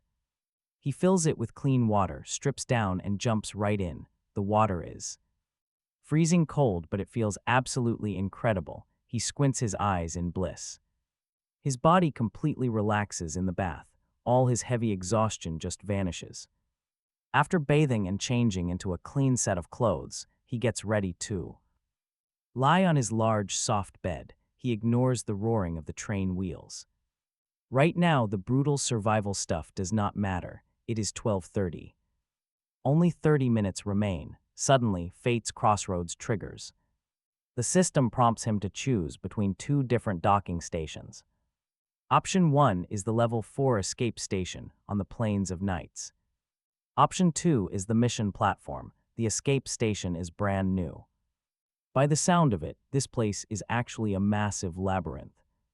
On the other hand, he has tackled mission platforms plenty of times. The rewards from those missions are usually pretty solid anyway.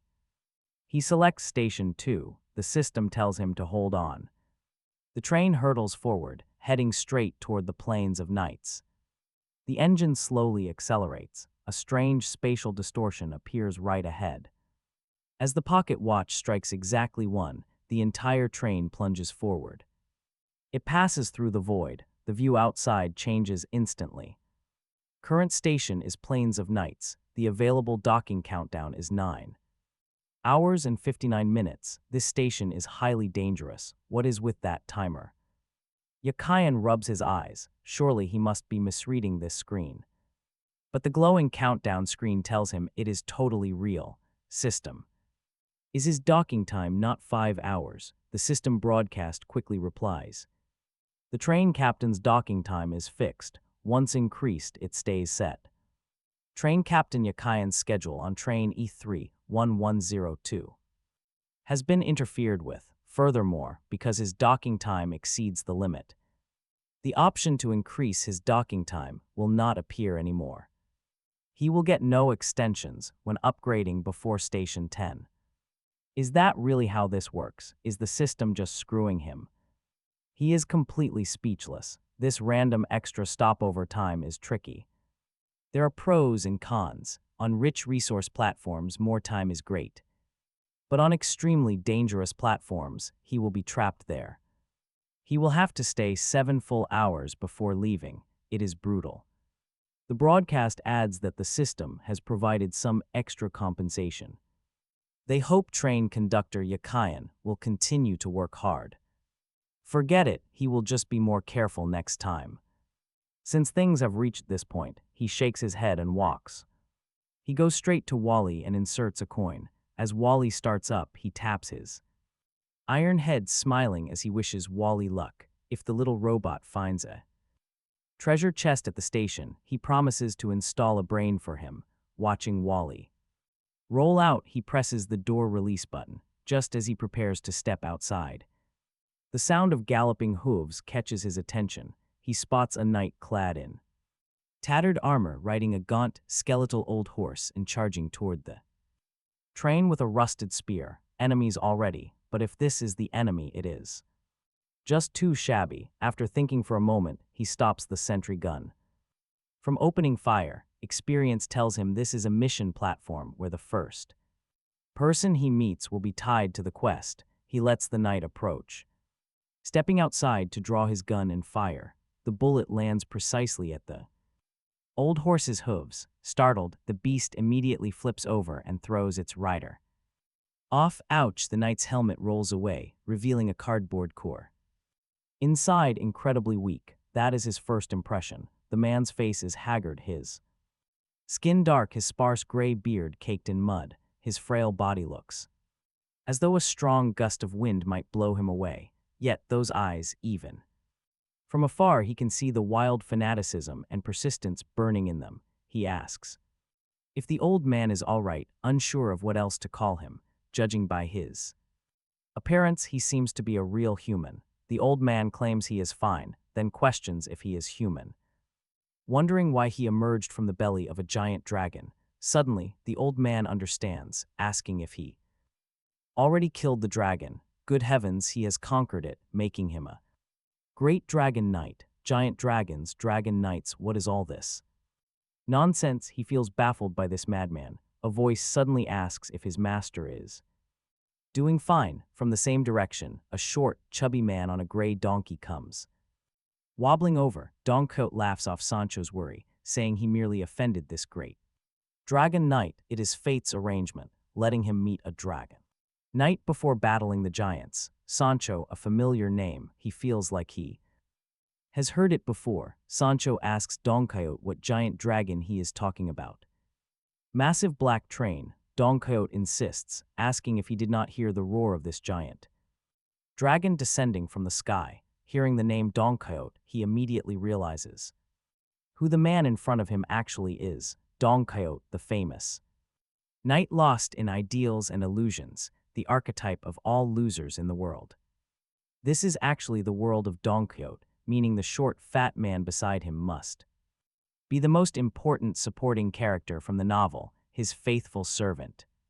Sancho, can you believe the train platforms are actually based on classic stories like this? He never expected a childhood book protagonist to appear in front of him in such a way, making him sigh. Meanwhile, Don Quixote has already climbed up from the ground, patting the mud off his armor to look more like a proper knight. Sancho, however, insists that is not a giant dragon, arguing that it is just a row of houses connected together with strange wheels attached. But Don Quixote firmly disagrees, calling him an amateur when it comes to adventures. It is a conversation almost identical to the classic book, only the subject they are debating has shifted from windmill giants to a trained dragon. Could he be playing the villain in this quest? No, that is not it. Turning around, he sees 34.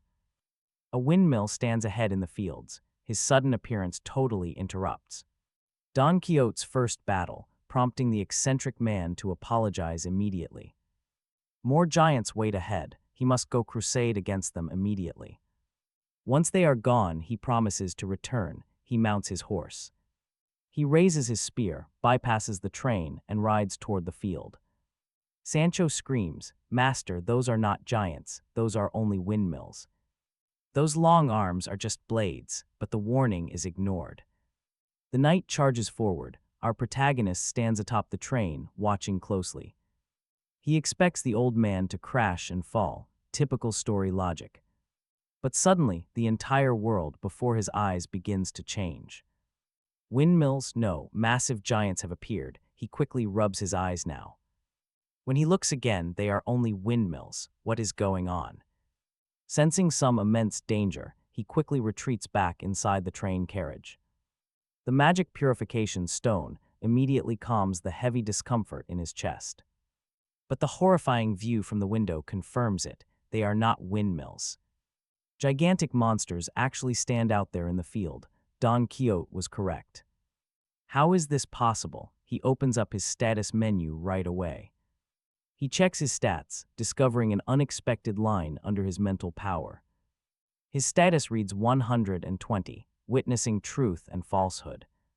This rare state allows him to see through all illusions, absolutely wild.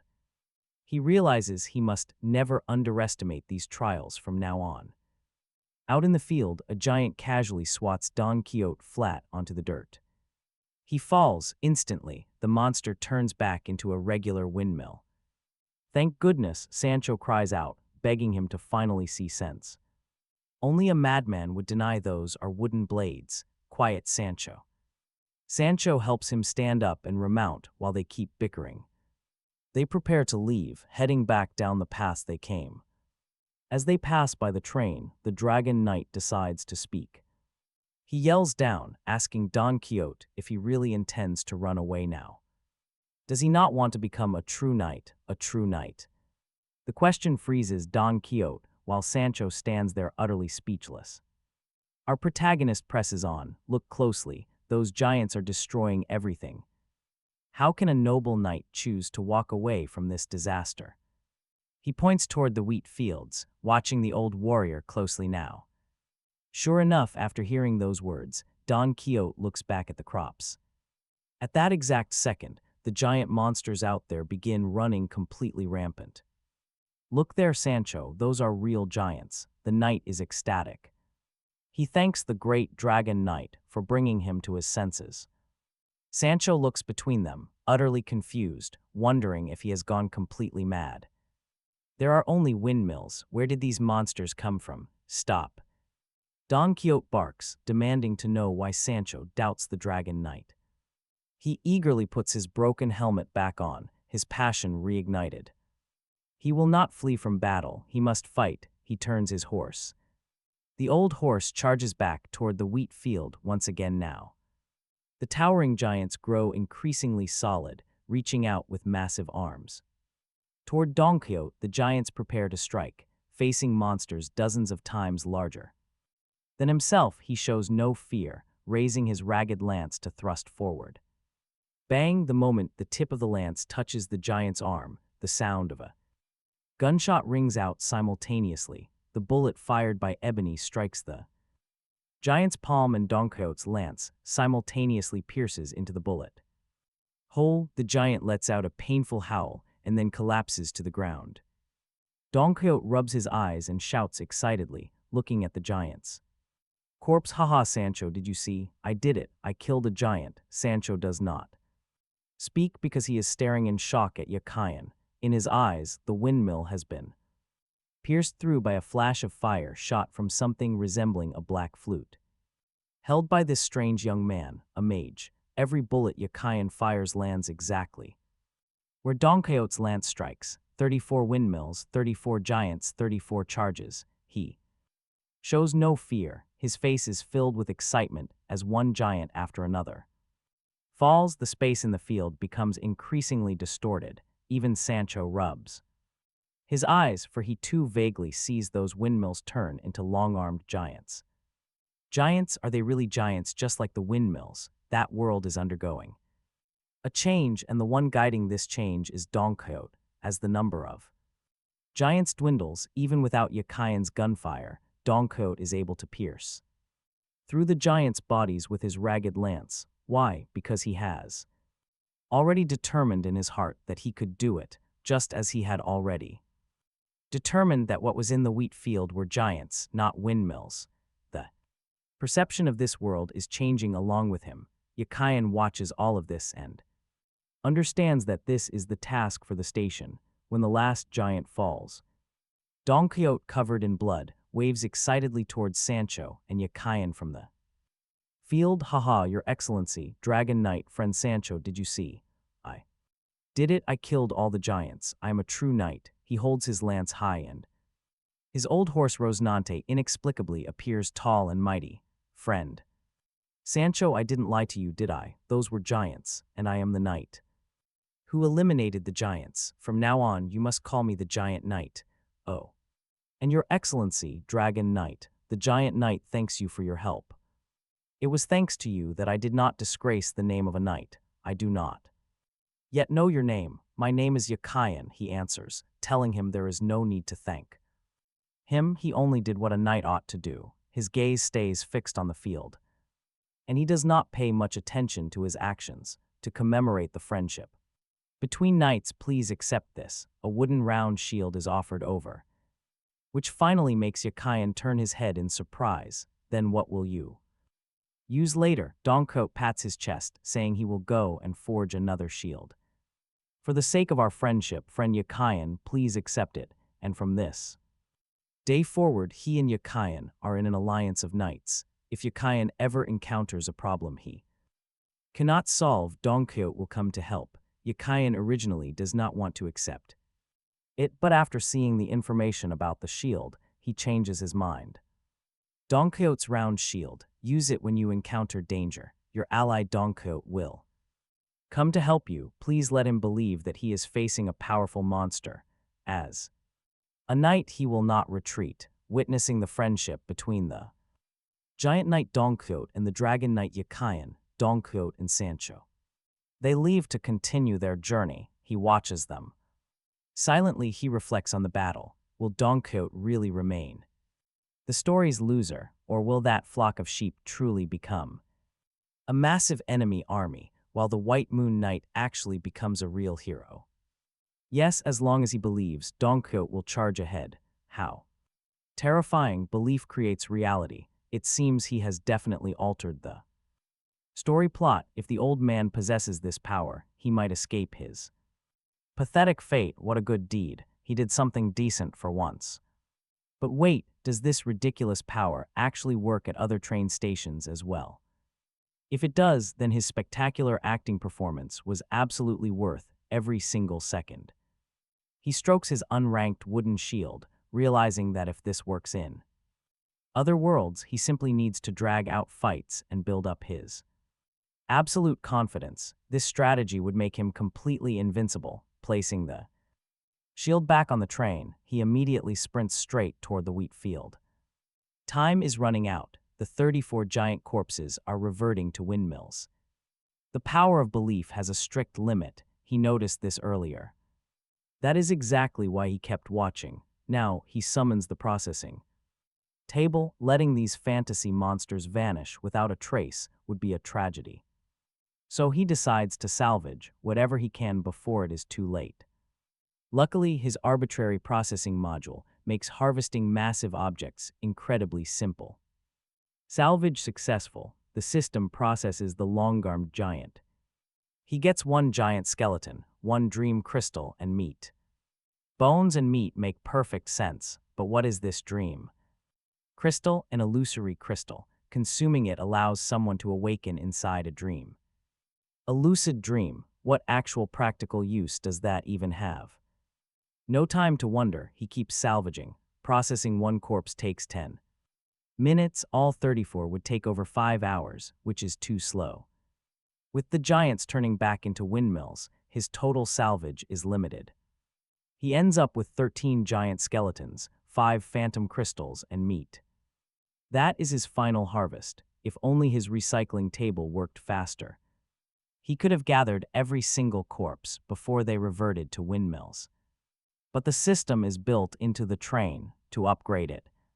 The entire train must be upgraded first. The remaining giants are gone now. Having turned back into normal wooden windmills, still, he recycles them for wood. His biggest haul this time is the giant meat he will not eat. This stuff, consuming humanoid monster flesh, is just too stomach-turning to contemplate. Disgusting, but just because he won't eat it doesn't mean others won't. Those 13 giant meat portions equal 130 pounds of food. He loads up his 5 trading slots, pricing each portion at 1 coin. For starving survivors who have not tasted meat in forever, this is cheap. Extremely cheap. Even with the giant meat warning, their hunger always wins. And just like that, desperate buyers are already flooding the trading market. Someone notices immediately, 10 whole pounds of meat for just 1 coin. Unbelievable. Yesterday, they spent an entire coin on 1 pound of chicken. This is insane. Is this real? Yes, it is. Time to eat.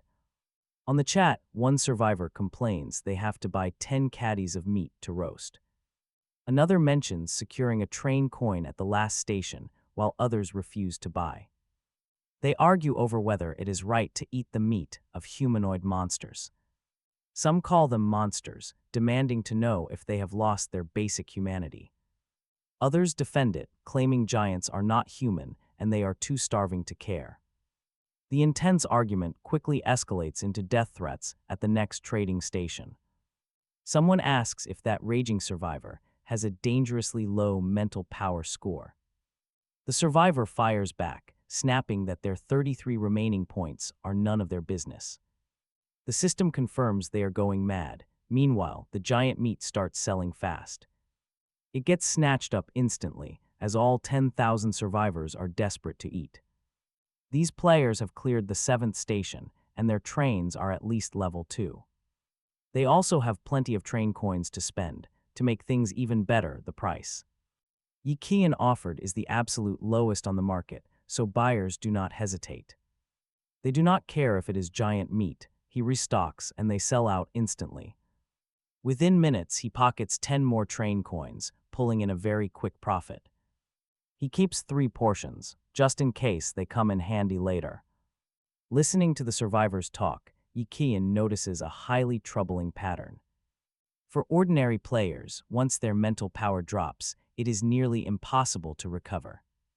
Once sanity drops below a certain point, they gradually slip away. They call this severe mental fatigue, where their sanity completely breaks. Yet Yikian has used his sublimation ability countless times without issue. Even when his mental power dipped below 20 points, he felt perfectly fine. His recovery rate is incredibly fast, setting him far apart from the rest. While others struggle to restore their drained minds, he recovers instantly. His mental recovery is somehow even faster than his physical stamina. Could he possess a hidden, special ability that even he does not understand? A hidden power that even the train system itself cannot seem to detect. He scratches his head, unable to figure it out, and decides to stop overthinking. Things always work themselves out in the end, so worrying is completely useless. After taking a brief rest, he gets straight back to work. He heads back to the wheat field where Doniot fought the giants. Seeing the ripe crop everywhere, he transplants some into his planting carriage. Then he loads as much of the remaining harvest as he can carry. The departure countdown shows 3 hours, 41 minutes, and 8 seconds left. With only 41 minutes left, he spots Wally near some ruins. The little robot is stuck under a collapsed windmill. Was he trapped? No wonder the helper took so long to return to the train. Wally shakes its mechanical arm and rolls its tracks in one direction. It points toward a treasure chest, and he quickly follows the robot. They arrive at the wreckage, where the last giant finally disappeared. This was the exact end point of Doniot's very first charge. Clearing away the heavy rubble, a dark golden fragment catches his eye. It looks so familiar, he stops, staring in absolute disbelief. He cannot believe his eyes. Get ready, because this discovery is insane. A blasphemy card fragment, the powerful item is finally complete. Is he dreaming? He originally thought it would take ages to track down this final piece. After all, Shah spent 15 whole years sealed away just for that single fragment. No matter how he looked at it, this item had to be incredibly precious. He never expected to stumble upon the final third right here at the 8th station. Picking up the fragment, he pauses. Should he synthesize it, what would happen? Would fusion trigger some immediate danger? The hesitation lasts only a split second. He quickly pushes those worries away. There is really nothing to fear. If you hold all the pieces and refuse to combine them, are you even human? He pulls the other 2/3 from his safety box. Once the 3 pieces meet, they slide together seamlessly, as if they had never been torn apart. Suddenly, a deep golden light erupts from the newly formed blasphemy card, unleashing endless streams of radiance that seem to swallow up his surroundings. As the card hovers in midair, a faint, chilling whisper echoes in his ears. He cannot decipher the words, but the volume rises, sharp and agonizing. Like 100 voices singing and screaming at once, covering his ears. Does absolutely nothing. Desperate to stop the maddening noise, he draws his gun. Ready to blast the card to pieces, but the screeching suddenly cuts out. The blinding glow fades, and the dark golden card falls gently into his palm. This thing is definitely cursed, but he might as well check the effects first. If it is useless, he can always trash it. Yet his gaze is full of anticipation. The system screen labels it as Blasphemy Card number 7, possessing the anchor skill. Setting an anchor point consumes his mental energy. He can place up to 3. There is a one-day cooldown, then there is Voyage, which teleports him to any anchor. Finally, Banish wipes out all his anchors to forcefully expel a target away. Reading this, he swallows hard. The cost drains his entire mental pool. Staring at the glowing screen, he realized this card is ridiculously overpowered. It is indisputably strong. If the text is accurate, then as long as he sets an anchor at a station, he can teleport back from anywhere else. That is not all. The ability to banish hostile targets is equally insane. Even if using it destroys his existing anchors and halts any ongoing teleportation, it remains an absolute lifesaver when backed into a corner. But what about that final option, draining all his mental power? What are the side effects? His energy has run low before without issue, but hitting absolute zero is a risk he is not willing to take lightly. Testing that can wait. The other basic skills, however, are fair game. Since he can set an anchor once every single day, he decides his first location will absolutely go inside the train, right in front of the control console. Activating the skill costs 50 mental power points, which is highly manageable. With the anchor set, he heads outside to test the teleportation function. Clutching the card, he silently triggers the Voyage skill, another 30 points of mental energy vanish. On the card, the hooded illustration begins to move. Dragging its dark anchor, suddenly his body sinks as if falling into a deep abyss. Eerie whispers echo relentlessly in his ears, but the terrifying sensation only lasts. For a split second, when he opens his eyes, he is standing inside the train. The tiny hooded figure on his card slowly fades to gray, entering a cooldown. A cooldown of 1 hour, that is acceptable, not too long. Then a ding sounds in the system. Holographic screen pops up beside him. A private chat appears, featuring a blonde avatar. It is Shia. Why is she messaging him now? Could she already know about the synthesis? Feeling suspicious, he opens the message. Shia asks if he has already found the third fragment of the blasphemy card and combined them. She definitely knows. He is completely speechless. He had originally planned to keep this secret from absolutely everyone. But he clearly underestimated her. She must have left some kind of tracker on the fragment she handed over. Realizing this, he sees no point in hiding it anymore. Just synthesized, he sends. Sister Shia, how did you know? She replies with a puzzled emoji, saying she has her own methods. Do not underestimate your senior. Keep learning, junior. But despite those words, Shia is actually drowning in complicated emotions right now. She had originally reached out to him on nothing more than a sudden whim. Hearing rumors that a new blasphemy card had surfaced, though nobody knew where. No one knew who held the powerful artifact. Shia had just randomly thought of him and messaged out of pure curiosity. She never expected it to actually be him. A bitter pill. The blasphemy card will only choose its expected master. It took her years of searching through dangerous ruins just to find 1/3 of those fragments. That single piece had cost her 15 years of being sealed away, and yet, all for nothing. A self-deprecating, bitter smile crosses her face as she tries to calm her erratic mood. Types onto the screen, "What does your card do?" Actually, forget it. She stops. Even if she asked, he would not have told her. He chuckles silently and stays quiet. Keep that card safe, she warns him. Do not let anyone find out about it. Avoid using its power in public, and absolutely never hand it over to anyone. He replies, rest assured, only the two of them know. That is it, she is busy anyway. The chat closes with a playful emoji, alone in her quiet church. She stares up at the pure white light. God, she whispers under her breath. Why is the person qualified to commit this ultimate act of blasphemy against you, him, and not me? The chat ends, the heat in his chest slowly cools. Shia's sudden warning serves as a cold reality check. This world is not just their batch of survivors. Countless hidden entities out there possess immense power, resources, and talents far beyond him. He cannot afford to get arrogant. He almost wants to lock the card away. But doing so means he cannot carry it, which is no different from not having it at all. If only the valuable things inside that safe box could be taken out at his absolute whim. Then a wonderful and slightly crazy idea suddenly flashes right into his head.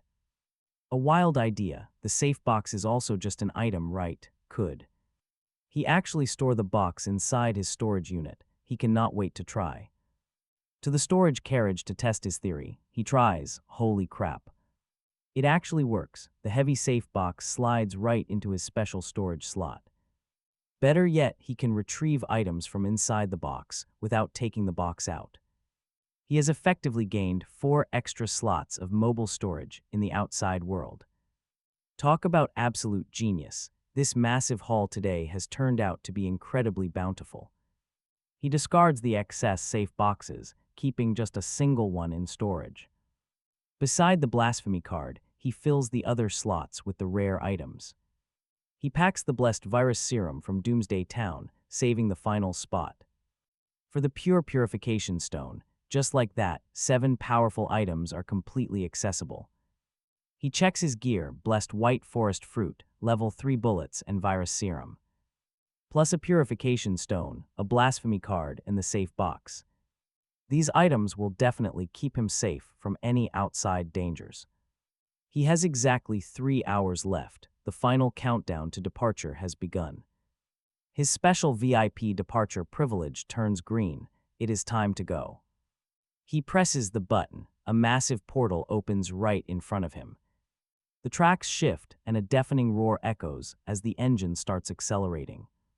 He speeds through, leaving the green plains for the endless wilderness. Suddenly, a loud announcement echoes through the cabin. All captains have left. Severe weather is coming tomorrow, bringing extreme danger to the tracks. Deadly monsters adapted to the freezing storm will emerge to hunt them down. Any train moving slower than 50 kilometers per hour faces certain death. Captains must upgrade their defensive gear immediately if they want to survive. This warning is enough to panic everyone. Look at those falling survivor numbers. The required speed is climbing to 50, meaning he must upgrade fast. He must either upgrade his train level or focus on the wheels. Luckily, he kept his materials, so a quick wheel upgrade is more than enough. On the chat channels, people are complaining about the sudden speed requirement.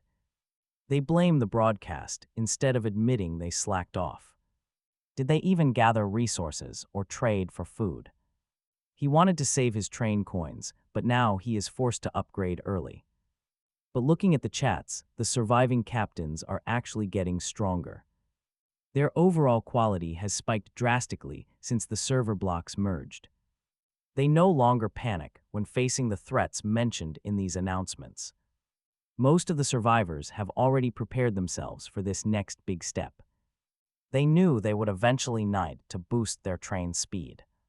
But boosting speed is not just about upgrading the wheels or the engine itself. He remembers another captain back at the 7th station who got creative. That guy put a manual acceleration device up on the trading market. He built a power-generating bicycle using a special blueprint. By pedaling it, a captain can easily boost their train speed. It adds 10 kilometers per hour, perfect for broke captains. Spending just 1 train coin on it is their absolute best option. Sure, pedaling is exhausting and limits their future potential. But our main character does not have to worry about that. Instead, he uses his mental power to activate a handy item. He checks tomorrow's weather with his sunny doll, and the result is shocking. A massive blizzard is coming, which might freeze the next station too. A message notification suddenly chimes, breaking his train of thought. Shangyuan Yingsha is messaging him, asking for a quick weather update. Since she originally traded him the sunny doll, she knows he has the forecast. But business is business, so he tells her the info costs 1 coin. She probably curses him as a greedy profiteer, but she still pays up. She transfers the coin over, and he delivers the exact news. Tomorrow brings a heavy blizzard, so he warns her to stay warm. He offers a simple nod. Once their chat ends, his mind shifts. To another friend, he remembers that Ya's final station was supposed to be a lucky one, with her life being a bizarre mix of terrible luck and sudden windfalls. He wondered what kind of rare loot she might have scored for him. He sends her a message to check on her, and she replies almost instantly, revealing that she had already upgraded her train to level 3. He offers his congratulations, feeling pretty surprised because she had only recently hit level 2. It seems her run at the 8th station was incredibly bountiful, but he knows her bad luck will likely spike at station 9. Anyway, she laughs off his worries, saying she was actually trying to reach him to see if he is interested in buying a shaved ice machine. She gives him a quick sales pitch, pointing out that on a scorching day like this, cold shaved ice is exactly what he needs. She even throws in a massive block of ice as a bonus for 1 train coin. A small smirk plays on his lips. Honestly, you have to respect her hustle. He tells her that while her haul is impressive and the machine is cool, he is going to have to pass on the purchase. Instead, he offers to sell her some vital news for 1 train coin. She agrees instantly, asking to trade the shaved ice machine and the ice block as payment. To her, he is the ultimate survivor. She has spent enough time in the global chat to know that other top captains do not compare to him. He accepts the trade, and after receiving the machine and a massive block of ice, he warns her about the upcoming blizzard. She thanks him, admitting she could have frozen to death without the warning. She rushes off to purchase cold weather gear, reminding him to stay warm too. With the chat finished and his new machine ready, he makes some shaved ice. He crushes white forest fruit for jam, pours it over, and takes a bite.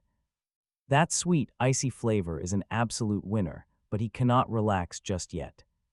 He still has a final task to handle before calling it a day.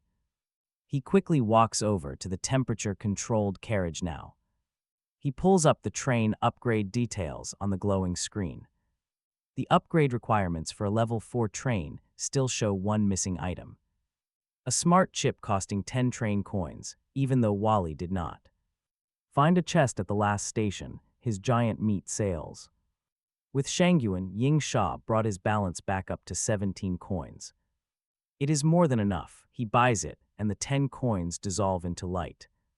In their place, a tiny chip the size of a baby's palm appears in his hand, glowing with a soft blue light. He now has 2 ways to use this chip: automating the planting carriage or boosting Wally's intelligence.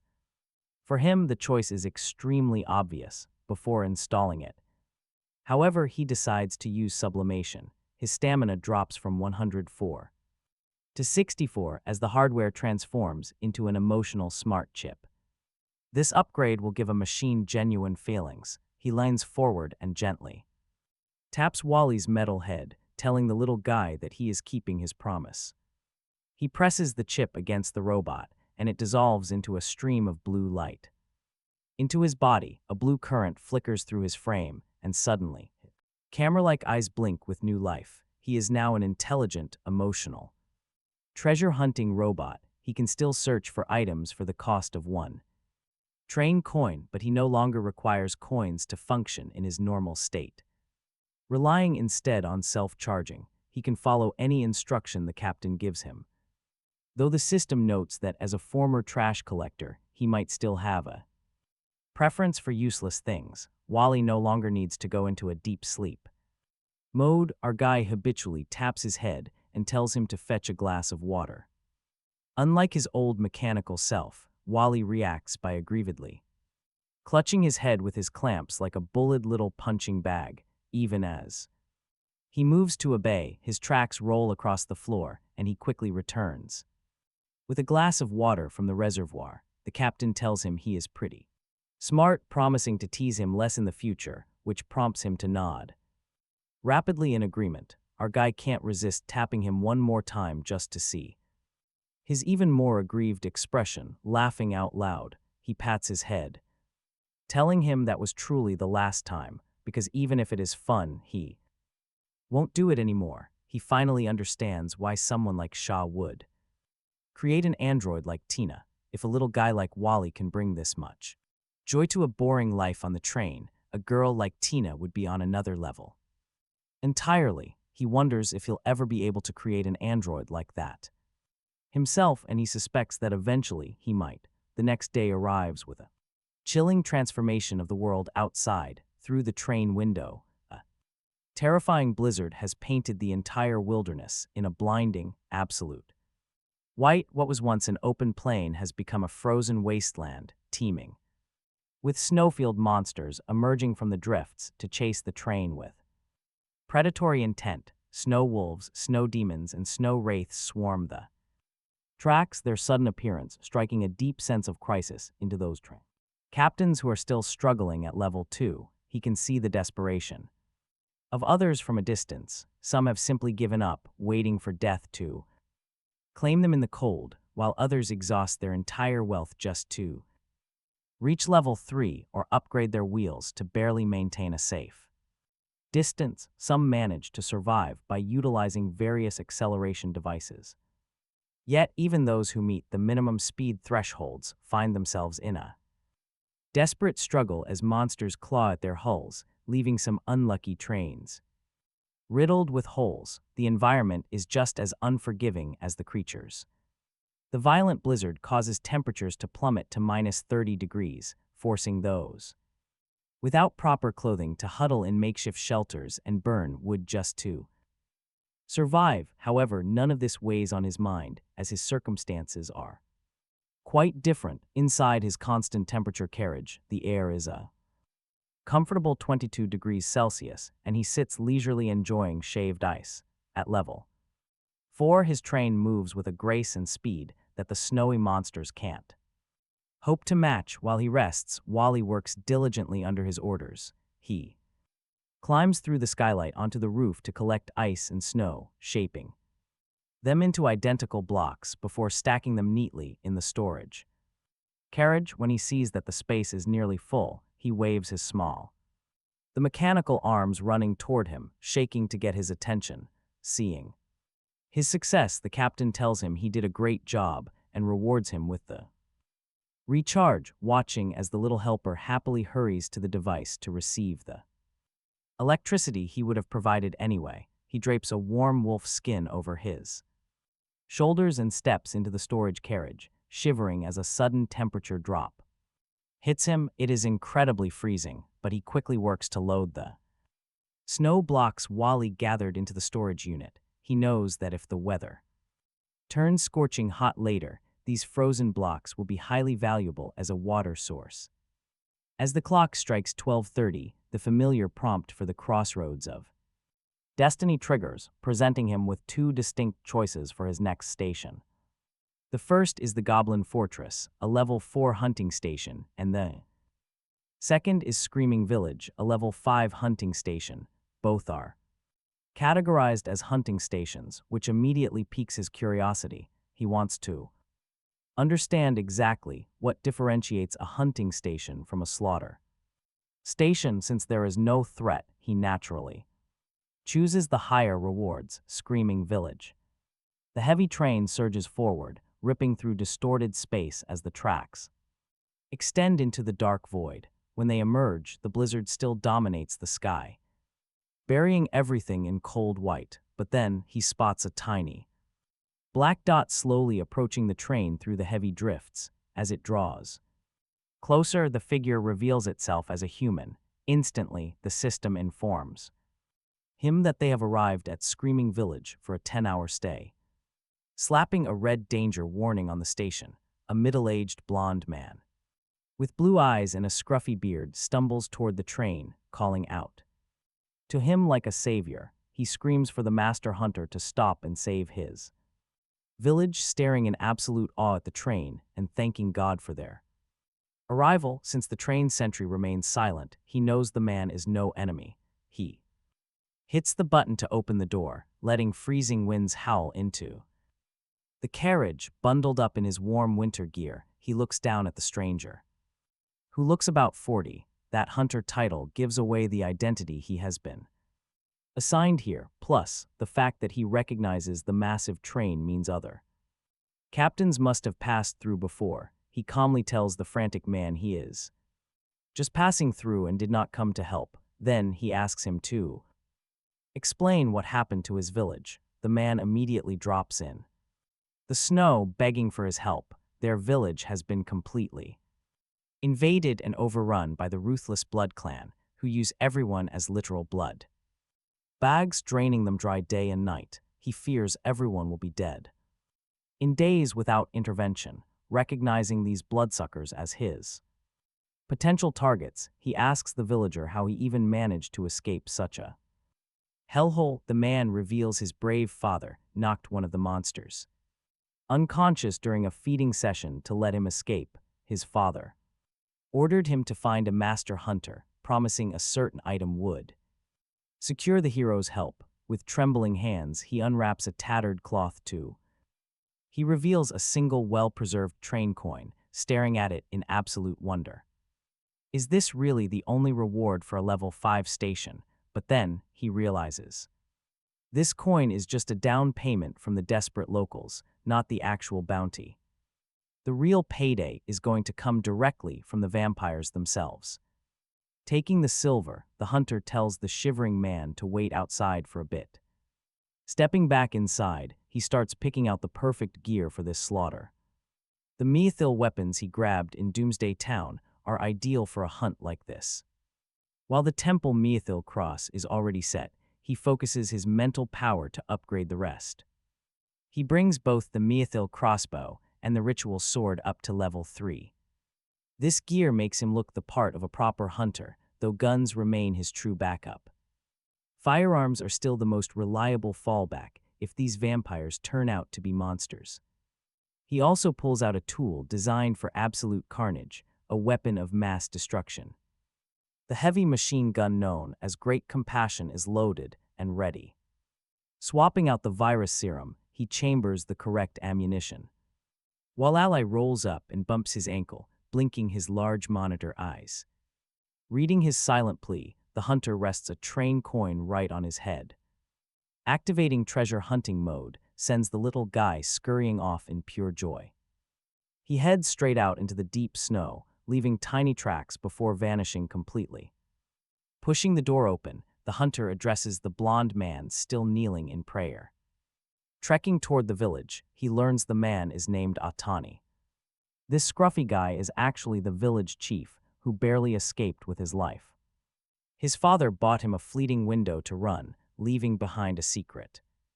There is a hidden tunnel in his basement that Atani dug out himself.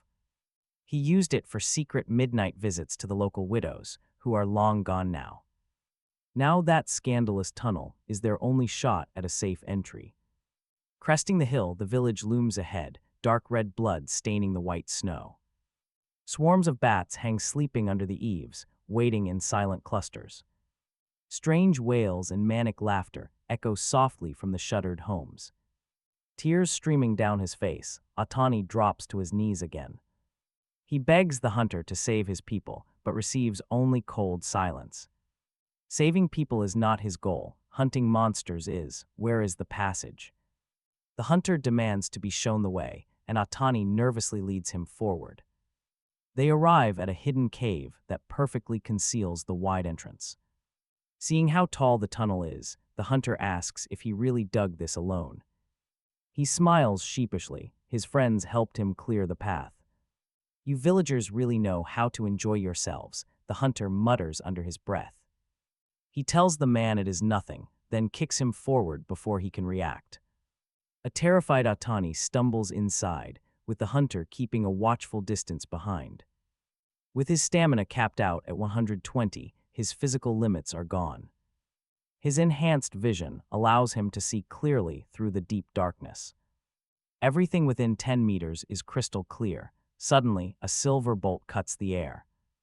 It skewers a red-eyed bat, which instantly crumbles into a pile of ash. Atani looks back in absolute terror as the hunter silently retrieves his bolt. Bats inside the tunnel mean only one thing: this place is a trap. Sinister laughter echoes as a swarm of bats blocks their exit. Out of the shadows step over a dozen pale-skinned monsters in black cloaks. The lead vampire sneers in amusement. a hunter has walked right in. The vampire sneers. Their progenitor was right. If anyone escapes with that coin. A so-called hunter appears. He admits he didn't expect the human to arrive so soon. He asks if Atani really believed he escaped alone. Instantly, the poor guy breaks down, stammering that he didn't know and never meant to abandon him, but the hunter interrupts. He knows it has nothing to do with him, then looks around, slightly unsatisfied. Only 13 vampires are here when he expected more. The lead vampire sneers that silver weapons cannot kill them, boasting that vampires are invincible in this dark, and orders the horde to drain the hunter dry. Invincible in the dark, he mocks. Then let us brighten things up. With a snap of his fingers, a soft, glowing stone appears in his palm. Instantly, every vampire feels a massive threat and instinctively turns to flee, but it is already too late. Close your eyes, he warns Atani. The pure purification stone erupts in a blinding radiance, filling the entire passage. Bats and vampires alike disintegrate into ash without making a single sound. When the light fades, the cave is completely empty, as if it was all a dream. Putting the stone away, he continues forward without needing to hide anymore. Walking out of the passage, he shoots down the vampires waiting outside with a few silver bolts. This was once Atani's home, now a gruesome vampire blood harvesting station. Over a dozen drained corpses lie tossed in the corner, with a few survivors breathing on beds but beyond saving. He steps outside. The commotion has clearly been noticed, and the moment he appears, dozens of vampires and hordes of bats black out the sky. Human, stop, the leader screams but cannot finish. He pulls out the stone, and blinding light flashes everywhere, turning them to dust. He sweeps through the entire village this way, the light spreading continuously as more vampires are eliminated. Even those attempting to dodge fall quickly to his crossbow bolts. It takes 2 full hours to circle back to Atani's house, finding the village seemingly clean. Hunting complete, but it is too simple. This is supposed to be a level 5 platform, but these monsters are barely level 2 or 3, nothing notable. So where are the level 5 threats? He asks Atani the village's name. The boy, sitting blankly before his brother's corpse, snaps out of it, saying it is Tess Village and thanking him. But the name Tess Village does not match this hunting platform's official name. Feeling the pure purification stone in his pocket, still glowing and radiating heat, he looks outside. In the sky, a blood-red spiral vortex slowly forms, and an old, hideous vampire descends from the center. The ancient creature opens his gaping mouth, releasing a deafening shriek. The hunter quickly inserts the earplugs bought from the trading platform beforehand. A confident smirk plays on his lips. This is much more like it. Honestly, it wouldn't be a real hunting platform without a massive boss fight, right? The system screen identifies the monster as a screeching vampire progenitor, immune to all holy attacks below level 5. Its deadly shriek resurrects surrounding corpses while continuously draining the mental power of the living, triggering a madness debuff. The pure purification stone flares with bright light again. But the brutal reality remains exactly as the system screen warned. A level 5 stone is completely useless against this powerful progenitor. High above them, the blood ancestor rides atop a giant bat, glaring down with a mocking sneer. He boasts about his amusement with hunters, recalling his ancient bloodline had been slain by a train-riding hunter 3 centuries ago. Now, he claimed he demanded his vengeance. He offered a chance to kneel, become his first hunter's familiar of his clan, promising him an eternal, undying existence. Eternal and undying. He had to wonder if a level 5 station boss truly believed he had the right to make such grand claims. A dry smile touched his lips as he casually tossed the purification stone back into his storage unit.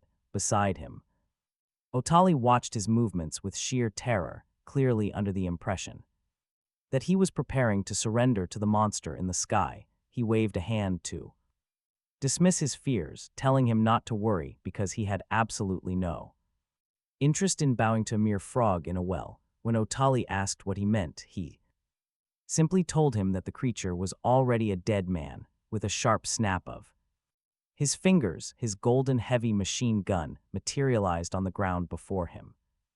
The shrieking blood ancestor laughed in pure disdain, mocking the foolishness of humans and their toys. Talk about famous last words. He didn't even finish his sentence before he pulled the trigger. A single bullet tore through the air, instantly shattering the rotting flesh of his palm. A shrill, agonizing scream ripped through the silence. The blood ancestor clutched the ruin of his hand, howling as he tumbled from the sky and rolled through the snow. He seemed bewildered, crying out in pain and questioning what kind of weapon could possibly do this to him. The sudden realization of death was already dawning on him. For a creature that had survived hundreds of years, the prospect of an end was terrifying. He turned to flee without a second thought, desperate to escape. He didn't get far. A storm of golden bullets erupted, infused with the ethereal power of Sanskrit chants, and swallowed the arrogant old bat whole. In the blink of an eye, his body was reduced to ash that drifted harmlessly into the wind. He was gone, turned to dust. He rubbed his hand, which felt a bit numb from the recoil, and noticed Otali standing nearby with his mouth agape in total shock. He told him to wake up, prompting a stammered question about where the Blood Clan leader had gone. He answered plainly that he was dead, as if there were no other possible outcome. Otali's shock was understandable. The pressure the blood ancestor exerted upon his arrival was intense, and after seeing his purification stone fail, the poor man had given up all hope. Honestly, watching a massive threat get deleted this fast must have felt like a total dream, or perhaps a hallucination brought on by blood loss. He didn't pay much mind to his internal crisis and instead walked over to the spot where the bat had disintegrated. In truth, the old guy had suffered a very unjust death. Any other train captain at level 4 or 5 would have likely met their end here, facing a boss immune to level 5 items. He simply had the misfortune of encountering him, an outlier carrying level 6 gear at level 4. Beyond that, every one of his abilities had been perfectly countered. His summoned corpses were either turned to ash by his stone or shredded by his own kin, and as for his mental interference, he felt perfectly fine. He checked his status and saw that while his mental power had dropped, the insanity debuff hadn't touched him. Ever since the plains of nights, he had been under the effect of witnessing truth and falsehood. He didn't fully grasp the mechanics, but he wasn't about to complain. After digging through the ashes, he found a shriveled heart surviving in the snow. It kept its shape perfectly, the heart of a blood baron. His system informed him that eating it would transform his race into the Blood Clan, unlocking special modules like night vision and blood feeding, but he'd be permanently labeled a racial traitor. Looking at the list of perks, he found them pretty mediocre. He had absolutely no desire to stop being human, and after seeing how ugly that old bat was, he definitely wasn't interested in transforming.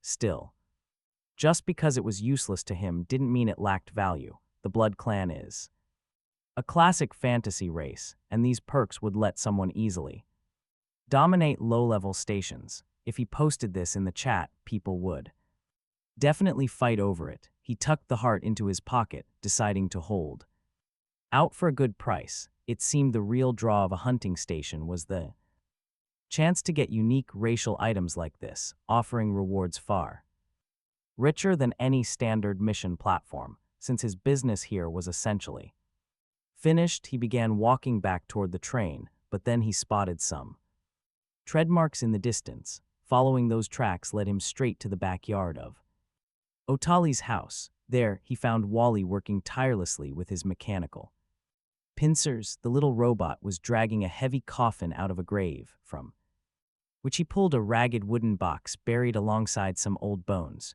It was the treasure chest for this station. Talk about an unexpected hiding spot. Honestly, he couldn't help but feel speechless, even among all the strain Stories he'd read in the chat, finding a chest in a grave was a new low. Wally noticed him and waved his pincers happily, scurrying over with the box. He patted his head, told him he'd done an awesome job, and promised an extra charge.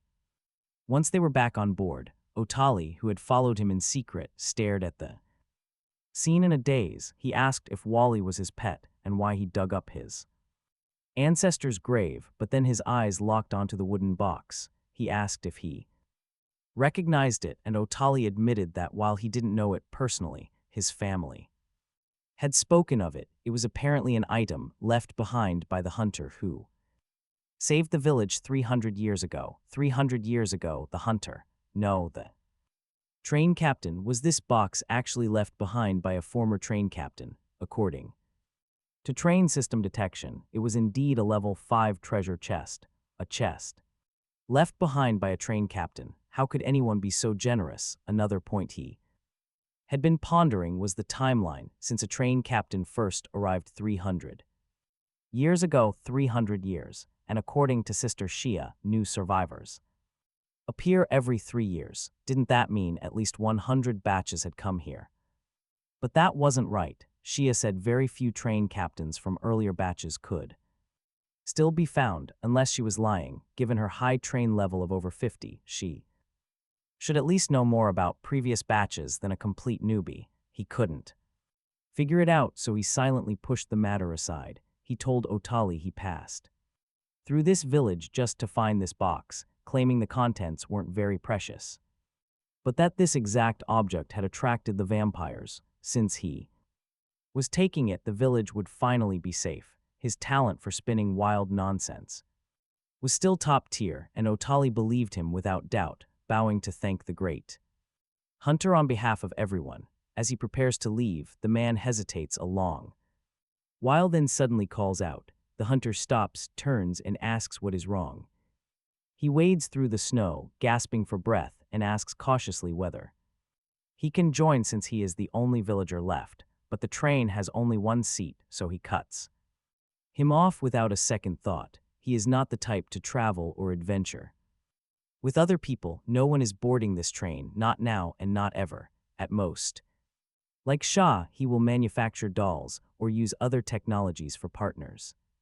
He never trusts strangers. The villager's words catch in his throat, leaving him frozen in the freezing wind. The hunter quietly shakes his head and tells him to leave. He warns the man not to stay, since he is the sole survivor of the village and must live on for them if danger strikes again. Just like this time, he can use a special coin to seek help from other hunters.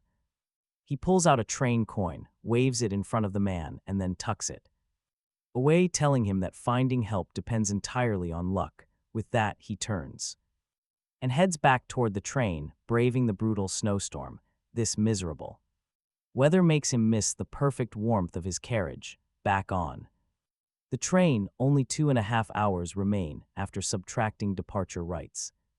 He slips into the warm carriage, quickly peeling off his frozen, stiff winter clothes, and collapses onto the soft bed to escape the freezing cold. He calls out to Wally, ordering the robot to fetch some beef for roasting. Seeing its look, he promises to let it charge, keeping his word. He tells the robot to go ahead and get the meat so he can cook it. Wally happily speeds toward the storage compartment. Though the machine cannot store items, with permission it can retrieve them. After tossing the beef onto the grill, he turns his attention to his second prize. A level 5 treasure chest is ready to open.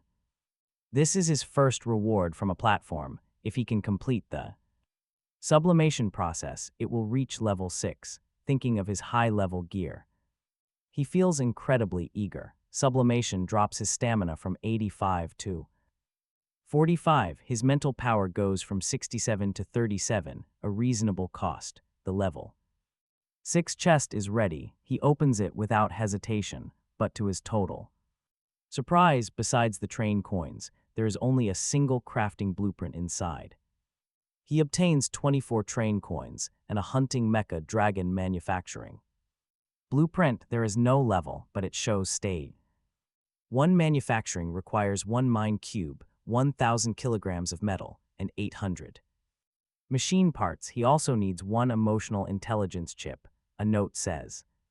It was made by ancient masters before their fall, another note reveals it. Was snatched by a dying train captain who raided a low-level station, adhering to the petty rule of keeping it from everyone else. He threw it onto a low-level platform. A third note states this chest was originally level 5 but got promoted to level 6 through his unique talent, because the blueprint stayed the same. The coin reward got boosted too. 4 coins. Shocked by this description, the hunter rubs his eyes. Making sure he read it right, he gapes in sheer disbelief. This machine needs 1,000 kilograms of metal and 800 parts with so many notes. Since when has the train system become so unbelievably diligent? The system adheres to. The system is built to serve the train captain. It explains that when he faces items way above his level, extra annotations will pop up. To make things much easier for beginners to understand, a blueprint made of 3 mystery question marks snatched by some high-level captain. That is pretty interesting. He has to build it, but where can he find this mind cube? Rubbing his chin, he realizes this is not something conductors in his sector would even know about. His best bet is still asking Shaw, but he decides to put that thought aside for now. Station 10 is next, and once he passes it, his newbie protection ends. Not knowing what comes next, he figures he can wait and ask then. His rewards here might not be huge, but a vampire baron heart that changes your race should sell for a fortune, plus the hunting mecha. Dragon blueprint is wrapped in mystery, adding 24 train coins, his total reserves. Hit 31, it seems like a lot, but likely not enough for a level 5 train upgrade, so he keeps saving. No rush. He licks his lips at the beef sizzling on the grill. Nothing beats hot barbecue in the middle of a blizzard except maybe hot pot. Departure writes trigger. The hour hand of his pocket watch freezes at 8. The train whistle blares loud, cutting through the freezing storm. As the void opens, tracks slide forward, taking them from one massive white abyss straight into another. The brutal weather has not changed one bit since entering the station. He pulls open the public chat. With over 8,000 users online, when will this hellish weather end? I cannot take it anymore. Does it not usually end by midnight? Just hang in there, only 4 hours. Burn some wood. By the way, that Lee Zio put tons of materials on the market again. Where on earth does he get all this? Talk about insanely lucky. Who knows, but Zion in our sector is not bad either. Just look at the fresh vegetables. Most were posted by him. Those 2 must have stacked up serious train coins by now. I wonder when the next public station will show up. Robbing them, idiot. Lai Zio Shan bought a level 3 assault crossbow blueprint at the public trade station and sold one to every single alliance member. If you ever reach a public platform, stay far away or you will end up dead without knowing why. A crossbow, can that really be stronger than a gun? How did that guy survive? A level 3 weapon easily beats any low level firearms. Have you not noticed the guy selling guns? What was his name? Yi Kyan. He has not appeared in a while. Honestly, his low-level rifles are long outdated now. Plus, he refused to join the alliance, and Brother Lee has spoken. Next time we cross paths, we are taking his life. That is right, Brother Lee. Also warned that nobody is allowed to buy his goods, or they are officially against the alliance. Watching these lackeys talk big, Yi Kyan calmly types on the glowing screen. He attaches a screenshot, spends 1 train coin to pin his message, selling the vampire baron heart up on the trading platform for auction. He only accepts train coins and highest bidder wins. The trading platform actually has an auction system, though people rarely use it. Once his listing goes live, the scrolling chat freezes in pure shock, then explodes with frantic messages. What is this? Transform into a vampire. What is this module? Never seen anything like it. How many train coins? If I had this, would I ever have to fear the monsters chasing my train again? He could do whatever he wanted, even inside the station, as the auction prices reached 15 train coins. Where are they getting all this cash when everyone claimed to be struggling? They are complete liars. The heart draws immediate attention. The captains, tempted by the powerful module bonuses, start bidding before anyone else.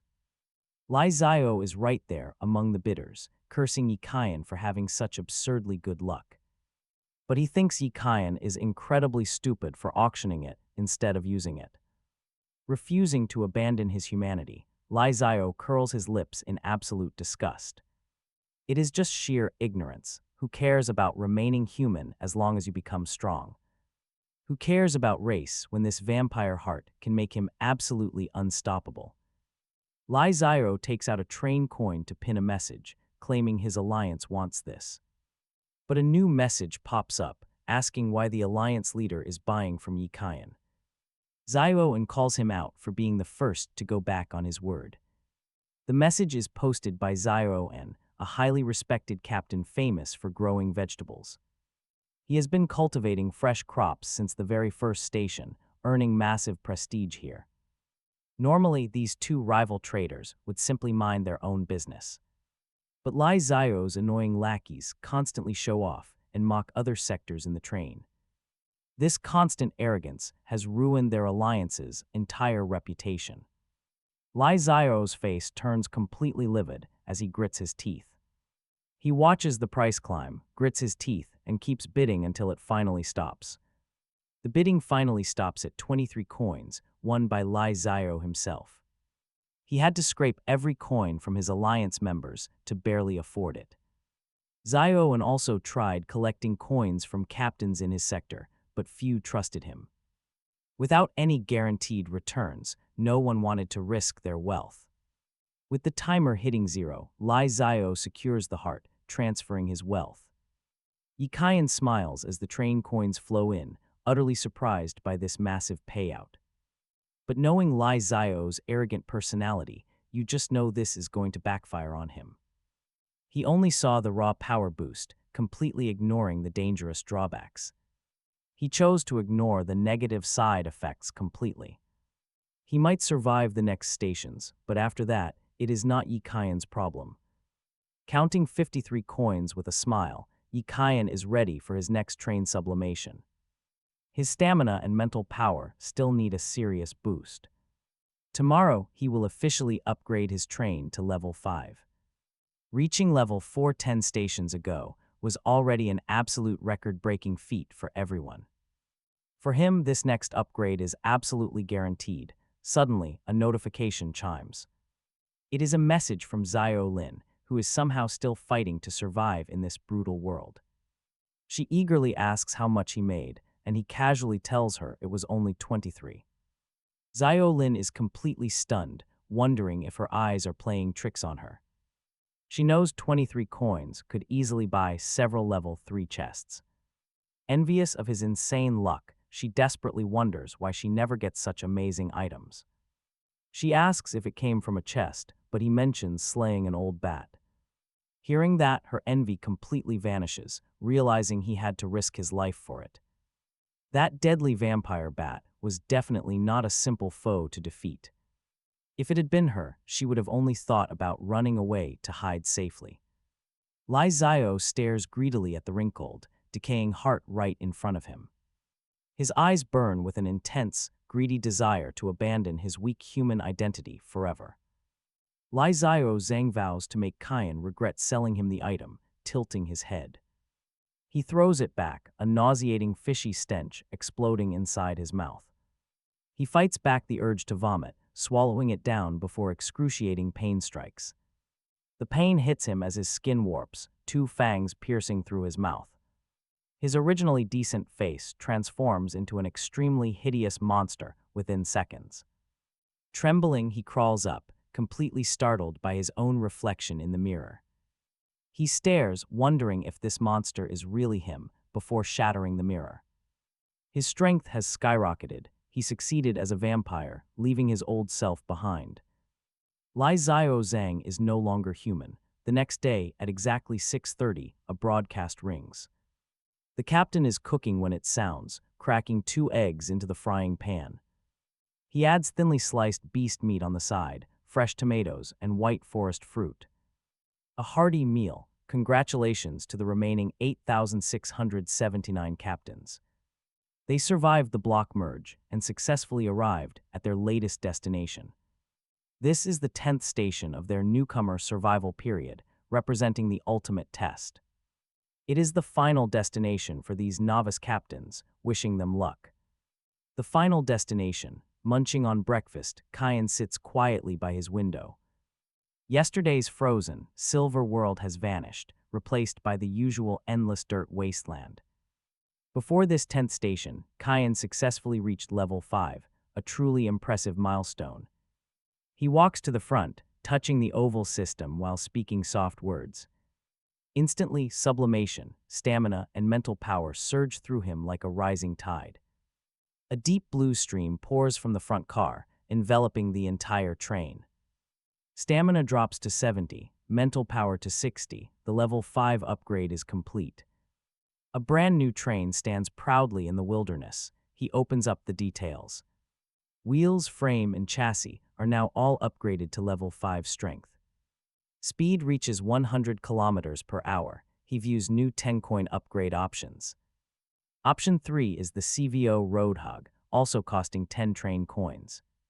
Option 4 is an infinite storage game console for 8 train coins. He clearly overestimated his reserves. The 4 upgrades total 48 train coins. Buying everything drops his balance to single digits. Talk about an absolute budget killer.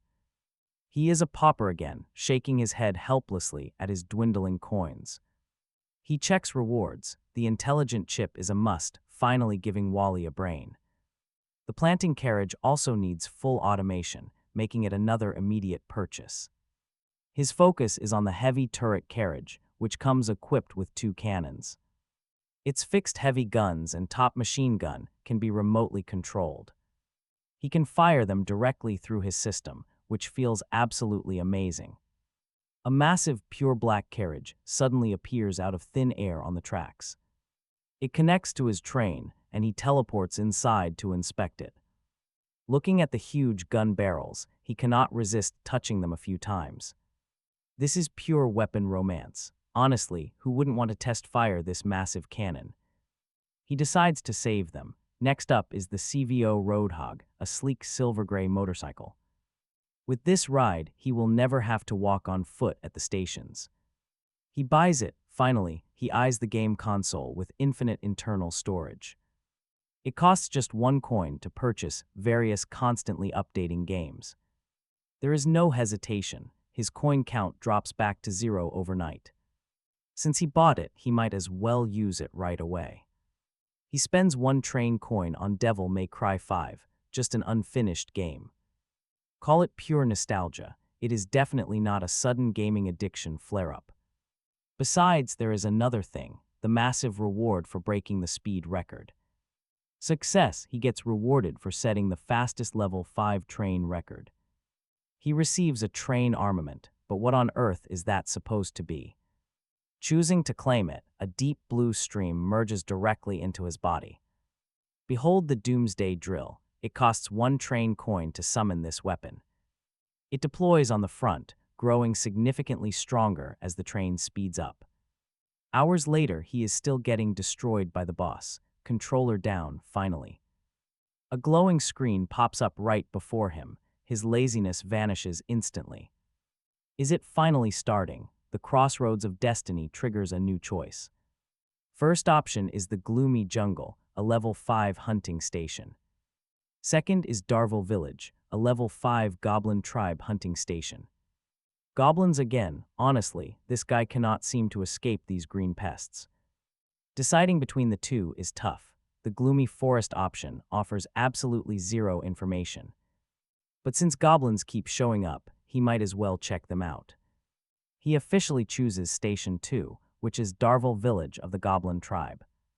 The selection is complete. The system warns him to sit tight. The 10th station the train is arriving at is the Goblin Tribe. It cuts through the void, arriving half an hour later. A sharp whistle blows. Looking outside, he is shocked by what he sees. A dozen people in strange outfits, looking exactly like fantasy world adventurers. Confirming the station, Darvel Village, Goblin Tribe, the train docks. Docking countdown is 9 hours, 59 minutes, high-risk station ahead. A bearded cleric in priestly robes knocks on the train door.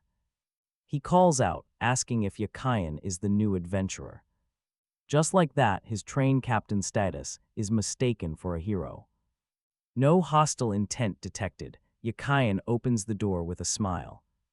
He introduces himself as Yakayan, asking what happened since he is just passing through.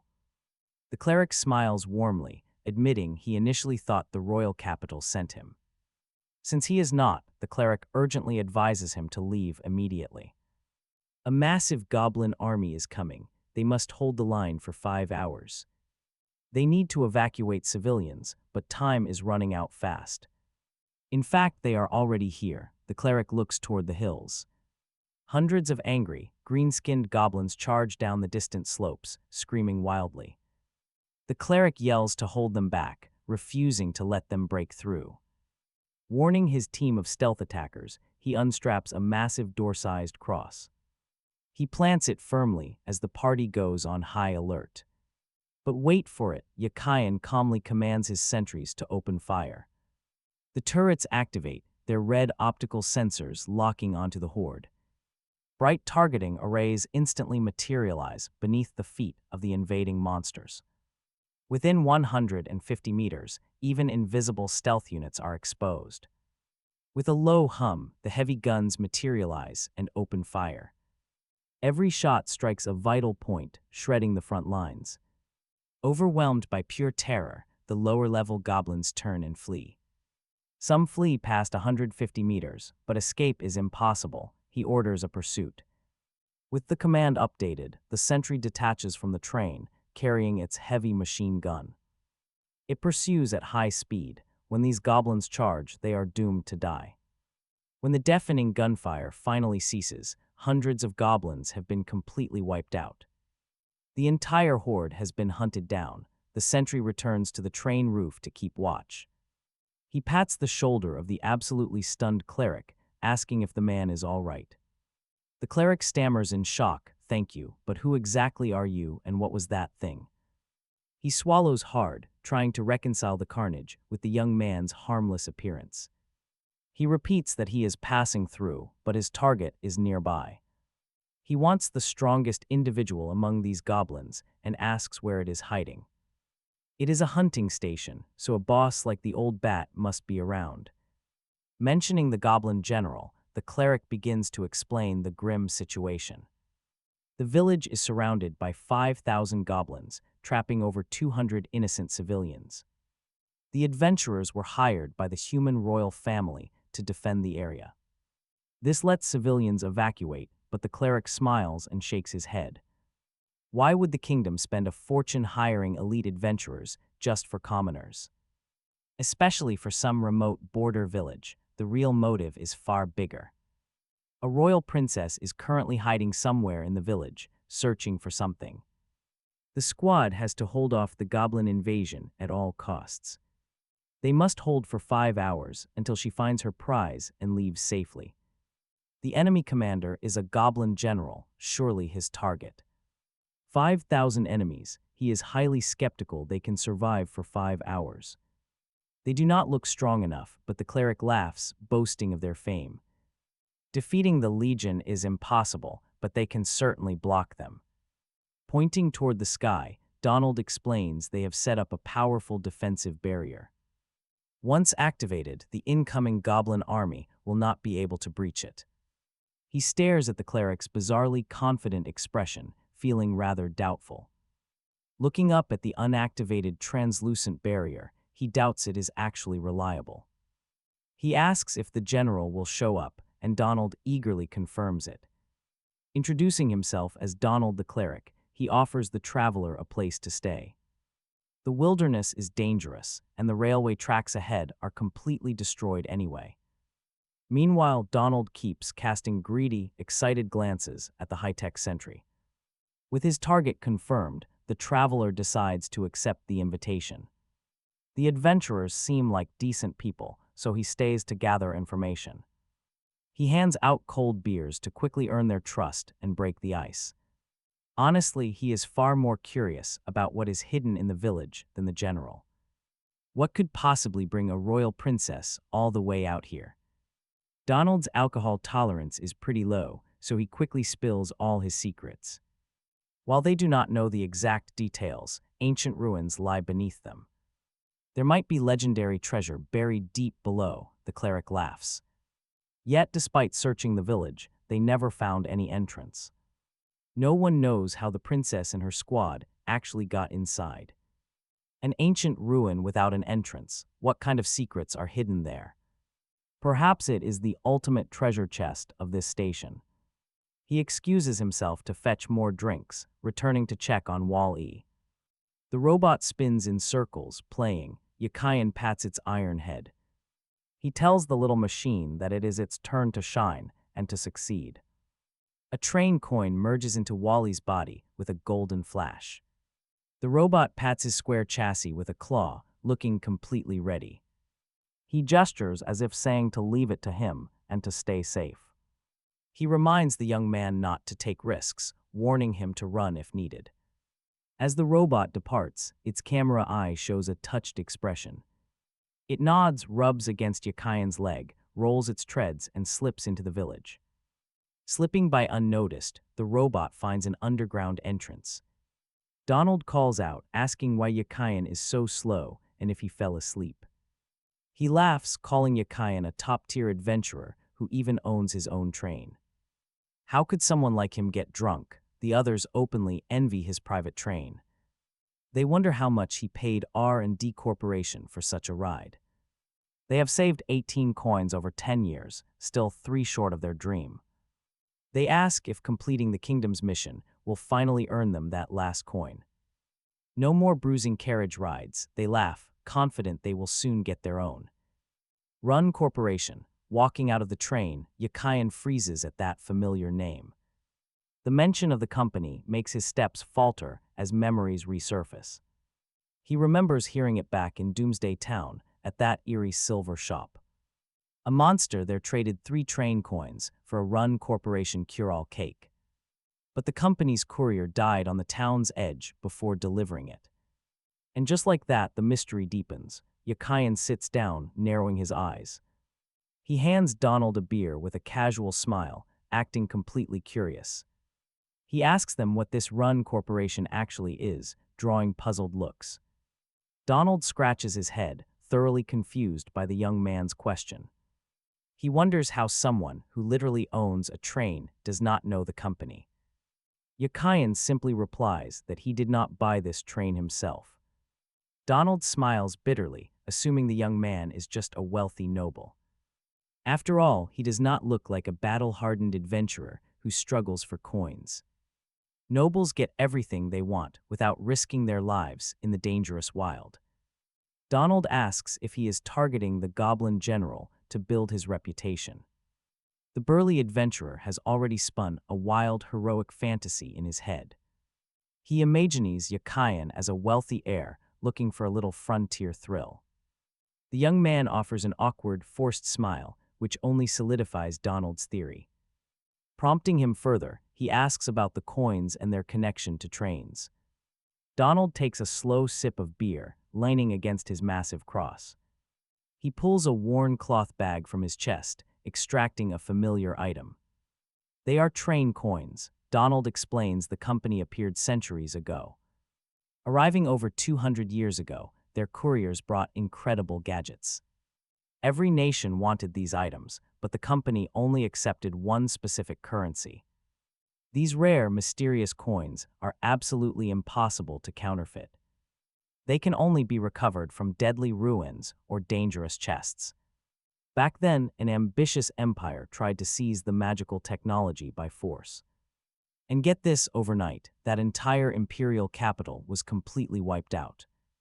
It was entirely erased from the map, leaving absolutely no trace behind.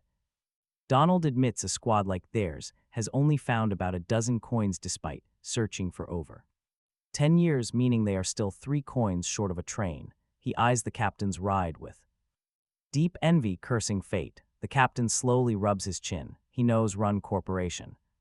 Supposedly appeared over 200 years ago, but Shaw claimed 15 years back there was no mention of their existence. This means time in the station and the wilderness are not synchronized. Plus, those coveted treasure chests are the only place to find these coins. But why only coins? Is there really nothing else inside those chests? Donald looks completely baffled, asking what else could possibly be in there. The captain drops it. He simply asks how to contact Run Corporation with the coins. Donald laughs, calling him a kid with too many questions, but he agrees anyway. Satisfied with the answer, our captain pretends to be drunk and heads back to his train. Sitting back in his cabin, he starts to wonder, can only a train captain open treasure chests to get actual items, or is this just Donald's unique setting? The deeper he goes, the more confusing these strange stations become. Sometimes a station has an entire fully functioning world built into its background. Other times it is just a tiny room surrounded by absolute, endless darkness. Are these worlds actually real? Nobody knows. It makes zero sense. Besides, why is he even overthinking this? It has nothing to do with him. Shaking his head, he clears his mind and pulls out his remaining train coins. Trying Donald's method, he silently makes a mental call. He calls for a courier. Predictably, absolutely nothing happens. It seems Run Corporation only deals with the station natives.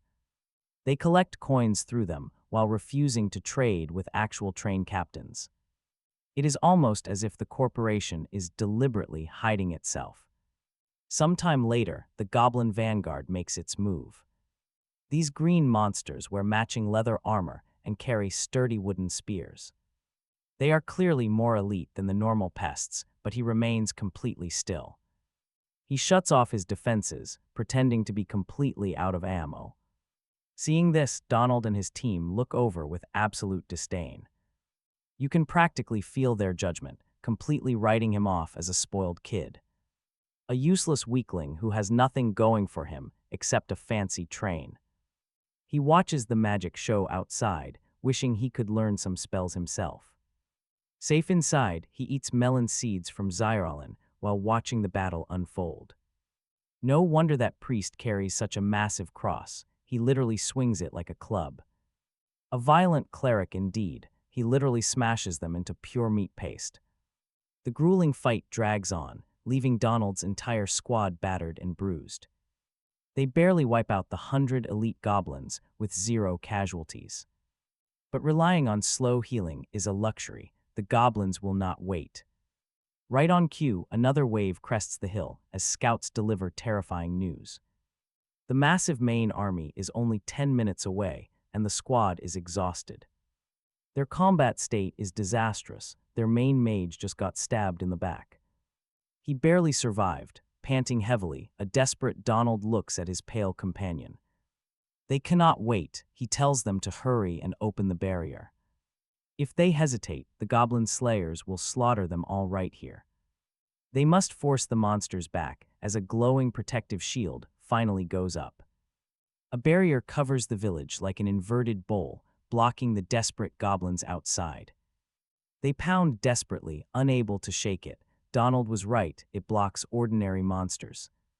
Ordinary goblins, sure, but what if they face something else entirely? Lightning flashes. In the sky, a spear wrapped in thunder strikes the barrier at blinding speed. Cracks spread from the tip. Crack, crack, the barrier shatters. How can this be? How could this goblin shatter their barrier? Donald stares in utter disbelief, completely stunned. Why would a mere goblin possess such a weapon? Captain, we need to run now. We cannot hold them. The monsters are charging. Get back. 5,000 goblins surge toward the village like a green tide.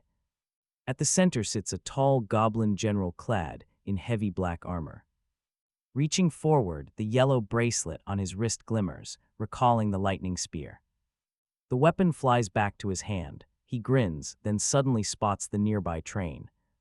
A sudden flash of fear crosses his eyes. He instinctively takes 2 steps back. But realizing something, a fierce, malevolent glare covers his ugly face. Pointing his thunderous spear straight at the train, he screams some bizarre command. Nearly half of his army shifts direction and charges directly toward the train. It seems Yin is the target now. He slowly strokes his chin. A faint smile curves his lips. Is that thunderous spear his hunting reward? It looks pretty nice, the moment the army crosses the 150-meter mark. The deactivated sentry restarts. Extermination command issued. Red targeting reticles spread continuously, thousands appearing beneath the goblin's feet. Camouflaged or fast, they cannot escape the machine's absolute target lock. Enough bullets, his mental power magazine is fully replenished. A train coin turns into dark golden light at his fingertips. It merges directly into the sentry, activating the system's over-limit mode. The red eye erupts with blinding light, starting 30 seconds of double firing. This high-speed heavy machine gun turns the entire area into a meat grinder. Within 150 meters, not a single goblin lasts a second. The goblin general watches in disbelief. Even the adventurers behind the train are stunned. Is this a war? No, this is a completely one-sided massacre. The beasts want to flee, but their general roars to halt their retreat. Their eyes turn blood-red as they continue to charge forward, howling like madmen. Are they crazy? How is it possible to survive charging through this fire? Yin knows they are quite smart, trying to drain his bullets. Anyone else would certainly be worried about their depleting weapon supplies. But Yin simply takes a bite of a sweet white forest fruit. The fresh aroma masks the scent of blood on the breeze as gunfire fades. The pleased goblin general waves his spear, ordering another relentless charge. He is out of bullets. Captain, let's go, we need to leave. We should have left earlier. Why did anyone believe a young noble could win? Donald grits his teeth, hesitating because Yin helped them. They must call him back and escape together, but his crew protests. That kid has a train, let him escape on his own. It is not their problem.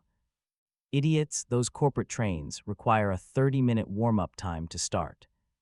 There is simply no time. Ignoring their protests, Donald rushes back anyway. Donald runs quickly toward the train, desperate to rescue him before the deadly goblins. Hearing him, the young man smiles slightly, opening the window and leaning out, waving at the sweating Donald. Brother Donald, you are not a bad guy. Get off this train quickly. No matter how precious it is not worth your life. Do not stay on it. Your weapon is out of bullets. Ammunition for that kind of weapon can only be bought from the run. Corporation, even if your family is wealthy, they cannot supply you. Run. There is still time. Chewing slowly, he looks down with a smile, swallowing the fruit. Do not worry, there are plenty of bullets. 80 meters out, snap. His empty mental magazine refills instantly. At 50 meters, another coin turns into golden light. Over limit mode reactivates. Fire on the battlefield. Goblin after goblin gets hit, exploding into clouds of blood. That level 6 heavy machine gun paired with special mental power bullets even achieves devastating multi-kills in dense crowds, facing an unbeatable opponent. The forcibly berserk goblins are snapped awake. They abandon armor and weapons. Ignoring their general to flee, pursue them. Watch this because a hilarious scene unfolds. The sentry floats in midair, mounting the heavy machine gun, single-handedly surrounding and annihilating the remaining less than 2,000 monsters. It only returns when both magazines run completely dry.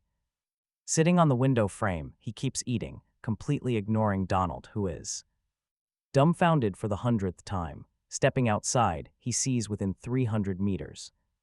The emerald grass is completely soaked. The entire army is completely collapsed, leaving only the furious goblin general, no matter how he roars. He cannot salvage his shattered troops. Even he feels absolute fear under the sentry. Just as he prepares to flee, he notices an unarmed human walking out. He looks incredibly delicious. Chattering in his tongue, he immediately shows joy. Even with his tiny brain, he knows this delicious human must be the train owner. Kill him, and the train belongs to the great goblin. General Chalu, greed completely erases his fear. At this distance, he can pierce straight through the delicious human's heart, shattering him just like the barrier. Shouting wildly, he raises the spear high, bright yellow lightning crackling, but before he can throw it, bang, a single bullet pierces through his brow. Trial by gunfire is triggered. Sin judgment, guilty, one shot and the world goes quiet. Gently blowing the wisps of smoke from the ebony's muzzle, he hums a cheerful tune as he walks straight to the corpse, kicking it aside. This is his first time using the active ability of trial by gunfire. As expected, it is incredibly strong. He picks up the spear and opens the system screen.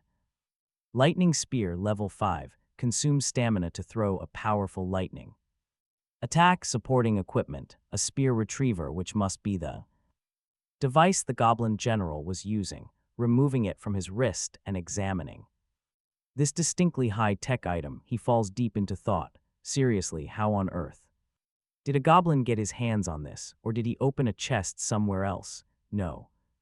Donald has no reason to lie. Natives in these station worlds should only be able to obtain train coins from chests, not other rewards. Then is it run corporation, whether the retriever or the spear itself, he feels they were all. This armor came from Run Corporation. That explains why the general targeted his train. The beast clearly scavenged other trains, not the kind local natives buy. Instead, it was once owned by a real captain. Run Corporation is an organization founded by captains. They sell their wares to the natives. Then whatever those natives build becomes new station worlds, without seeing them. His theories cannot be confirmed, but that time should come soon. After completing the 10th platform, their batch finally passes the novice period. There will surely be opportunities to meet earlier batches at the stations. They will know far more about Run Corporation than Ye does. Putting his spear away, Ye hesitates, then strips the heavy iron armor off the dead general. The man clearly had not bathed in years. The stench is unbearable. Still, tossing it away is a complete waste. Recycling will not yield much, so he lists it online instead. Surely someone will not mind and buy it. Carrying it is too troublesome. So he lists the armor for 8 train coins. Talk about a conscientious merchant. 8 coins for level 3 armor. This actually has nothing to do with conscience. Returning to camp with his spoils, the adventurers stare at him with absolute, terrified awe. Honestly, who can blame them? That massive blast could be explained away, but his headshot to the general erased all doubt. They thank him profusely, calling him Lord Ye, and vow to share his glory. He single-handedly repelled a 5,000-strong goblin army, after all. Donald swears by the Holy Lord never to hide these achievements. Ye shrugs it off. Their mission is now complete, right? He still needs to stay here for a while and asks what they will do. They decide to leave immediately, sensing his subtle desire for solitude. Just as they turn to go, Donald suddenly remembers something. He pulls a silver statue of a hooded prayer giver from his pack. They have nothing precious to give, but offer this as gratitude. Donald prays for the Holy Lord to bless him as the squad fades away. Ye looks closely at the small statue, deep in thought. Does this world really have gods? Actually, it would be strange if it did not. The statue of a saint is meant to bring hope, but is it useful?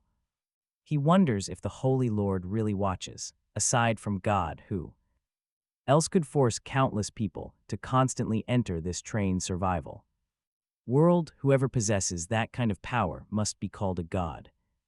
Ye suddenly thinks of Shaw. Wasn't that woman dressed like a nun?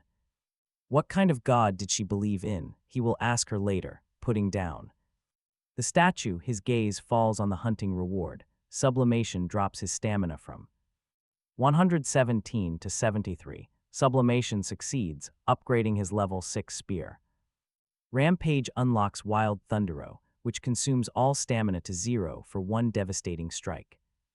It can equip a spear retriever. How immense is this power? He will not test it lightly. The negative effect is too severe. When stamina hits 0, 1 enters a state of extreme sloth. he already feels uncomfortable with 20 or 30 points left. 0 is unimaginable, and he does not want to use his own. But what about the sentry? It has no stamina. With that thought, he climbs the roof. He equips the spear and retriever to the sentry, switching its weapon to rampage. With the order issued, the sentry activates its wild thunder spear throw. Golden lightning condenses on the shaft, forming a constantly rotating spiral. The thunder spearhead spins rapidly, launching violently once it reaches maximum power. It streaks down like a golden meteor, falling from the sky before detonating with a massive boom. A huge explosion triggers violent shock waves that spread outward in every direction. Feeling the intense impact, Yaishin quickly ducks inside the train to avoid the blast. Once the lightning dissipates, he looks out at the massive spiral crater left behind. Not bad at all, and he is highly satisfied with this incredible firepower. Best of all, the sentry using this ability does not consume any stamina. It needs just 1 minute to recharge, quickly returning via the retriever. This is another monstrous weapon, easily matching his great compassion heavy machine gun. Even better, the sentry can use this spear in close quarters, covering its melee weakness. If an enemy closes in, they get struck in vital spots while harassed by the spear. Even if they try to flee, the violent thunder will chase them down. For now, nothing can oppose this sentry with its 150-meter range. It is a total nightmare. Meanwhile, 2,000 meters beneath Daver village, heavy armored soldiers stand guard around a royal woman in her early 30s. They wait deep in this underground world, facing a semi-transparent barrier. A massive reversed cross building stands inside the barrier. The woman forcefully jams a semi-cylindrical key into a stone platform. Her steps are unsteady, showing she has been standing here for a long time. One soldier steps up, asking Her Highness to rest and let them take over. It has been almost a day, and they worry her body will collapse. She viciously kicks the soldier away, snarling at him to get lost.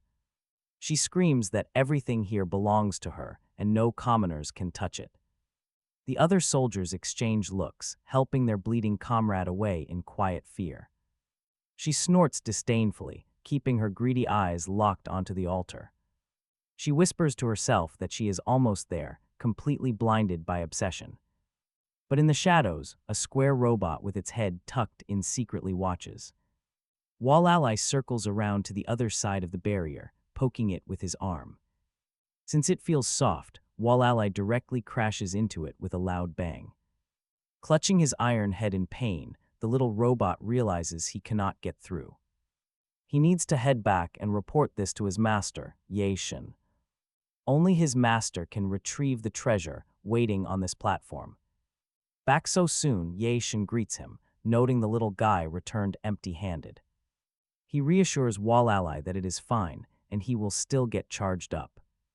But then Wallalai draws out a map, hinting at a hidden treasure below. Led by Wallalai to the underground entrance, Yaishin takes out a purification stone. He uses its light to follow the robot down, confirming the treasure location. After walking for half an hour, a breathtaking cavern of emerald crystals opens up. Glowing crystals cast a soft, beautiful light across this vast underground world. As they press forward, the faint sound of voices echoes from nearby. One soldier asks another if he is okay, warning that her kick was brutal. He sighs, asking why he sought death from a royal who despises commoners. All he wants is a promotion. He's sick of just being a guard, especially now. They must wait until the princess grabs the ruined treasure, then figure things out. But are they really going through with it, if that woman gets the treasure? She won't let them live knowing about it. She will absolutely silence them. Their voices fade. Walking another 10 minutes, our protagonist finally spots the ancient ruins. But catching sight of the princess, who looks ancient despite being only in her 30s. His childhood fantasies of elegant royalty completely shatter. She is incredibly hideous. Instead of stepping out directly, he decides to circle around like Wall-E to the other side. Pressing his hand against the barrier, its surprisingly soft texture feels deceptively fragile. But he knows it is tough. How can he get inside? He sinks into deep thought, wondering how to get past this seal. Ambushing her the moment she unlocks it is always an option if nothing else works. It is worth a shot, but wait, did he just come up with a brilliant idea? Anchor, the dark gold blasphemy card, suddenly appears right between his fingers. As his mental energy drains, a glowing anchor mark appears inside the barrier. Next, he sails. A drowning sensation hits him, and distant voices echo in his ears. Opening his eyes, he realizes he is inside the ruins. The trick actually worked. He smiles, playing with his cards. Combined, these skills can bypass any defense. The blasphemy card is proving incredibly powerful, especially if he could evolve it. He stares at it, then shakes his head with a quiet sigh. It feels just like before, when he could not push past level 4. His current ability is not strong enough to force a breakthrough, so never mind. He walks toward the towering base of a massive reverse cross altar. The structure is almost 10 stories tall, and he climbs the endless steps to the top. At the summit, he steps onto a spacious, pure white stone platform. There, a smaller reverse cross structure stands just above head height. As he walks closer, he realizes this massive altar exists solely to hold one item. On the card, a vivid image of a hooded demon holding a scythe floats lifelike. It feels suspiciously like his blasphemy card, making him swallow hard in disbelief. He reaches out. The moment he grabs the card, endless whispers flood his mind. Those seductive whispers vanish in an instant, leaving him shaking his head to clear it. Was that a mere illusion? He quickly opens his personal status screen. Even with the cost of teleporting, his mental power has taken another huge hit. It has been sliced in half. This is the devil card, a tool of praise. Seduction drains mental power, forcing others to believe. The demon form consumes stamina, turning his actions into pure, inspiring terror. Such powerful abilities without a level, could this be the same as his blasphemy card? Probably not as powerful, but still a legendary pull. Talk about insane luck. Since there is even an extra reward at this stop, he is in a great mood. He peers down at the hideous princess, who is still desperately struggling with the barrier. It feels almost cruel to leave her, with absolutely nothing after all that effort. So he casually tosses a level 3 bullet onto the empty altar as a consolation prize. A decent find for her, at least. Still, he cannot leave just yet. The issue is that his teleportation anchor requires a full hour to cool down completely. He sends Wally back first, as time quickly ticks away. That familiar drowning sensation hits, whispers echo. When his eyes open, he is back. The gateway to the underground world finally opens. The princess stares down at the tiny, doghole-like gate before her, immediately bending down to crawl inside. Her guards try to follow, but she glares them back with pure contempt. You worthless commoners are not worthy of entering. Just wait there obediently. Once she claims the prize, this world is hers, or so she thinks anyway, and rushes up, scaling the massive inverted cross altar towering above her. After a long climb, she reaches the peak and spots a smaller altar. She sprints forward, her eyes wide with greed. It is a single bullet. This is the exact item Run Corporation demanded. She picks it up, looking puzzled. Well, who cares as long as she has it? She pulls a hairpin from her hair and throws it down, revealing a hidden, faintly glowing blue crystal inside. On the other side, an exhausted woman wearing a Run Corporation medal sits back and speaks in a slow, tired voice, asking who she is. Ah, she remembers now, the princess from that level 5 platform world. She asks if the item is secured, demanding it immediately. The princess eagerly hands it over. A holographic pedestal appears. The princess obediently places the bullet on it. Instantly, the woman on the other side holds the bullet in her hand. Staring at this completely ordinary level 3 bullet, she falls dead silent. Finally, she looks up with an icy glare, accusing the princess of playing games. The old princess is instantly struck by sheer panic. Shaking her head frantically, she waves her hands, pleading that she would never dare. She would never dare to lie to someone from the prestigious Run Corporation. An entire year was spent searching the borderlands for this exact underground ruin. The key worked perfectly, but there was only this single bullet waiting on the altar. Nothing else was in there. The woman simply keeps staring with cold, dead eyes. That heavy gaze makes the old princess collapse in terror. Enough, the woman snaps. There should have been a card there, not a bullet. Where is the real item? She demands the truth, giving one last chance. The princess tearfully begs that she truly knows nothing. Only that bullet sat on the altar. Suddenly, the blue crystal sizzles and violently explodes. Shrapnel slices her neck. Bleeding heavily, she reaches out in absolute panic. But darkness quickly floods her vision like a tide, swallowing her whole. The dead-eyed woman stares at the bullet, realizing that Native actually was not lying. Yet the barrier holding the devil card required that specific key. Why leave a bullet? Could someone have swapped the card beforehand? No, that is completely impossible. If the ruins were already breached, the seal would not have needed a key. So what is this? She tosses the bullet aside and speaks directly into the darkness. Find out which level 30 train captain recently visited that specific platform. Meanwhile, the docking countdown ticks down to 93 minutes and 45 seconds. On the train roof, the captain lies back, basking in the warm sunlight. Wally keeps stripping weapons and leather armor from the dead goblins. He feeds them directly into the outdoor processing station, recycling the loot.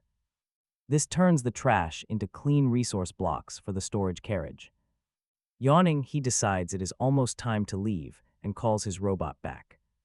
With the final batch stored, this stop's haul is officially complete.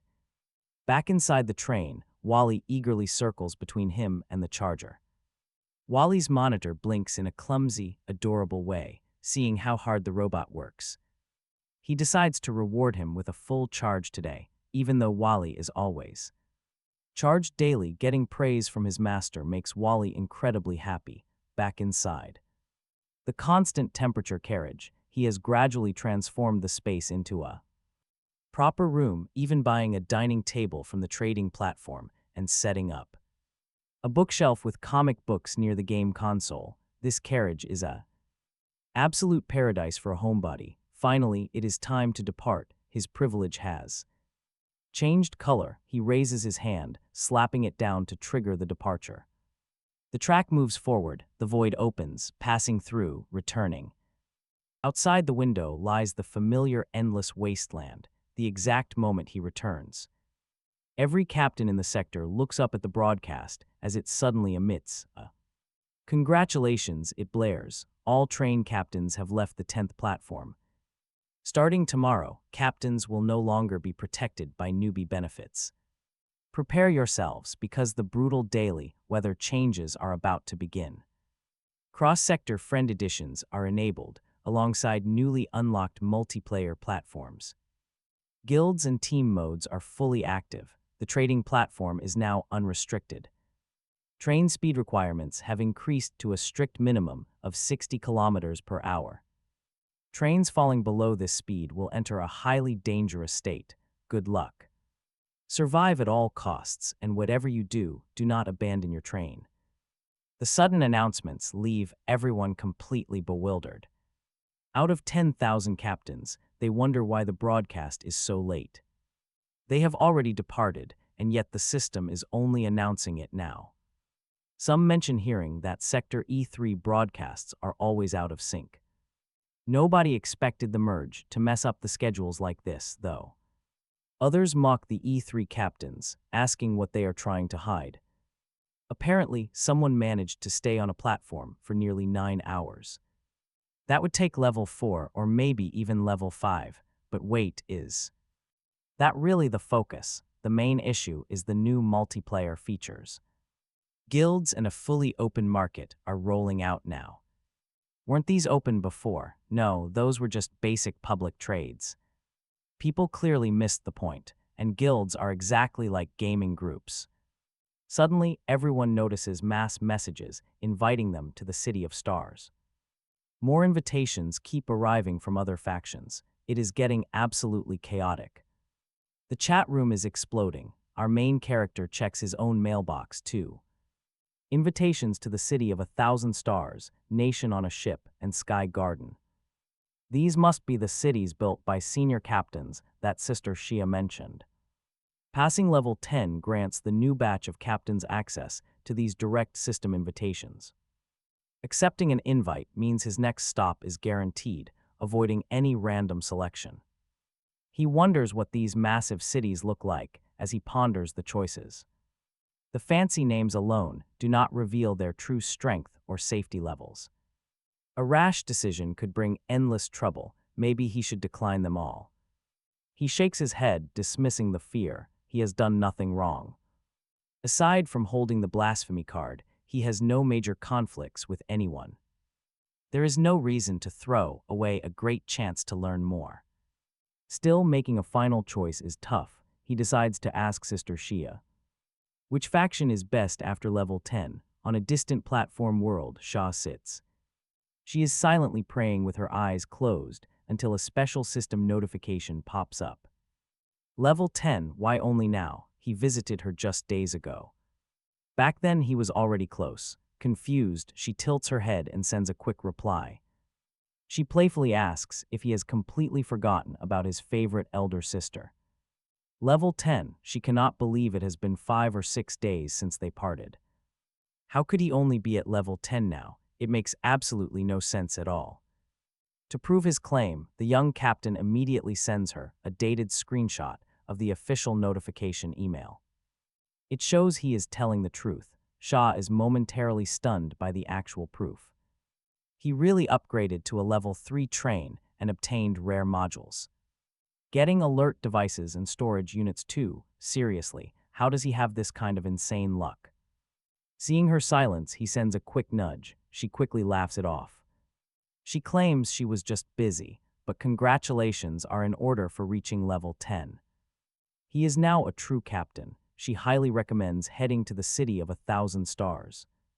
It is the grandest city-state. A captain can buy anything there. And there is another reason she wants him to head there.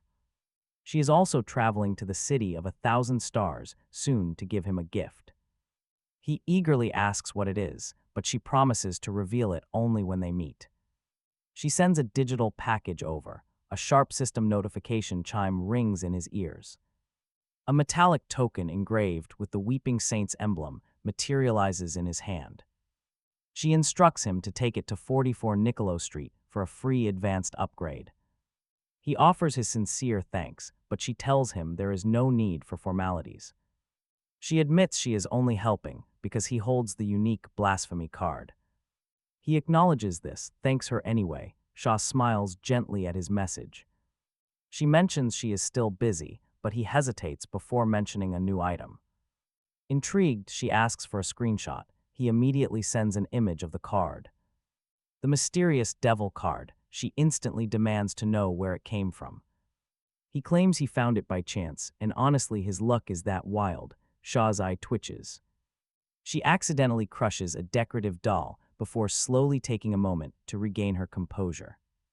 Sighing deeply, she explains that this card belongs to an entirely different set. She had not planned on sharing this so early, but he is already level 10. Gathering her thoughts, she begins to explain using the blasphemy card as an example. Each blasphemy card is entirely unique, but his is not the only one. She reveals that 7 of these cards exist across the platform worlds. Together, these 7 unique pieces make up the profane card sequence. The devil card he recently discovered belongs to a separate devil card sequence. Unlike the others, there are exactly 13 of these devil cards in total. Once a holder dies, their card scatters randomly into a new platform world. This creates a ruin. She playfully accuses him of finding it in one of those dangerous ruins. He insists he simply picked it up because it was left completely abandoned. Disbelief, exasperation. She rubs her forehead at his ridiculous, absurd luck. There are blasphemy, devil, angel, and ace card sequences out there. Every single card is unique. and most sequences have a strictly fixed number. Legendary rumors whisper that collecting an entire sequence yields an ultimate secret.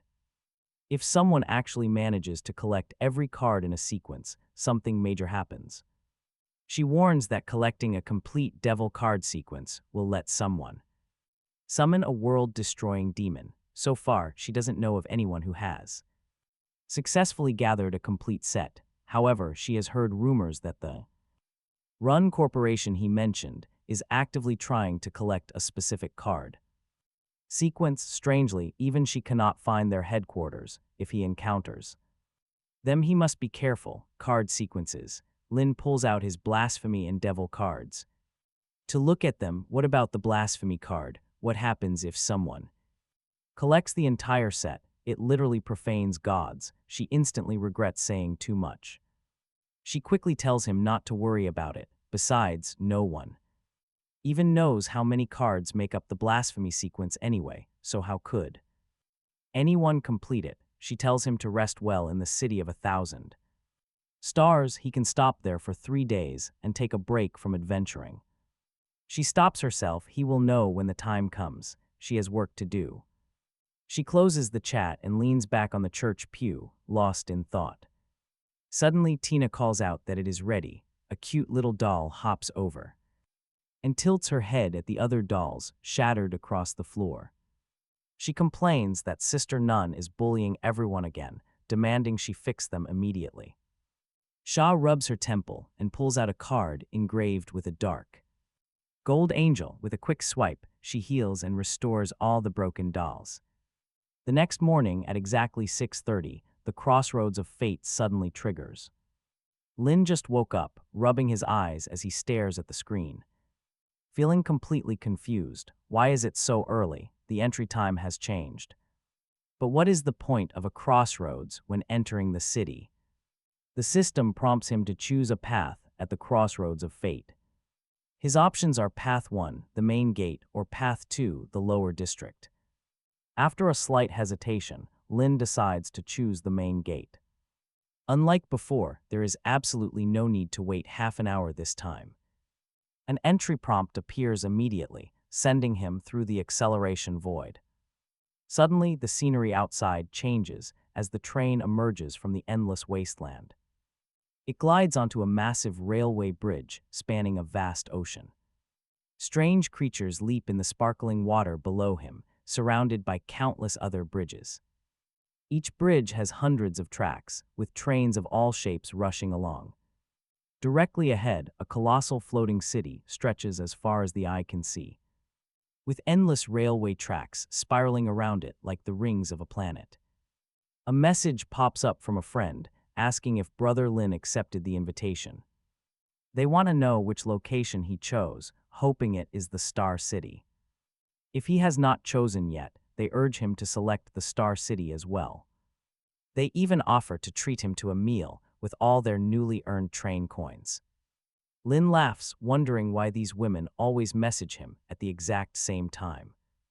He replies to her as well, confirming he chose the city of 1,000 stars. She replies that she is not there, which is a bit of a shame. The chat ends, and half an hour later, the train begins to slow down. A new mail notification pops up, "Welcome to the city of 1,000 stars." The train's whistle blows as it pulls into a Gothic-style platform, entering an independent tunnel before finally halting. A uniformed man approaches his door.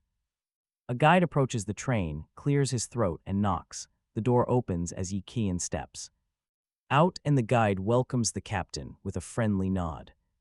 He offers to show him how everything works here, explaining that for the next 3 days he can rest at this station or choose to join a guild to obtain longer docking privileges and better resources. Hearing the word guide reminds Yi Qian of that suspicious smiling merchant back at the public trading station.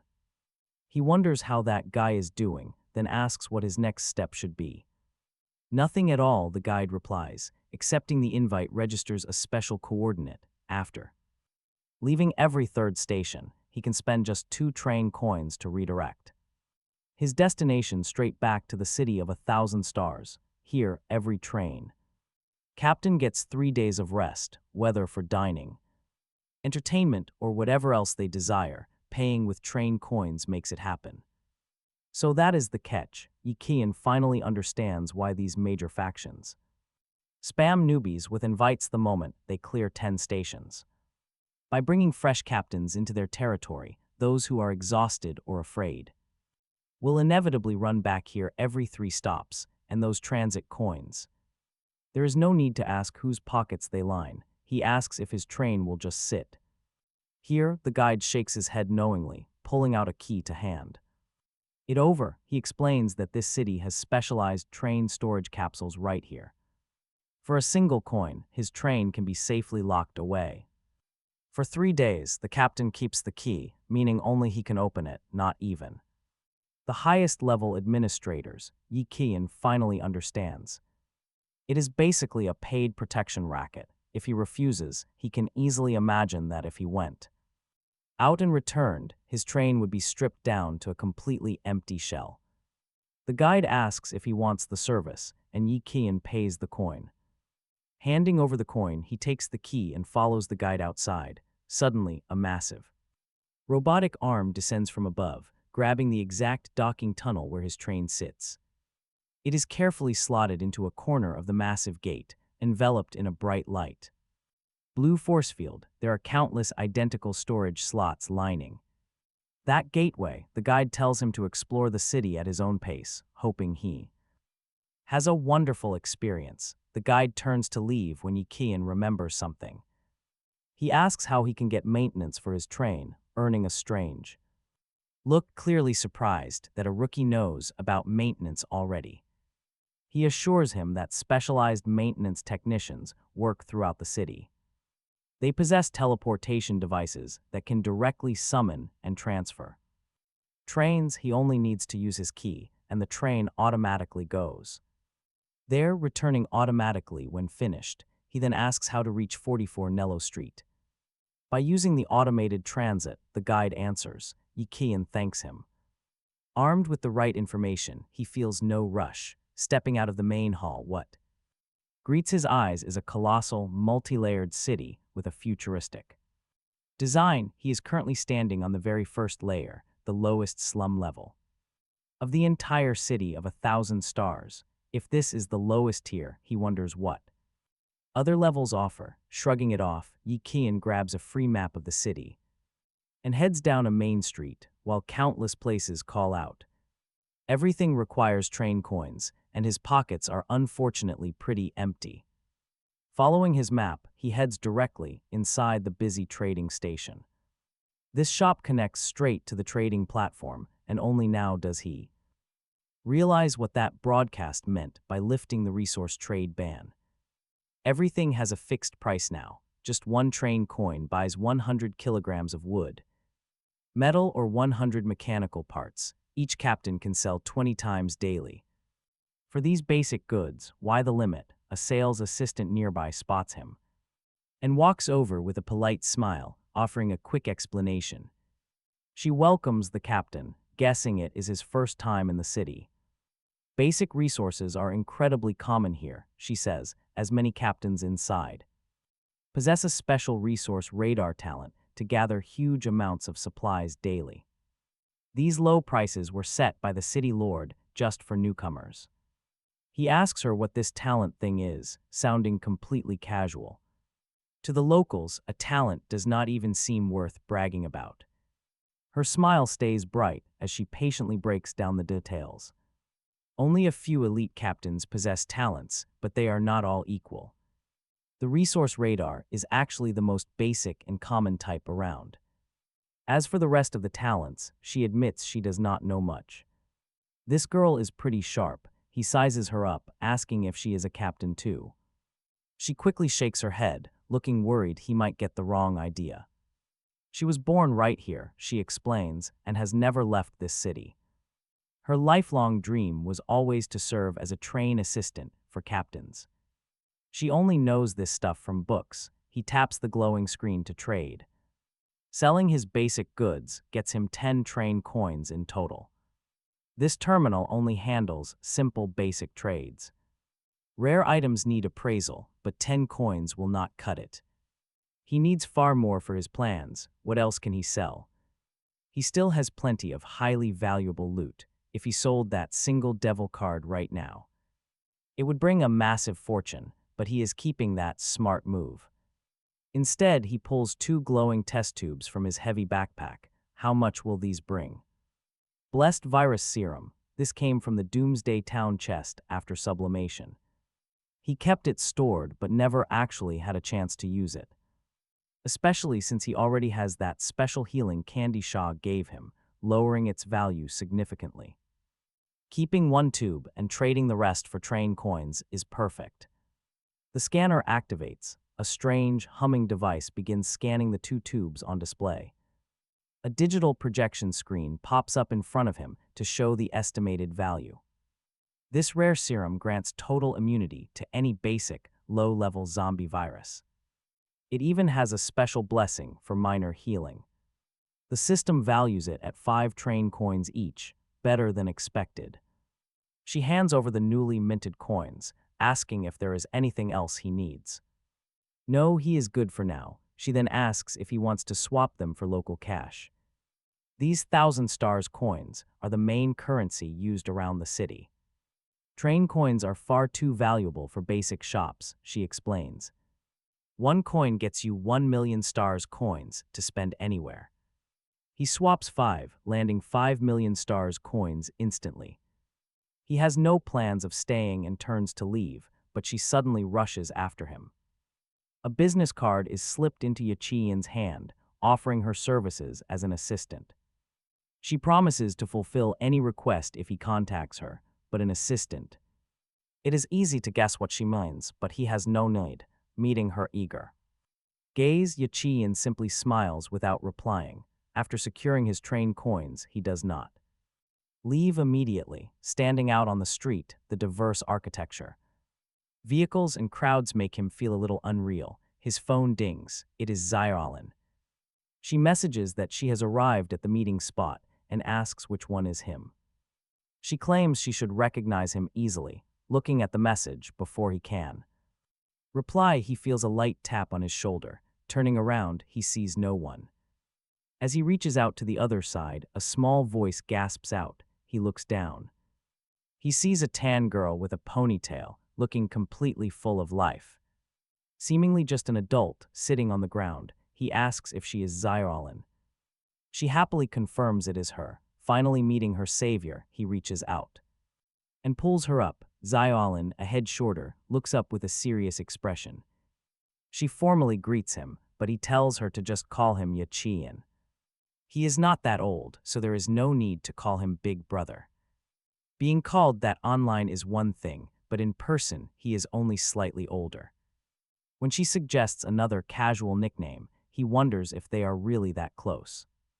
But her overly familiar attitude is hard to dislike. She insists they are close. Without his help during those first 10 deadly stations, she would have died. She never could have finished her upgrades. To her, he is a true savior. So Yachian playfully asks how she plans to repay him, catching her off guard. All of her carefully prepared polite words shatter instantly, leaving her completely speechless. Suddenly, a loud growl breaks the silence. Her stomach is completely empty. He just shrugs, pointing to a restaurant. He asks for a free meal. She happily agrees, thinking a simple lunch is an easy way to settle things. But here is the catch: she completely underestimates the city's prices. Walking out of the restaurant, they look at the astronomical bill and freeze. It reads 3,000,000 star coins, turning her sunny mood completely gloomy. Talk about highway robbery. They barely ordered anything, so how is it this high? 3,000,000 star coins, that is 3 entire train coins. Even opening a level 3 chest barely covers 2 of these expensive meals. She glares at the massive box of leftovers in Yachian's hands, full of envy. He even packed up the expensive lobster and shark fin. Yachian hears her, grumbling, and looks at her own heavily packed bag, holding back a laugh. With nothing else to do, he decides to visit the maintenance shop Shaw recommended. He only walks a few steps and prepares to hail a ride before looking back. Xiaolin has been trailing right behind him. He asks if she has plans, or if she intends to follow him everywhere. She blinks, admitting she is lost. She is totally lost, having absolutely no clue what to do in this massive city. The guide suggested she enjoy herself, but she is too terrified to go alone. Besides, since her last stop was the lucky station, bad luck is bound to strike. Even if the city of 1,000 stars seems safe, that safety is only relative. Sticking close to Yachian is her only real option for survival. He is the only familiar face she can find to keep her safe. Xiaolin is thrilled he knows her talent, teasing that her bad luck might just rub off on him. Kyan looks at her with pure disgust, making her quietly hang her head. She mutters an apology, but Kyan quickly cuts her off, holding his hands straight out. He demands 5 train coins as compensation for the stress of her bad luck. A total scoundrel, she curses him silently in her mind. Yet she obediently pulls out 5 train coins and drops them into his open palm. She actually thanks him, leaving Kyan wondering if she is incredibly naive or just stupid. Weighing the coins, Kyan realizes he wanted her gone, never expecting her to actually pay up. Since she was so willing to fork over the cash, he regrets not demanding more. A deal is a deal. Kyan will keep his word. Calling a flying autonomous taxi, he takes her straight to 44 Nolu Street. They arrive at a massive church, draped in striking black and white patterns. Kyan instantly suspects they took a wrong turn, wondering what a church has to do with trains. No way is Sha baiting him into some weird cult. He really hopes she is not trying to recruit him for some bizarre deity.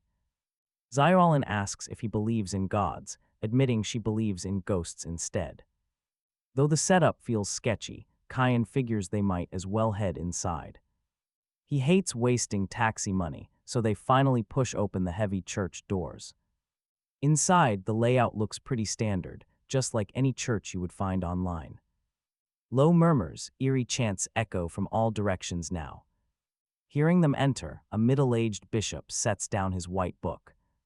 He walks over with a friendly smile, carefully sizing Kyan up from head to toe. Behind the monocle over his right eye, his gaze flickers with deep intrigue. The guest Shah recommended, they are in the right spot. Kyan pulls out the metal piece Shah gave him to secure 1 train maintenance session. The bishop nods kindly, confirming the request and telling them to follow him. The 3 of them walk deeper into the church, reaching a hidden station platform. Facing 3 massive train tracks, the priest tells Kyan to insert his key.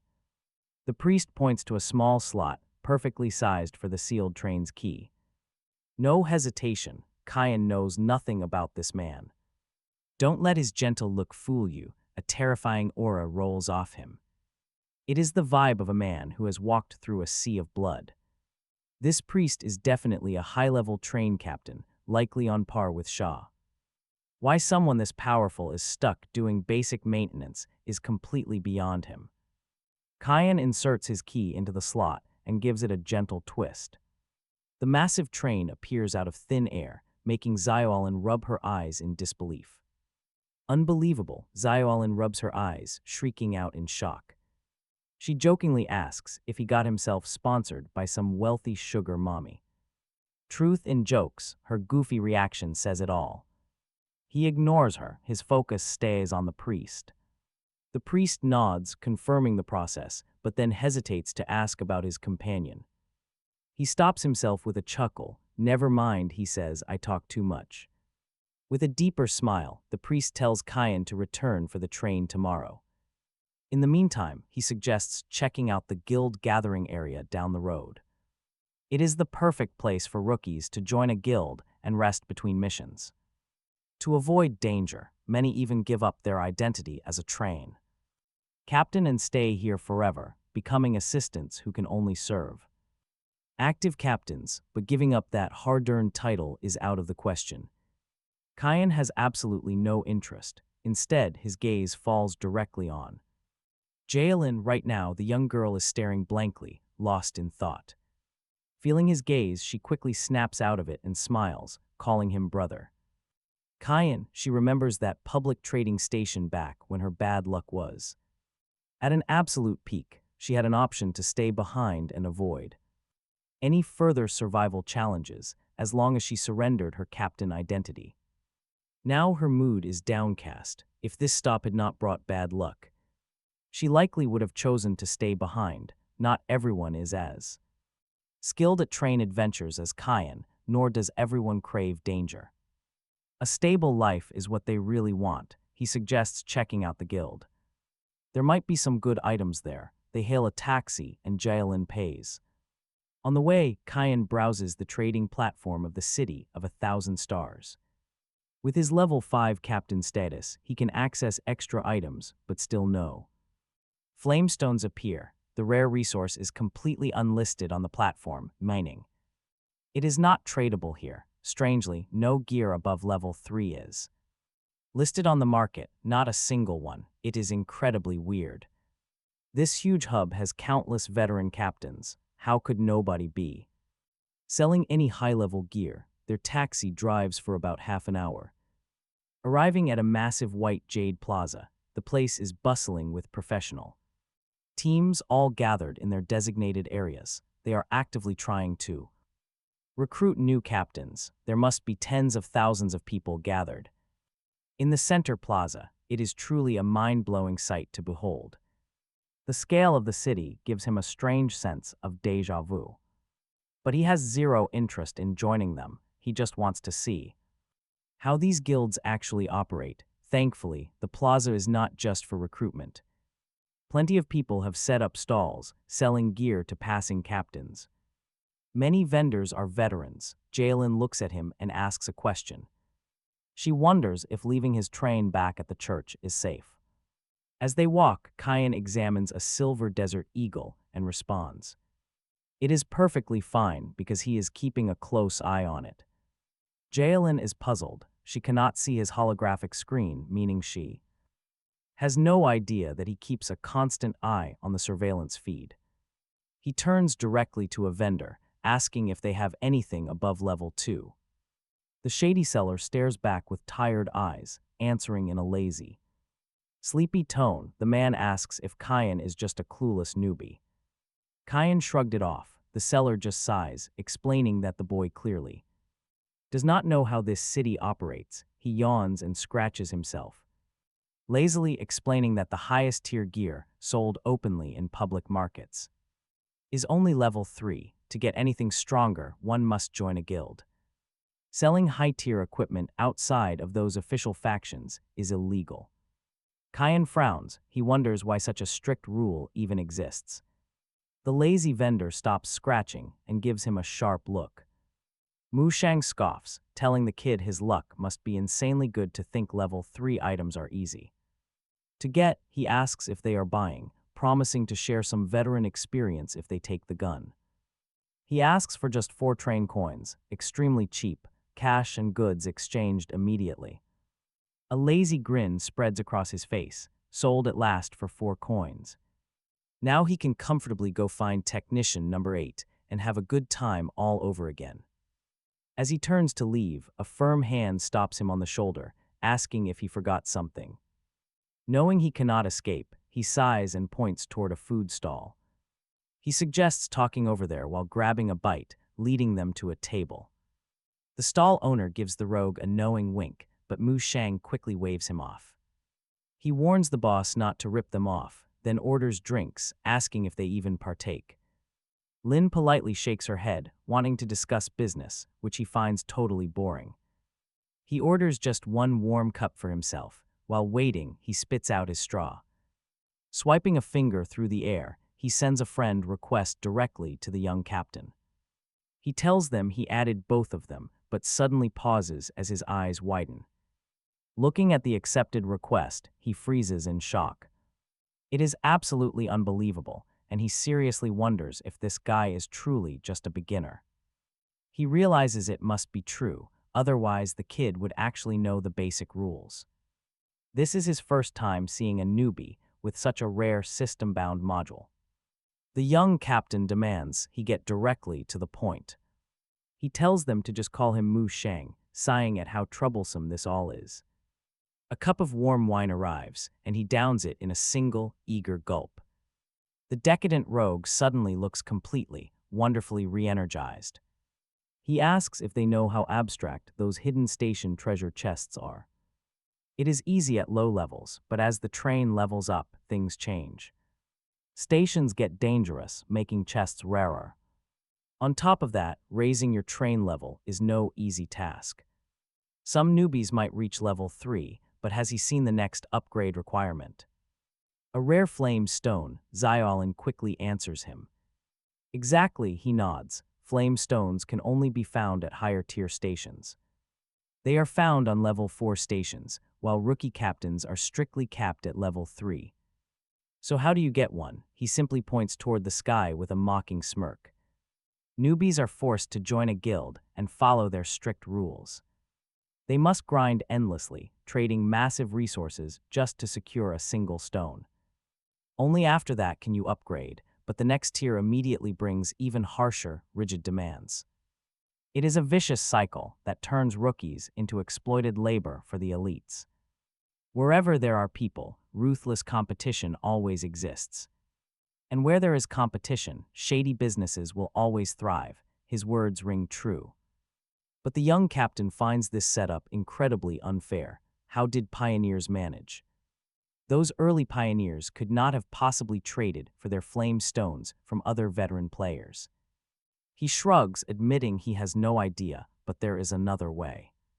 Trading is just the easiest method. If a train reaches level 3, a rare chance opens.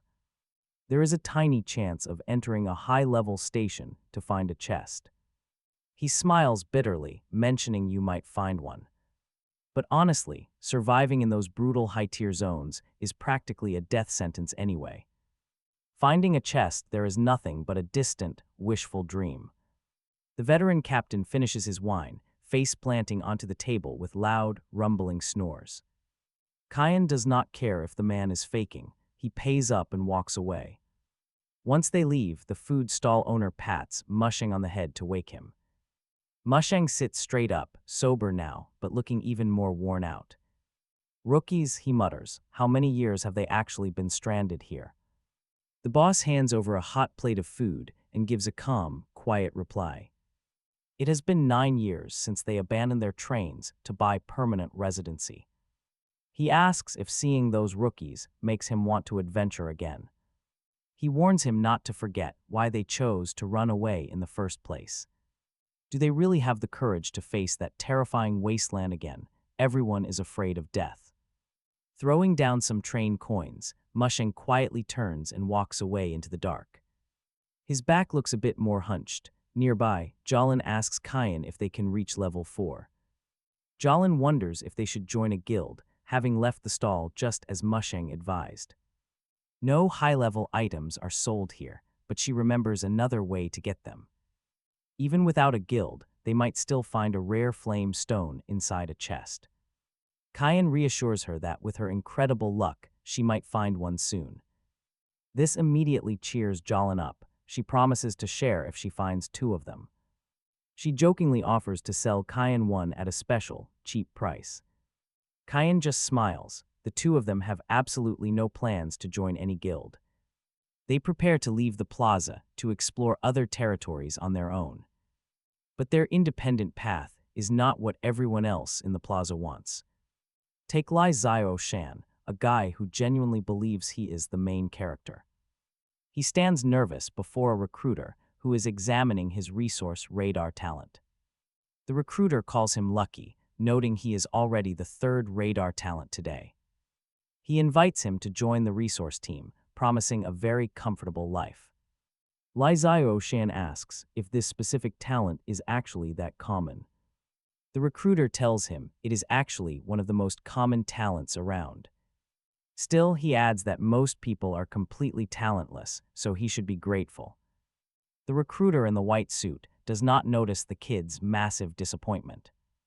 Lai Xiao Shan clenches his fists as his grand protagonist fantasy is utterly shattered. He is deeply frustrated, wondering why this talent is not unique to him. Why do so many others have it? He screams internally that it is unfair. He is supposed to be special. The recruiter looks at his strange expression. The recruiter pats his head, telling him not to get so overly excited. He tells him to work hard in the guild, having high hopes for him. Lai Zio-shan eagerly asks if he can buy a flame stone through the guild. He wants to know if there is a way to get one of those stones early. The recruiter waves his hand, telling the boy there is absolutely no rush. New captains with radar talents are barred from upgrading for 10 stations. This rule keeps valuable resource finders safe from dying in higher-level areas. Naturally, the guild will provide high-grade gear to keep him safe. It is much better to upgrade to level 4 once his foundation is fully solid. Furthermore, the guild will support him through all his upcoming stations. A skilled train assistant will accompany him to collect all resources. They will even provide tools, but Lai Zio-shan can no longer hear a word. He only feels a sudden chill. What does it mean to not upgrade within 10 stations? He must stay at level 3 for 10 entire stations. Why? It is clearly an attempt to exploit his resource radar and gather a massive amount of materials before he dies. He even has to bring an assistant, essentially there. Monitor Wright, angrily slamming his hand down, he says he is not suited for their guild. He wants to speed up his leveling and has no plans to stay at level 3 before he can finish. The man in the white suit chuckles. Oh, so he has ambition. Too bad it is useless because going to another guild will not change a thing for resource radar talent users leaving the newbie zone. A 10-station collection period is a consensus agreed upon by all guilds. The man tells him it will always be the same. He stammers that he won't join one. This commotion draws eyes from all around as other guild members look on with mocking sneers. If he does not join a guild, he will never reach level 4 in his entire lifetime, they mock. After all, Flamestone is only in their hands. Once past the newbie zone, a resource radar becomes a completely negative trait with such trash power. He won't get into any decent stations. Does he think he is some? Talk about brutal. He freezes, his back trembling as the harsh truth finally hits. Once past the newbie area, resource radar truly becomes a major curse. He is forced to visit stations containing nothing but wood, metal, and basic parts, places that rarely offer any other valuable rewards. One slow step means falling behind forever. He feels trapped in a cage, woven by others like a goat walking into a tiger's mouth. Suddenly, Xiaolin points. Is that not Leah? She spots him sheepishly returning to the man in the white suit to silently sign up. Kyan asks if she knows him. In the chat room constantly, he is incredibly narcissistic. Some of the girls she traded with even received friend requests from him, begging them to be his girlfriend without ever meeting. Watching him from the crowd, they hear more chatter. While Lai Zio-shan indeed has that talent, it is not actually rare. Kyan could feel from the start that this guy possessed an oversized ego, believing himself to be the most unique, now realizing he is not special and that his talent actually stops his progress. His heart is likely shattered. Kyan finds it quite boring. Let us go, he says. Xiaolin follows, asking if he forgot their goal. Kyan tells her they are going to enjoy themselves, snapping his fingers to reveal a stack of 1,000 star coins in his hand. Since they are here with free time, he asks if she wants to experience some modern luxuries.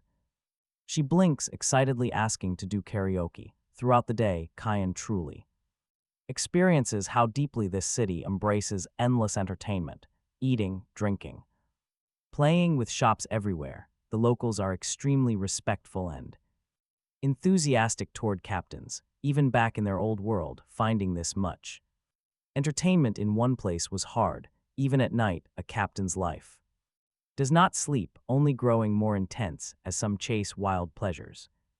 Regardless of safety, at a local inn, Kyan completely immerses himself in a hot spring where a faint milky white glow drips from the water. It feels incredibly relaxing, like resting in a quiet womb. His mind goes completely blank.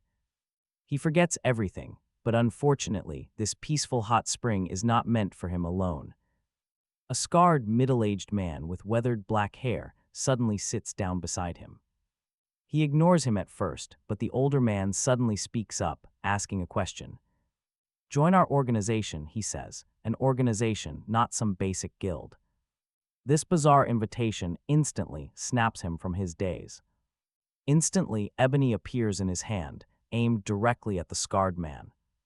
"We do not know each other, old man," he warns. "You must have invited the wrong person." The stranger takes a deep drag of his cigar and replies there is no mistake. That smiling tiger from the church sent him, a crazy woman named Shaw who works with them. He claims they are in the same group, but silence fills the tense air. "But seriously, would you lower your guard? This explanation is not enough." The stranger notices a storage device hidden on him, pointing out his bracelet. "That does not concern you, senior," the young man replies coldly. The man simply smiles, snaps his fingers, and sends him a friend request. He introduces himself as Fan Huo, though most people just call him Old Fan. He tells the youth to relax since he means no harm, having only come for business. He mentions the smiling tiger in the church, a crazy woman named Shaw. Apparently, she is on great terms with a newcomer, even giving away an annual slot. She actually gave away the group's highly valuable annual train maintenance slot to him. Intrigued, Old Fan came to size him up and offer him a spot in their ranks. He takes a massive drag, instantly reducing his thick cigar to nothing but ash.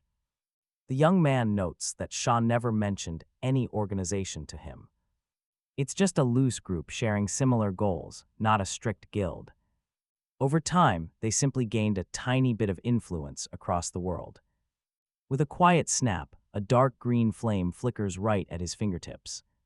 He pulls out another cigar, lights it, and glances at the young man's gun, Ebony. He praises the gun, and the youth thanks him before relaxing back into the water. He can feel that this seasoned veteran has absolutely no ill intentions toward him. Besides, his train captain level must be incredibly high, so why waste his breath? He asks how Old Fan even found him. Did Shaw plant a tracking device on him? "It's not that hard," Old Fan scoffs. "Everything can be bought in this city. Everything here can be bought easily if you have enough train coins. With surveillance cameras everywhere, tracking someone down is a piece of cake." The young man points out that items above level 4 are banned from being sold here. So money shouldn't be able to buy absolutely everything in this city.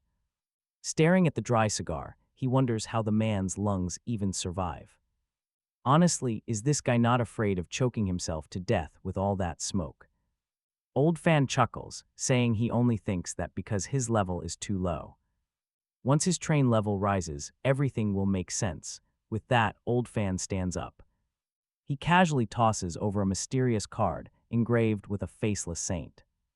"Take this," he says. "Open it if you want to join, otherwise just throw it away." He explains he only reached out because of that crazy woman, Shaw. By the way, how did he actually manage to set her free? That was an impressive feat. But the young man simply smiles, stating that everyone has their own secrets. Fan Huo lights another cigar. There is a strange, playful look in his eyes. "A crazy woman, but what does that mean?" He is completely baffled. "You will understand later." Suddenly, a horrifying memory flashes back to him. Shaw crushed a doll's head with her bare hands at the church. Psycho.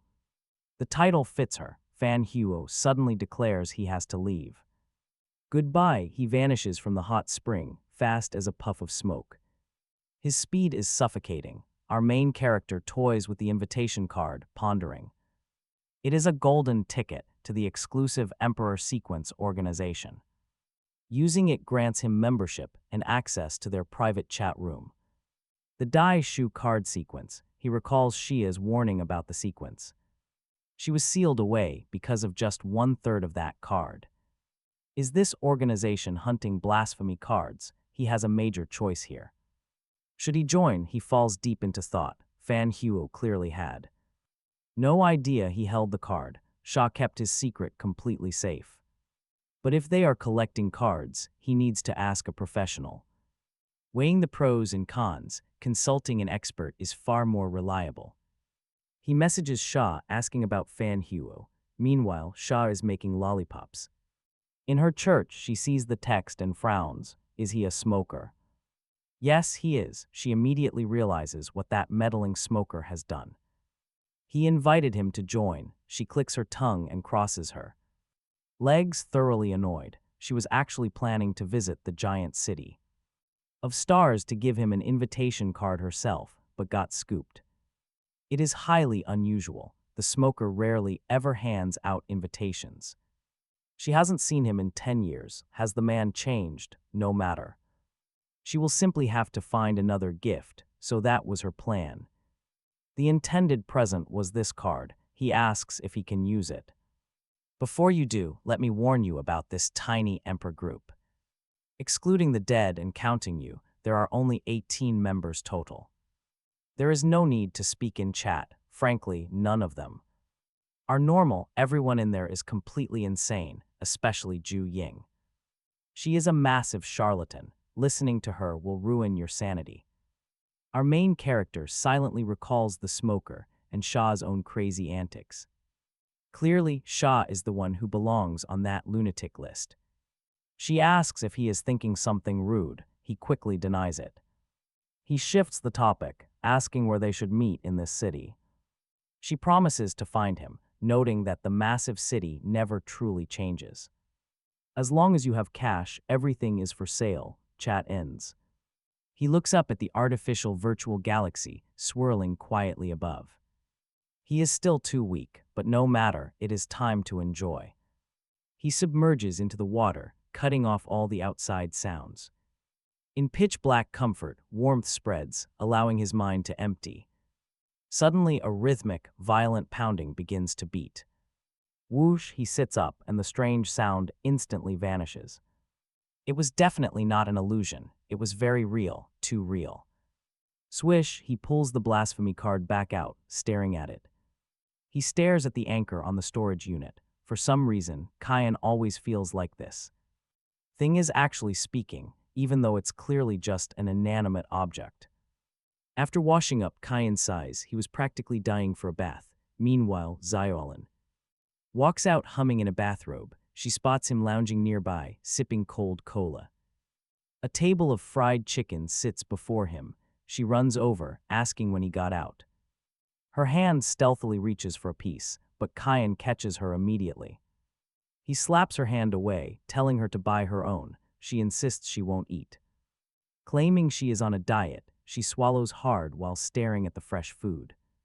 She complains about how stingy he is, mentioning his good luck at the last stop. Kyan denies any real harvest, but she groans that all her train coins were stolen. Specifically by that screw creature. She mutters this softly, but he still catches it. He points out she only lost 5 coins, so she must have some left. She snaps back, asking if he thinks she hasn't opened a level 3 chest. Though she claims she isn't hungry, she clearly hopes he will leave some behind. But Kyan only bought enough for his own appetite, no sharing. He rents 2 separate rooms. Lying down on his bed, sleep refuses to come.